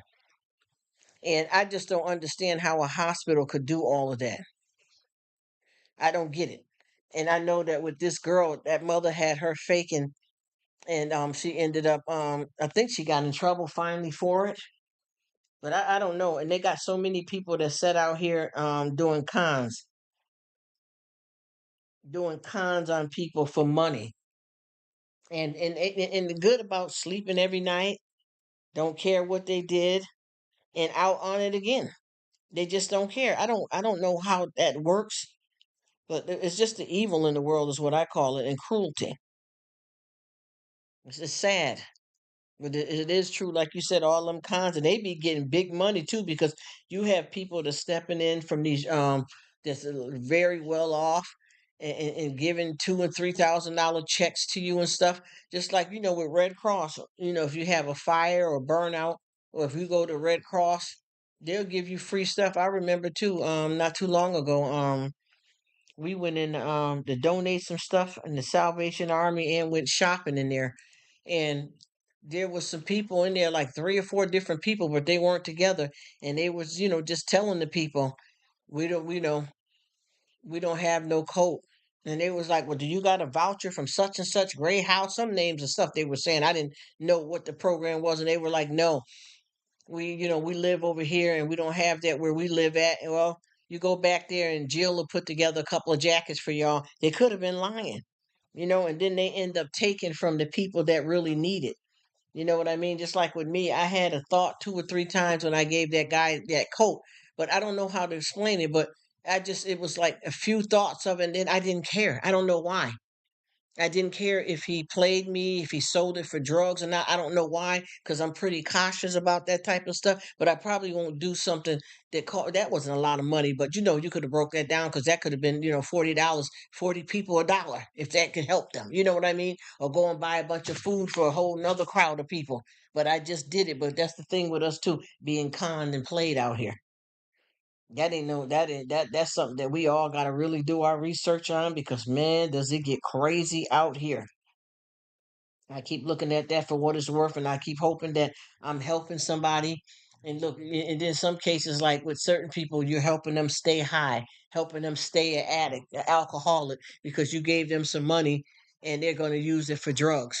So how do you feel about that? Because I've carried a lot of guilty feelings and emotions about that too. Of if I did something, is it going to be for a good cause, or is this person really doing what they need to do and gonna go get some food? Because most of them you can kind of tell whenever you offer them, like, they okay, you got a couple of dollars. I say, well, you know what? They got a restaurant across the street. It don't necessarily have to be McDonald's or Burger King. I can go get you a sandwich and bring it back because you don't know these people. You're not gonna put them in your car and all that. Nah, I just want the money. And nah, I just want the money. I said, but yeah, you said you needed something to eat. So instead of you having to do all of that, unless you want to meet me at the restaurant and then I'll drive over there. Nah, I want the money. And then they start getting aggressive. And then they show their colors right there. And I told one girl one time, I think I gave her $5. She was in the grocery store parking lot. And she scared the heck out of me because I was putting the grocery in the car. And you know how cars are parked. You know how cars are parked in the parking lot. She came up from me kind of sideways and kind of scared me a little bit. And I told her that wasn't a good idea. You know what I'm saying? That wasn't a good idea to sneak up on somebody because you can get yourself hurt. And I said to her, I said, what's going on? She said, you got a couple of dollars. And I said, for what? Really, I just wanted to talk with her. I wasn't disrespecting or nothing. And she said, I just need a couple of dollars. I said, I can tell. I said, you got a drug problem, right? I said, your pupils, because they're dilated and fixated. I can tell that you got a drug problem, and right now you're jonesing. You need a fix. And I'm not talking about just like crack. All of it's bad. But she was an IV user, and I told her, I said, I know you probably got a couple of kids that's missing you, and you out here, and you're struggling, and you're doing bad. And I told her, I said, I gave her the money and I told her, if you ever have a chance, try, even if you only last 5 minutes, try to walk up in a free meeting. You understand what I'm saying? Try to walk up in a free meeting, even if you can be in there for 5 minutes, just to get an idea of something, that there's help around the corner if you want to get off of this. And sometimes the people, you just can't help them. They're just, it's not in the cards for them right now, or they're not ready for recovery. But I can tell that she done been ran through in the worst ways as possible. I'm talking about out here, victim of circumstances, prostitution, abuse. They've been ran through mentally and just distraught right now, and ain't ready for help and may never be, unfortunately. You know what I mean? And then I've seen a lot of them, because if you ever look at I don't know if you ever seen any of them programs out here, Grace, that they have them intervention programs, or just anywhere, any kind of program that they have out here that are for different interventions. You ever notice that most of the people that run those programs are recovering addicts themselves? You see what I'm saying? So you can look at those people, and when they talk, they'll tell you, yeah, I was on heroin for 15 years, and they hit rock bottom hundreds of times and still wasn't ready to give up. Hundreds of times it took them to where they got themselves together enough to want to get cleaned up. That's right. They went to, yes, yes, they got to, yes, yes, Grace. And a lot of them would say it. And what do you mean rock bottom? That the thing is, they actually weren't at rock bottom if they didn't want to get no help. You know what I mean? Because a lot of them, rock bottom is not the rock bottom that we think. And a lot of them have lost it all. When I say that, when you become, completely homeless, and some of them, when I mean homeless, not just they we'll do it like this: lost their house, their job, their kids, their marriage. Um, some of them kicked out. Hey, thanks, Bert. A lot of them been kicked out of shelters, ain't allowed in the shelters no more. Then they can't make it on time to get to a shelter. You know what I mean? That's to us, and I think that a lot of them probably thought that they were at rock bottom, but then they start finding other tricks out here in the street. And I'm gonna be honest with you, there's a lot of men that I know that's hit rock bottom. And no disrespect, I don't want nobody to misunderstand what I'm saying, that might be here or in the bushes or whatever you want to call it. But a lot of them have been gay for pay, just to get high. Seriously, heterosexual, but had to consider being with another man because that was the only opportunity that they had to be able to get money to get the next fix. You know what I mean? And with that being said, to them, that's not even rock bottom, because if you ever notice, when they get to the level to do something like that, going out of It's already bad for a woman to, that's heterosexual to be out there in the streets and sell herself to a man, but for a man to be with another man that is heterosexual because their drug problem is so bad, we would feel that that's rock bottom. But they'll go on and maybe do that for their very first time. And to me, that seems like that should be rock bottom, that they had to go like that down that low, but it may not be enough. You know what I'm saying? That may not be their rock bottom. The rock bottom, and I think honestly, I think rock bottom is when you really are ready to get help. Rock bottom, and I promise you, excuse me, what I've learned. You know what I mean? You know what I'm talking about, Grace? Because I feel like rock bottom to us is different for certain people.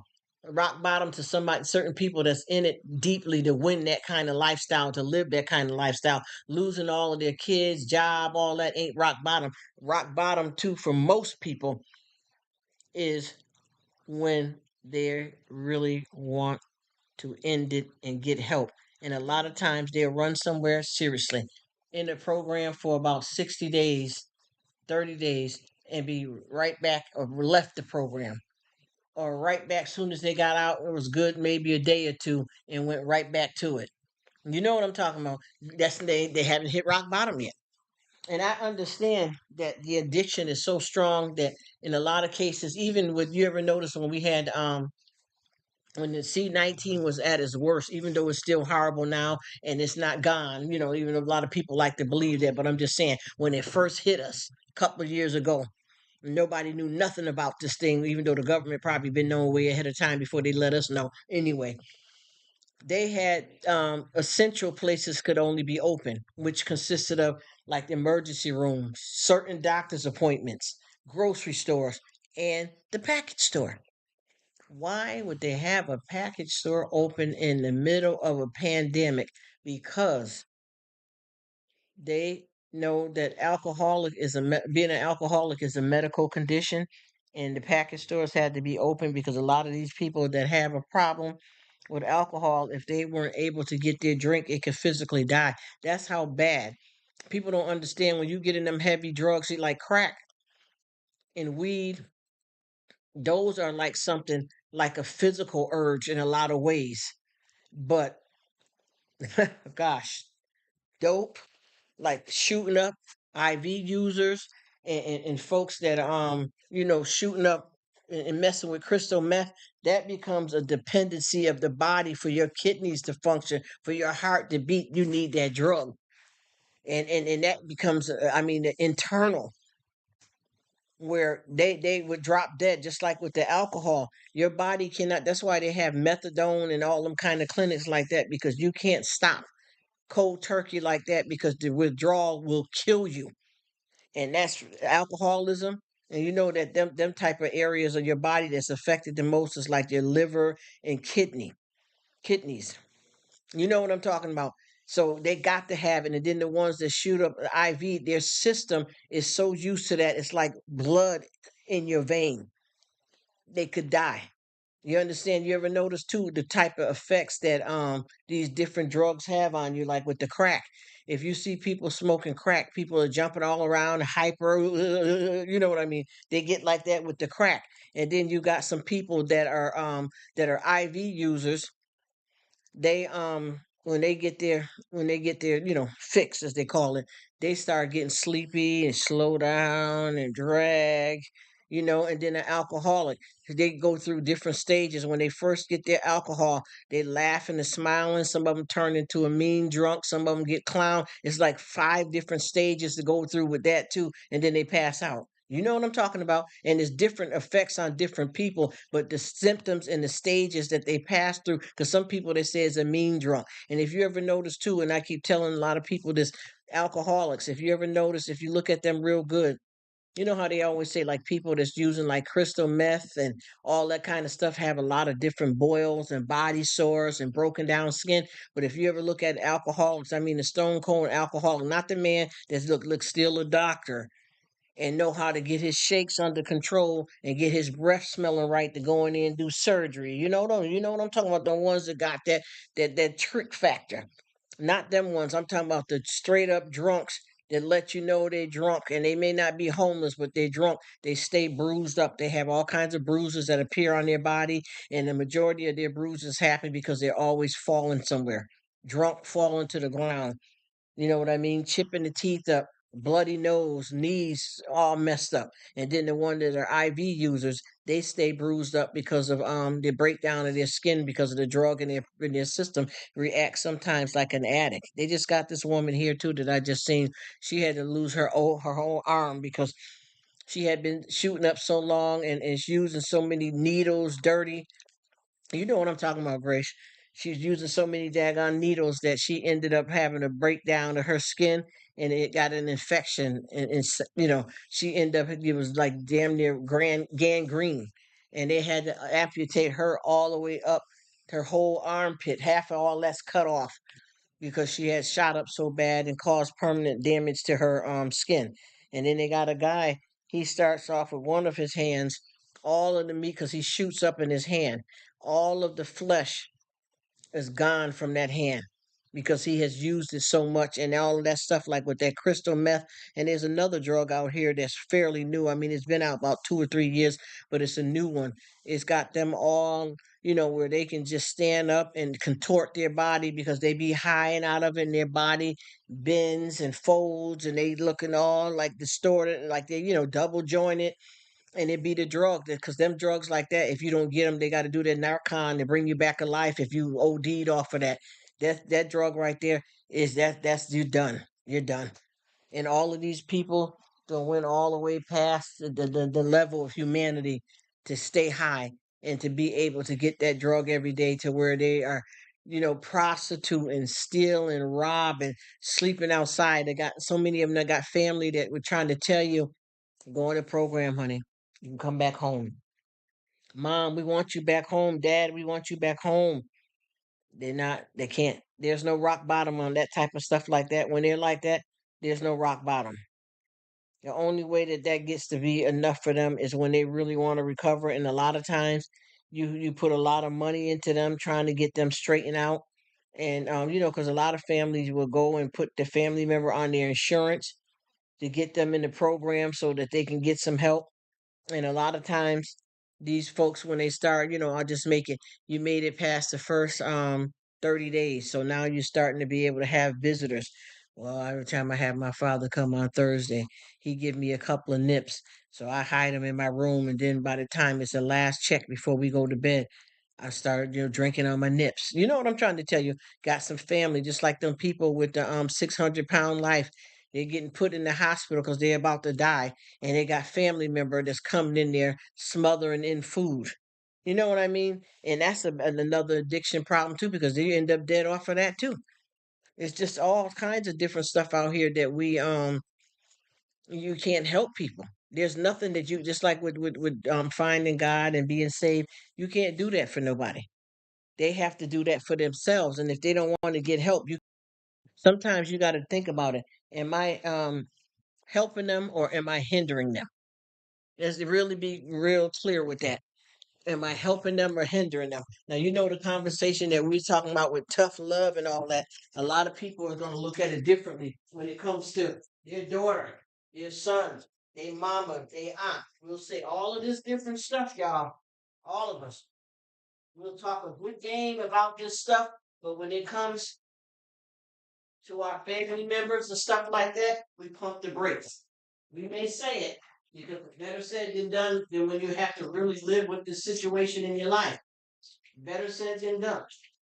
But when it comes to one of your kids, your mama, your sister, best friend, we pump the brakes real quick. You know what I mean? But I'm gonna tell you, I learned that I can do it. And it's not necessarily even tough love. It's something that has to be done. And I came into a situation like that it wasn't nobody that was on drugs or anything, but they wasn't rolling properly in their life. And I couldn't have that toxic around me. And I had to cut them off for a minute. And a minute ended up being longer because it ended up being COVID, in the way of them being having travel from being in a whole nother country.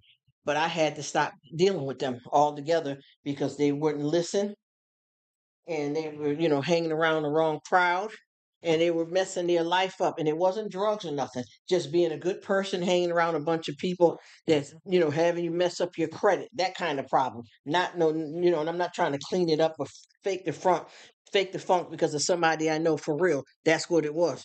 You're a decent person and you keep lending people money, keep letting people borrow this from you. You're giving somebody that uses your credit card, they're running your credit card out, and you nice sitting in the middle being dogged out by all these people, and then not wanting to listen. And now your whole life is falling apart and can't nobody really help you. And I don't want to watch that. Oh, thanks, Bert.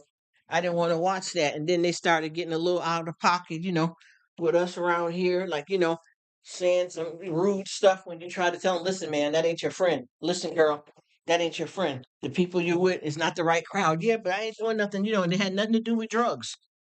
But no, that's not your real friend. You shouldn't be hanging around them. That's not the right kind of situation to be in. You need to leave them people alone. They're using you. Why are you paying half of the bills and it's just you and there's 5 or 6 of them in there and you just paying everything? No, it was that kind of thing. And that family member got caught up and crazed out. You know what I'm talking about. And it got so bad that we had to cut loose. I had to stop trying to help and talk with them because they were, and I ain't gonna lie, I helped them out quite a bit financially for a good while. But well, they had to get their stuff together. And see, they're rock bottom for letting people use them. You understand what I'm saying? It wasn't there yet. We had to wait for them to fill the rock bottom. And finally, I promise you, with the talk and aiding of trying to tell this person that they got to get it together and they need to cut this person loose and that person loose, finally, they got tired of it and they seen what we were talking about, the rest of us. And they finally got themselves from around those kind of people. And they got their, got on a different track and paid attention to what real love is and how you're supposed to be treated and what you should put up with. And once we did that, they woke up to the reality and their life is right back the way it should be. But it was a hard battle because they were so caught up in, oh, that's my friend. If they need this, they need that. I gotta help them out. And it wasn't that. It was they were using you. They were playing you. You know what I mean? So finally, they got it. But I know I can do it because I'm not. I can't because after a while, you got to think of what's really good out here. So if you putting up with this person and they're doing something wrong, especially when it comes to like some drug issues, and you done got the people, you say, well, you know what? I'm gonna get Mary off the streets. I'm gonna go pick her up and bring her back to the house. First of all, when somebody, Mary, John, whoever it may be, when somebody on drugs like that, you can't bring them straight to no house. They finna rob blind. You kidding me? Are you crazy? They need medical assistance first of all. They need to go out, especially if they've been out here, whether it's prostituting, using needles behind each other, living on the streets, eating out the trash can. You need to go get your health checked. You can have hepatitis, anything out here, sexually transmitted or sharing a needle. You could have crabs, bed bugs, anything because you've been out here in the streets. And that could happen to us people. Just say you went and rent a hotel room and if it wasn't clean and somebody was there with bed bugs. But I'm just saying, the people that's from the streets out here or out here on this drug wild like that, you have to make sure that they're screened properly before you bring them home. And a lot of times when you bring them to the hospital and try to get them some help, then they transfer there to some 30-day program. 30 days ain't gonna work for nothing like that.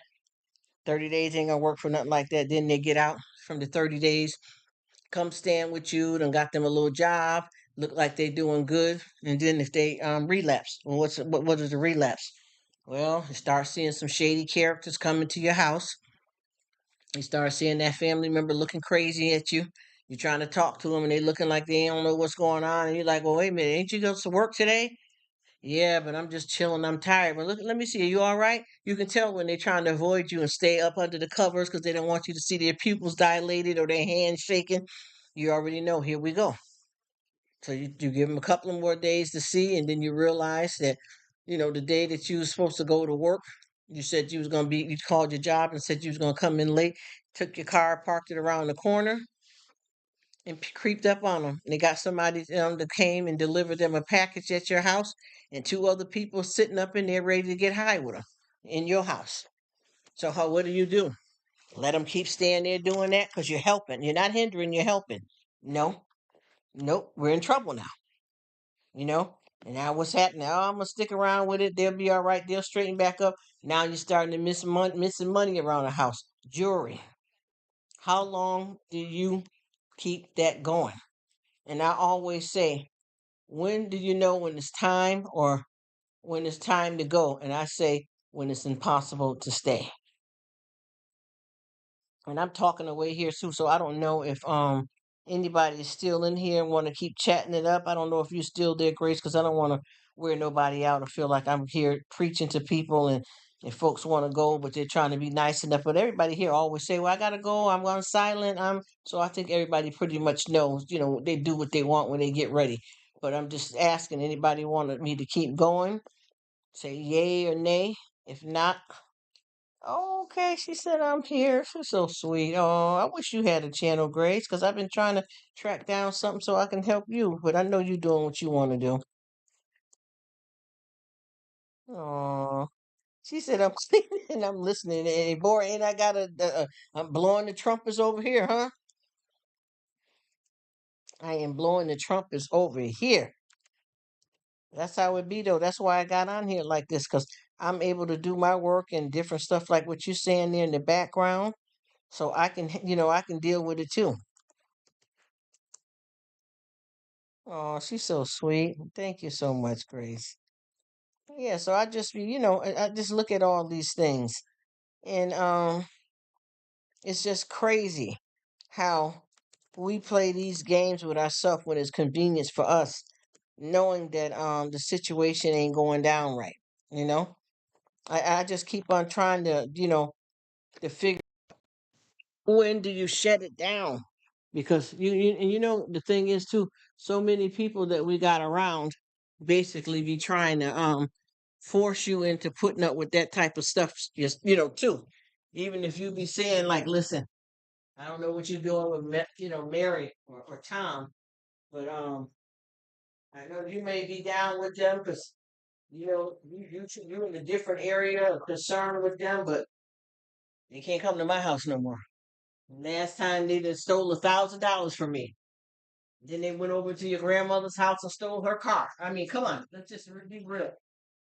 Come on, what do you do? How long do you do? And who are you forcing to deal with that person with all them issues just because you want to keep being bothered with that?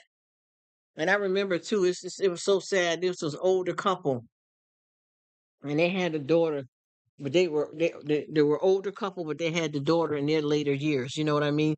These people were like early 60s, the husband and wife, and their daughter was like 30. So I don't know, what she had her, on her last eggs or whatever have you. And she turned out to be a drug addict. And they kept on, boy, they doing all kinds of stuff. It was a mess. And I felt so bad for them, but they didn't listen though. They kept on having her come and live with them. The same spill. She putting hands on them. She's robbing them, stealing their cars. Same thing, 3, 4, 5 years putting up with that. Finally, they get her in another program. She gets in the program, start talking to them, on the phone. Yeah, I'm doing okay. Yeah, I'm doing okay. Yeah, I'm fine. Yeah, they doing that, going to visit her at the program. Before you know it, she left the program. Now, mind you, they done already refinanced the house a few times to pay for the program because they done got older. The insurance ain't this what it used to be. You feel me? House was paid off, but they had to refinance it to be able to pay for her treatments. You get what I'm telling you? Buy another car because she totaled the car and y'all had lowered your insurance premium on the car because y'all are paying so much for her for her. Well, honey, that girl didn't do nothing but go to that last program with their last little bit of money, and she wasn't even not even rock bottom. I'll say wasn't ready to be healthy. and live her life. And she ended up leaving that program, and they let her come right back and live with them again. And the program told her, I mean, they told them that they need to be in counseling because you guys are not helping her, you're hindering her, and y'all need some kind of help to understand what you're doing is not right. And they didn't listen, and they ended up taking her back. And yeah, it is hard. Yes, it is, Grace. And they ended up taking her back, and with them hardly had nothing left as it is because they was at their retirement age type stuff. And they took her back, and she ran them through the mud. She ran them through the mud, and it ended up where they were saying they were probably gonna lose their house and all that. You know what I'm saying? Especially if you done got older and you're living off retirement and all that, and the house was paid off, but you're using your retirement money to pay back the 10,000 that you spent trying to put her in the rehab program and all that. And they didn't listen. They took her back, and she took them down. She took them down. And it's a hard thing, but see, I don't understand though if they see, and I'm not judging them though, but if they see that what they were doing for her wasn't working and it was making things worse, you know what I mean? I'm not doing all that. I'm sorry, I don't care who it is, because where you gonna live at now?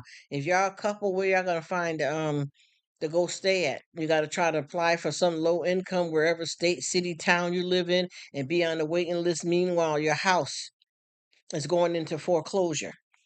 You get what I'm saying? And then you say, okay, well, you know what? We're gonna put our two pennies together and we'll get a one bedroom somewhere, efficiency apartment. Okay, so y'all doing all this, but you still got her around depleting all of that little extra money you got. You know what I mean? There ain't no way out of that. You really have to consider what you're doing here, because the last little bit that you got, she's taking that from you. And there's nothing left, because you got to look at everybody ain't got no, yeah, you know what I'm talking about, Grace. Everybody don't got no you see, you know how I'll give you an example. They got a, a, a couple of people out here, and they got this one couple now. What happened with them, and this is a couple that they ain't got no kind of family member that got a drug problem is draining them. But what happened with them is they had the house, and by the time their kids got grown, their house was paid off. You know what I mean? But by both of them having medical issues, you know, one of them had to retire early, and then the other one is only working part time. So now this one is, since she retired early, she's collecting her Social Security or disability or whatever it is she's getting, and the man is only working part time, and they have had to refinance the house several times to be able to get a new car or whatever. You know what I mean? Going through financial struggles, and it got so bad with them, and they didn't have no drug addict person in their life. They wasn't blowing through money. This just life hit them. They had to sell their house and move into a one bedroom low income apartment from being a homeowner for over 30 something years. Life was lifing. You get what I mean? Everything that they had worked for, they got sick, and couldn't, mission was impossible. You know what I mean? And these were good, decent people that got caught out there. You see what I'm saying? So the only thing that they have, and both of them have worked all their life, but the way the economy is, it wasn't enough to sustain them. And like I said, with the house, you just say, for instance, we both working, and we need to get some work done, on the back half of the house, because the porch is falling. So they put a little loan against the house to fix the porch, and then all of a sudden, Dad got sick where he had to retire sick. But y'all got this loan hanging over your head. Other than that, the house was paid for. Only thing you had to do was utilities and your taxes, which was you were able to afford that.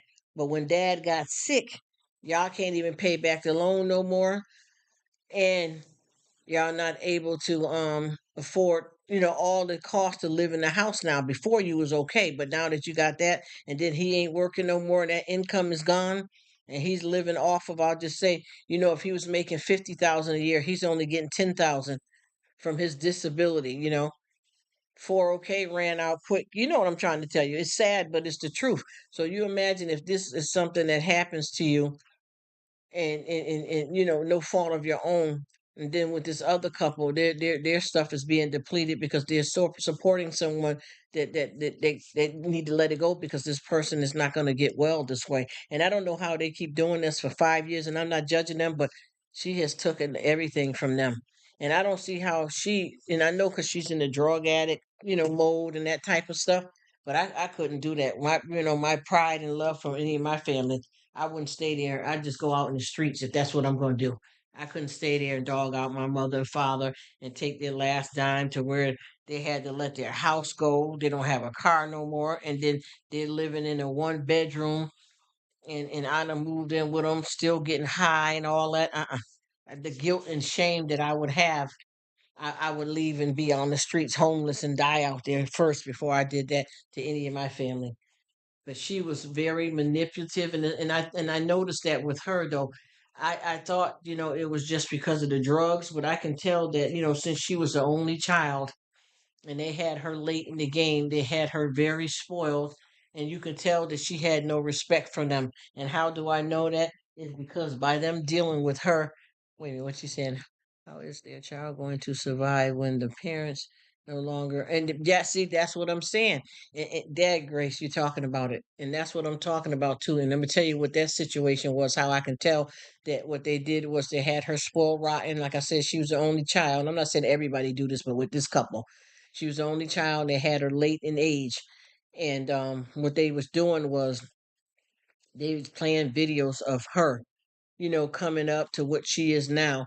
And I could tell that from when she was a little girl and all through these different parts of this videos that they were showing, she manipulated them and had no respect for them right out the gate before she became a addict.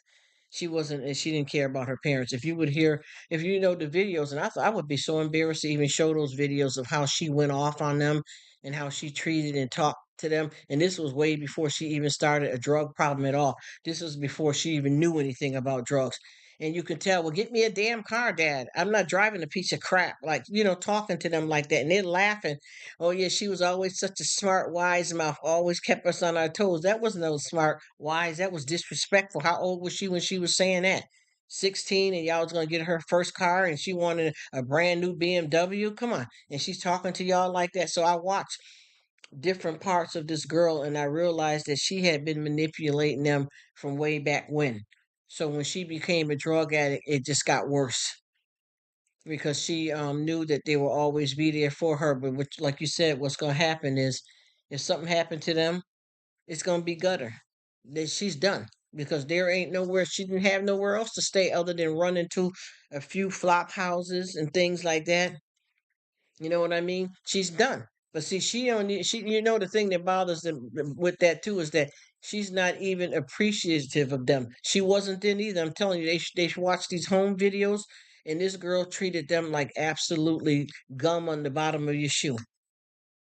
And they just, I mean, talking to the father any kind of way, swearing at them, and then they were older, good parents too, to this young upcoming girl, and she ran them. She ran them in the ground, very controlling, disrespectful, hateful, mean, nasty, and she's still doing it now. These people are, older, later 60s, I think the father was about 70, and they're still dealing with her, running their lives and telling them what to do, and she's doing it with drugs. Different men in the house, different drug addict people in the house. Somebody's wearing the mother's robe, all that old messed up stuff in the house, drug paraphernalia all around the kitchen and stuff like that. And they still won't let her. Well, she's sick though. She's sick, yeah, because me and Al, we just said, our daughter is sick and we're responsible for our children, even though they're adults. When a family member is sick, we have to help a family member. Yes, my daughter, my only child. I feel like I got to stand there for her. Hell freezes over if we let her go back out to the streets again. So there was nothing. Even the counselors was telling them that she need to get some counseling to parents and stuff for them not to allow this to happen to them. And none of them wanted it. They ended it with her back living with them and life done. And you can tell with them, they may not have much longer to live, not just because they're old people, but because of the emotional abuse and stuff that they're dealing with her, mentally, dead, emotionally dead. You know what I'm saying? Because people don't realize that all of that stuff, when you have that on you, weighing on you, like emotional abuse, heartache, and all that, that stuff kills you. That stuff kills you. That makes symptoms appear in you. End up having an early heart attack and all that kind of stuff like that. Yeah, it is so sad, Grace. You end up, stroking out because of the fact that you're worried. And people don't realize that a lot of our circumstances that we be in, and the way we allow it to affect us, has us messed up in an emotional way. Emotional stuff will take you down too, just as well as people having a heart attack, a stroke, or some type of medical problem that they didn't cause on themselves, but because you stressed out. Stress is real dangerous, and you have to watch out how much of that you allow to control your life. Because if not, you're gone. And I know what that's like, living, with just having some stress, period, of your own, less more than somebody doing you in for drugs. Every time you turn around, oh, did you leave the car keys out? Yeah, because the car is gone. And you're like, well, what happened? You know that I got to go to that knee surgery tomorrow, and we don't have enough money. But now this we in 2023, we don't have no ride to get to that, to the doctor's appointment. I don't have money for Uber or a cab, but she's got the car. But yeah, she's sick right now, though. We can't get mad. We'll just have to take two buses there, Sal. All that. No, That's your sickness right there. You can't control that your knee gave out on you and you need surgery, but you can control how distraught you are with this thing. Because I know I've had heartaches in my life that felt like I was going to die because I allowed somebody else's problem to destroy me. You know what I mean? And the same thing with having situations with your grown kids with work and stuff. Certain stuff ain't meant to be tolerated like that. And we all have to watch how we pick our battles when it comes to stuff like that, because that's just scary and very sad. It's very sad. And Bert got something going here, do he? Yep, he got something going. I'll be done by then anyway.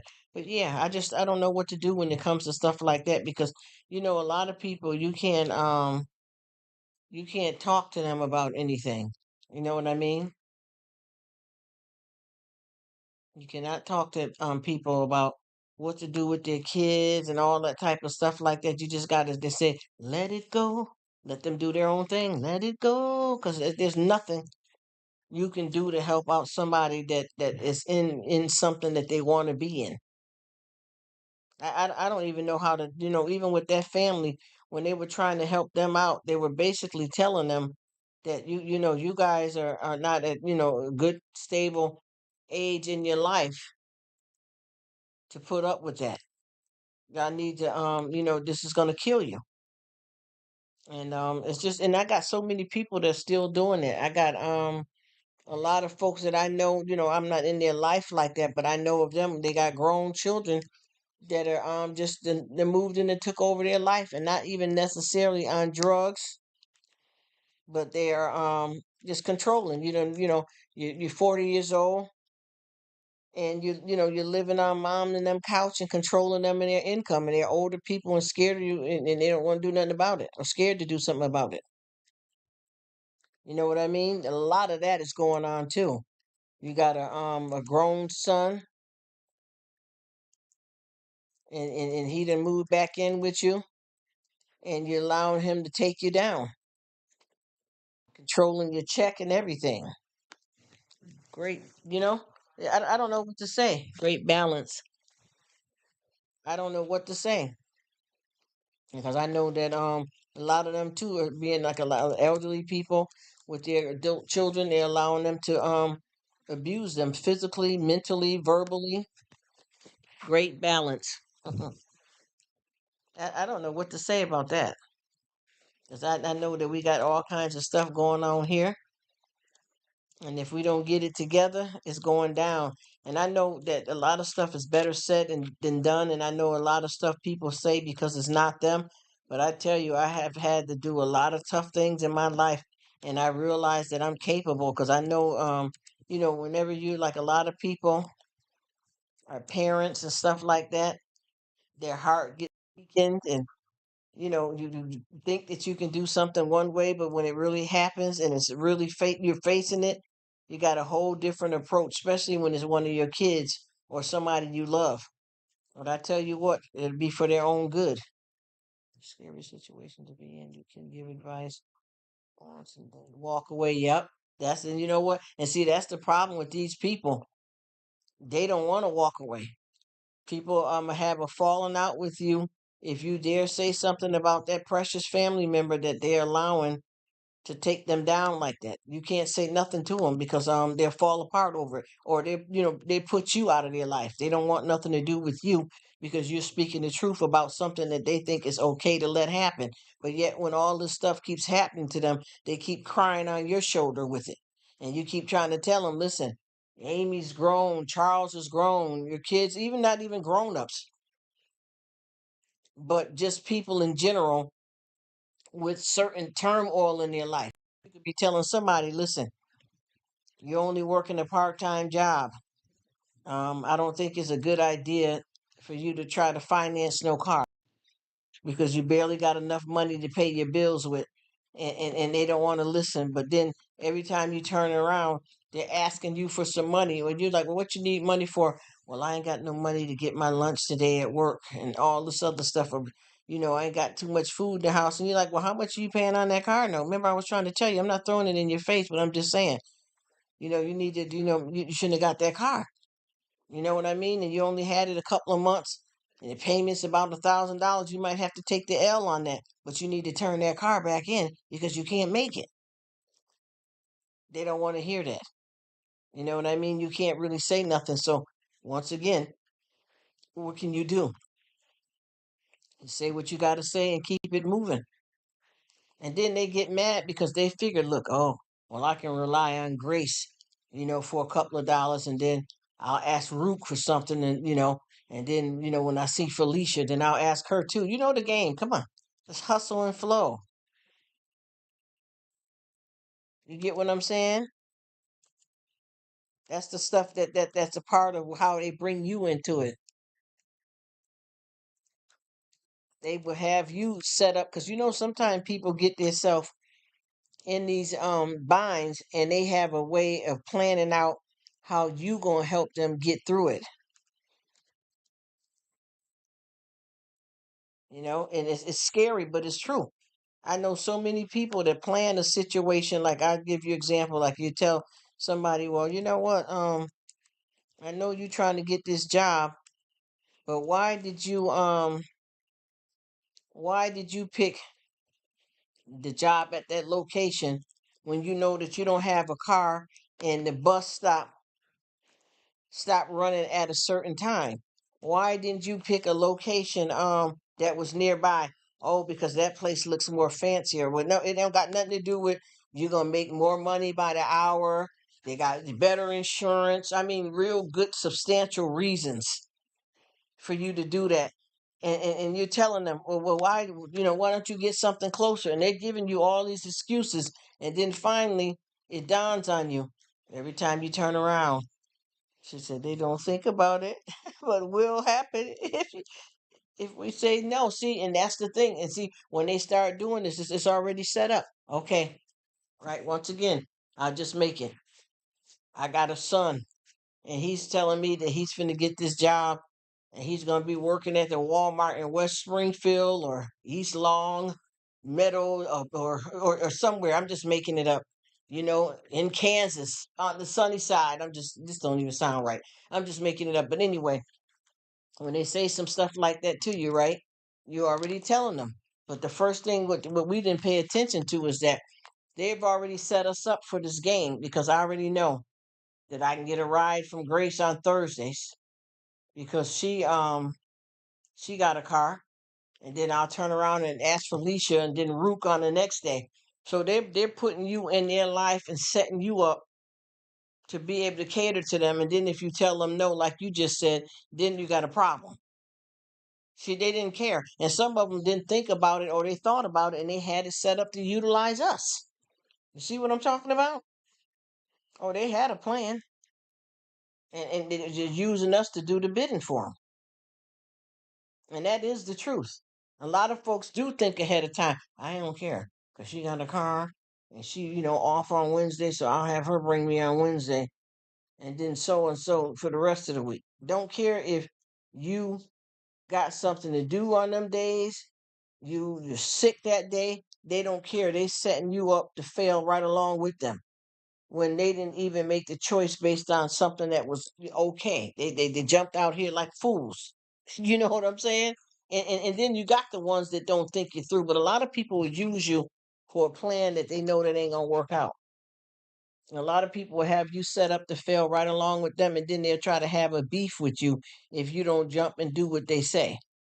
And that's the problem that I've been noticing about a lot of people. They try to plan it. That's why with me too, and it's not to be shady or secretive, but that's why sometimes I don't even let the left hand know what the right hand doing. Because sometimes when you give people too much information on you and how you do things, they ain't doing nothing but trying to find out so they can find a way and set you up so that they can use you to their advantage.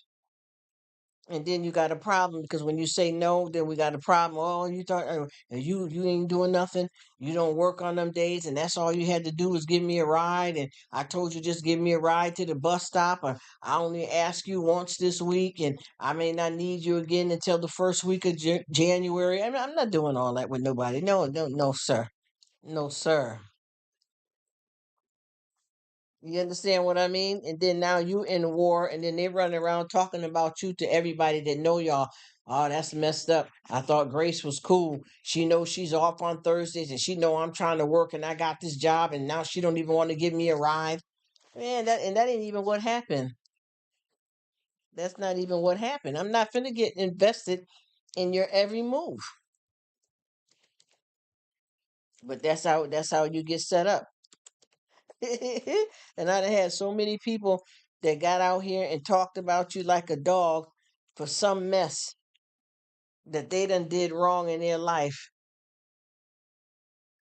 You know what I mean? It's so sad and creepy, but it's true.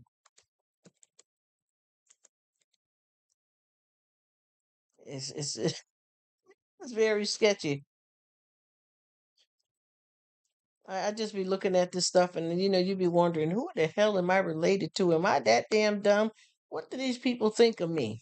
They treat you like, an old can of oops paint. No respect. Yes, that's she said I'm like, that's right, funk that. I'm trying to tell you, I know, and that's the thing too. You ever notice that when you're nice and you treat people well and you ain't for the bull and they try to turn up on you? You know what I'm talking about when you're nice and they usually can ask you and you do stuff, but your love has a limit, and then they want to turn up on you when you're always the person that back them up or have their back, and you finally have to say no. Man, it could be anything. It depends on who that person is, but it could be a family member. It could be somebody that, trying to put a bad word out here, on you because you didn't give them that 59th ride. You know what I'm talking about when I say that. You run around, well, she knows that she ain't doing nothing that day. And I think she lied and didn't really have no doctor's appointment. She just didn't want to give me a ride. And that couldn't be furthest from the truth. They definitely will put it out there around everybody, whether it be starting to trying to talk about you negatively at work, trying to spread that in the family. And then what about when you got some people that's in the family that supports it, and be saying, well, she's the only one off on Thursday because she know we work those days. She could at least give him a ride. Here we go now.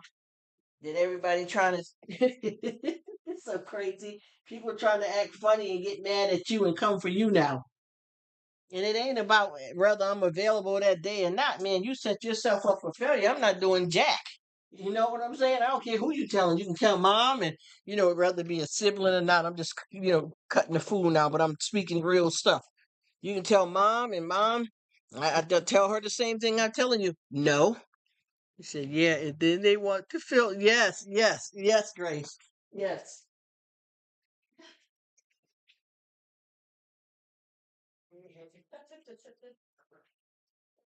That's what I'm talking about. That's what I'm talking about. They want to play that game, name that tune, and then it gets hot in here. You know what I mean? It gets hot up in here when that start happening like that.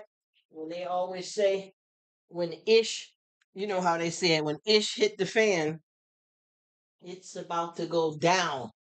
That's exactly what I'm talking about. And then I done had it now. I'm gonna keep it real with you. I done had some family members and folks that, well, you know that we all helping out Sarah, and you ain't. Honey, let me tell you something, Felicia. I ain't playing the game. What? Yeah, because we all chipping in. Listen, I done gave this fool in their little young life or whoever it is. I done helped anybody that I'm related to or friends with. I done a lot for, and I know that for a fact. You don't know what's going on here. See, y'all still up under the thumb, playing the game, cutting the fool with this person. But see, I done graduated from that area with this person, and when especially when they try to bring that up with the family around and try to have somebody, like your mama or somebody try to tell you off for them. And I'm like, I know you ain't trying to step to me. And then, folks will come at you for it. Well, you could at least help though, because I know that you said that, you off on Thursday. So I can switch days with you because I was telling them that I could take them Tuesday. And but if you want to switch days, I wouldn't want them to do nothing.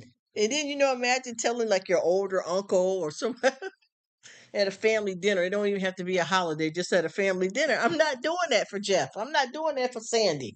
No, I'm not. I don't care what days I got off. I don't care if I'm not working.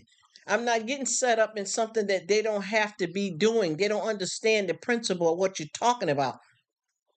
Because they take advantage of our kindness. Yes, they do. And I'm gonna tell you, I got played like a fiddle from many. I got played like a fiddle from many the majority of my life until I woke up. I promise you. And with that being said, I know now. You know what I mean? She said, yeah, then they feel, yes, yes. I'm telling you. And that's why I said I'm done with it. And I got to see, and I got the kind of people that always try to get some family members up against you. You get what I'm saying? They try to get family up against you to team up on you. And then you got, look at uncle calling you, an aunt from the mother side, an elderly grandmother calling you, trying to get on your back about something. Well, you should get that girl a ride. Now we family and family stick together with family, and it don't make no sense for you to do that like that. And you might as well go on and put it out in your schedule to help him out or help her out because she's just trying to do her best. And folks need help. This person 45 years old, older than me, Nana. What?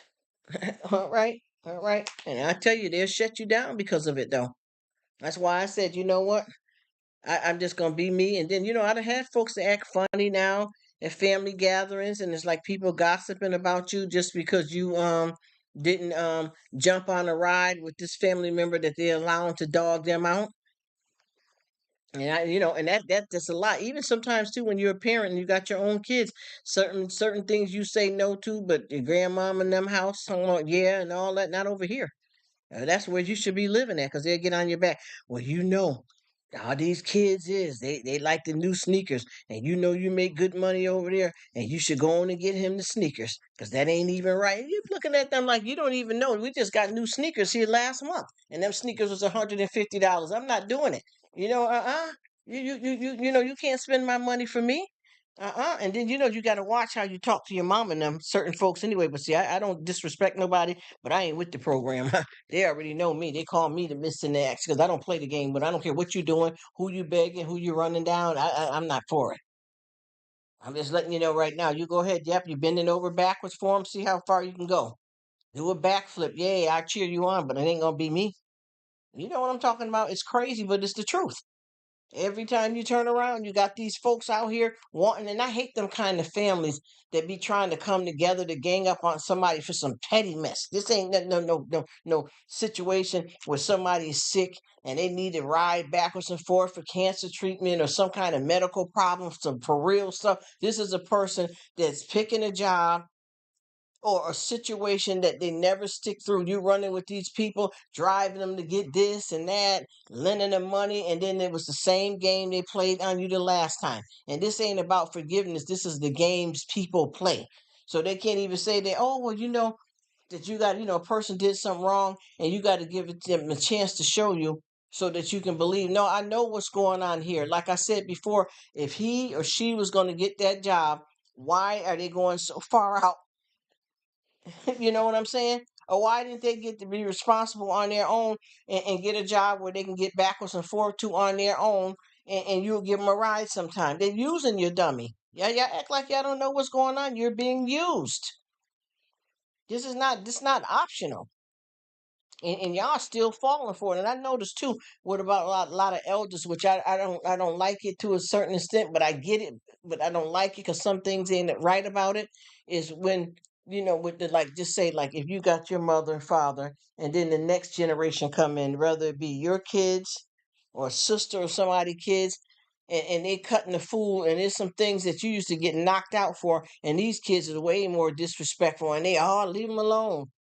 No, I told them to stop the jumping on your couch and get their feet off your chair. Yeah, I don't mind it. You're like, wait a minute now, what? Oh my gosh, are we doing this now? Well, if you want them to be all up on your furniture like that, then I won't say nothing. But that's not the manners that I instilled in that person, and you never let us do it. We need to keep certain energy all the way down the line with every generation. You know what I'm saying? Because if not, they're not going to know the value. It's sad, but it's the truth. You got certain things you got to do. Why is it okay you done came in from outside and you done snuggled up on somebody's couch with some dirty shoes? Now, that same couch, well, not the same couch, but many years back, if you did that on the couch, first of all, you couldn't even come in the house with shoes on in some cases. And then also with them putting their feet on the couch, if this is my child or whoever, and I'm telling them not to do it, I don't care if you don't mind it in your house. I don't want them doing it at all. And that's how I'm instilling the values of raising them. It's all wrong. Period. Big dot. You know what I mean? I tell you, we living in this world with all kinds of chaos and foolishness. Hey there. Ain't no way out. And I know, Grace, I don't talk you to death. I think we probably the last of the Mohegans. But I think I might get ready to shut it down and we get to chatting up again at another time because it's been real, my friend. Hey, hey, hey. Because we can chop this up anytime. But yeah, they got some of that stuff that we you said you say no to your child, and another wants to say yes. You can't do that though because they're not the ones. Even if you allow certain stuff in your house, if you don't want your child doing it, I don't give a daggone who house it is. You know what I mean? They don't get that. It goes further than what they okay with is what you raising or how you doing it. And that's the thing that I was saying too, because I've been noticing too, like a lot in families, the tradition has changed, but is it for the better? In a lot of cases, it's not.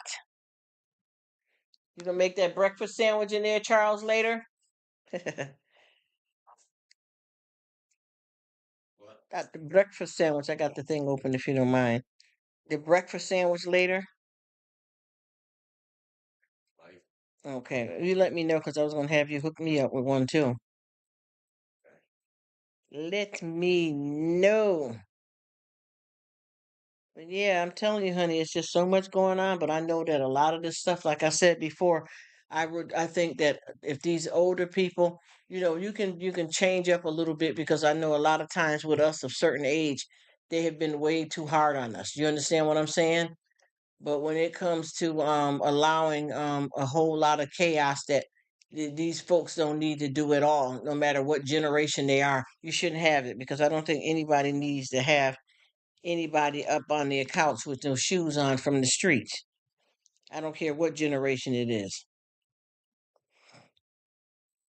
Yes, I was getting ready. I was just typing in something to you. So I'm gonna let you go, Grace. I appreciate you hanging out with me. And anytime you decide to start up anything on the YT or any social media, you just let me know and I got your back, girlfriend. I really appreciate your time. And we just chilling. We where we want to be. We know that there's millions of other things. And like now, it's time to go. I know it's time to go, so we gonna go. So I'm gonna let you go. I thank you so much. Have a good one. I really appreciate it. God bless you. Bye for now.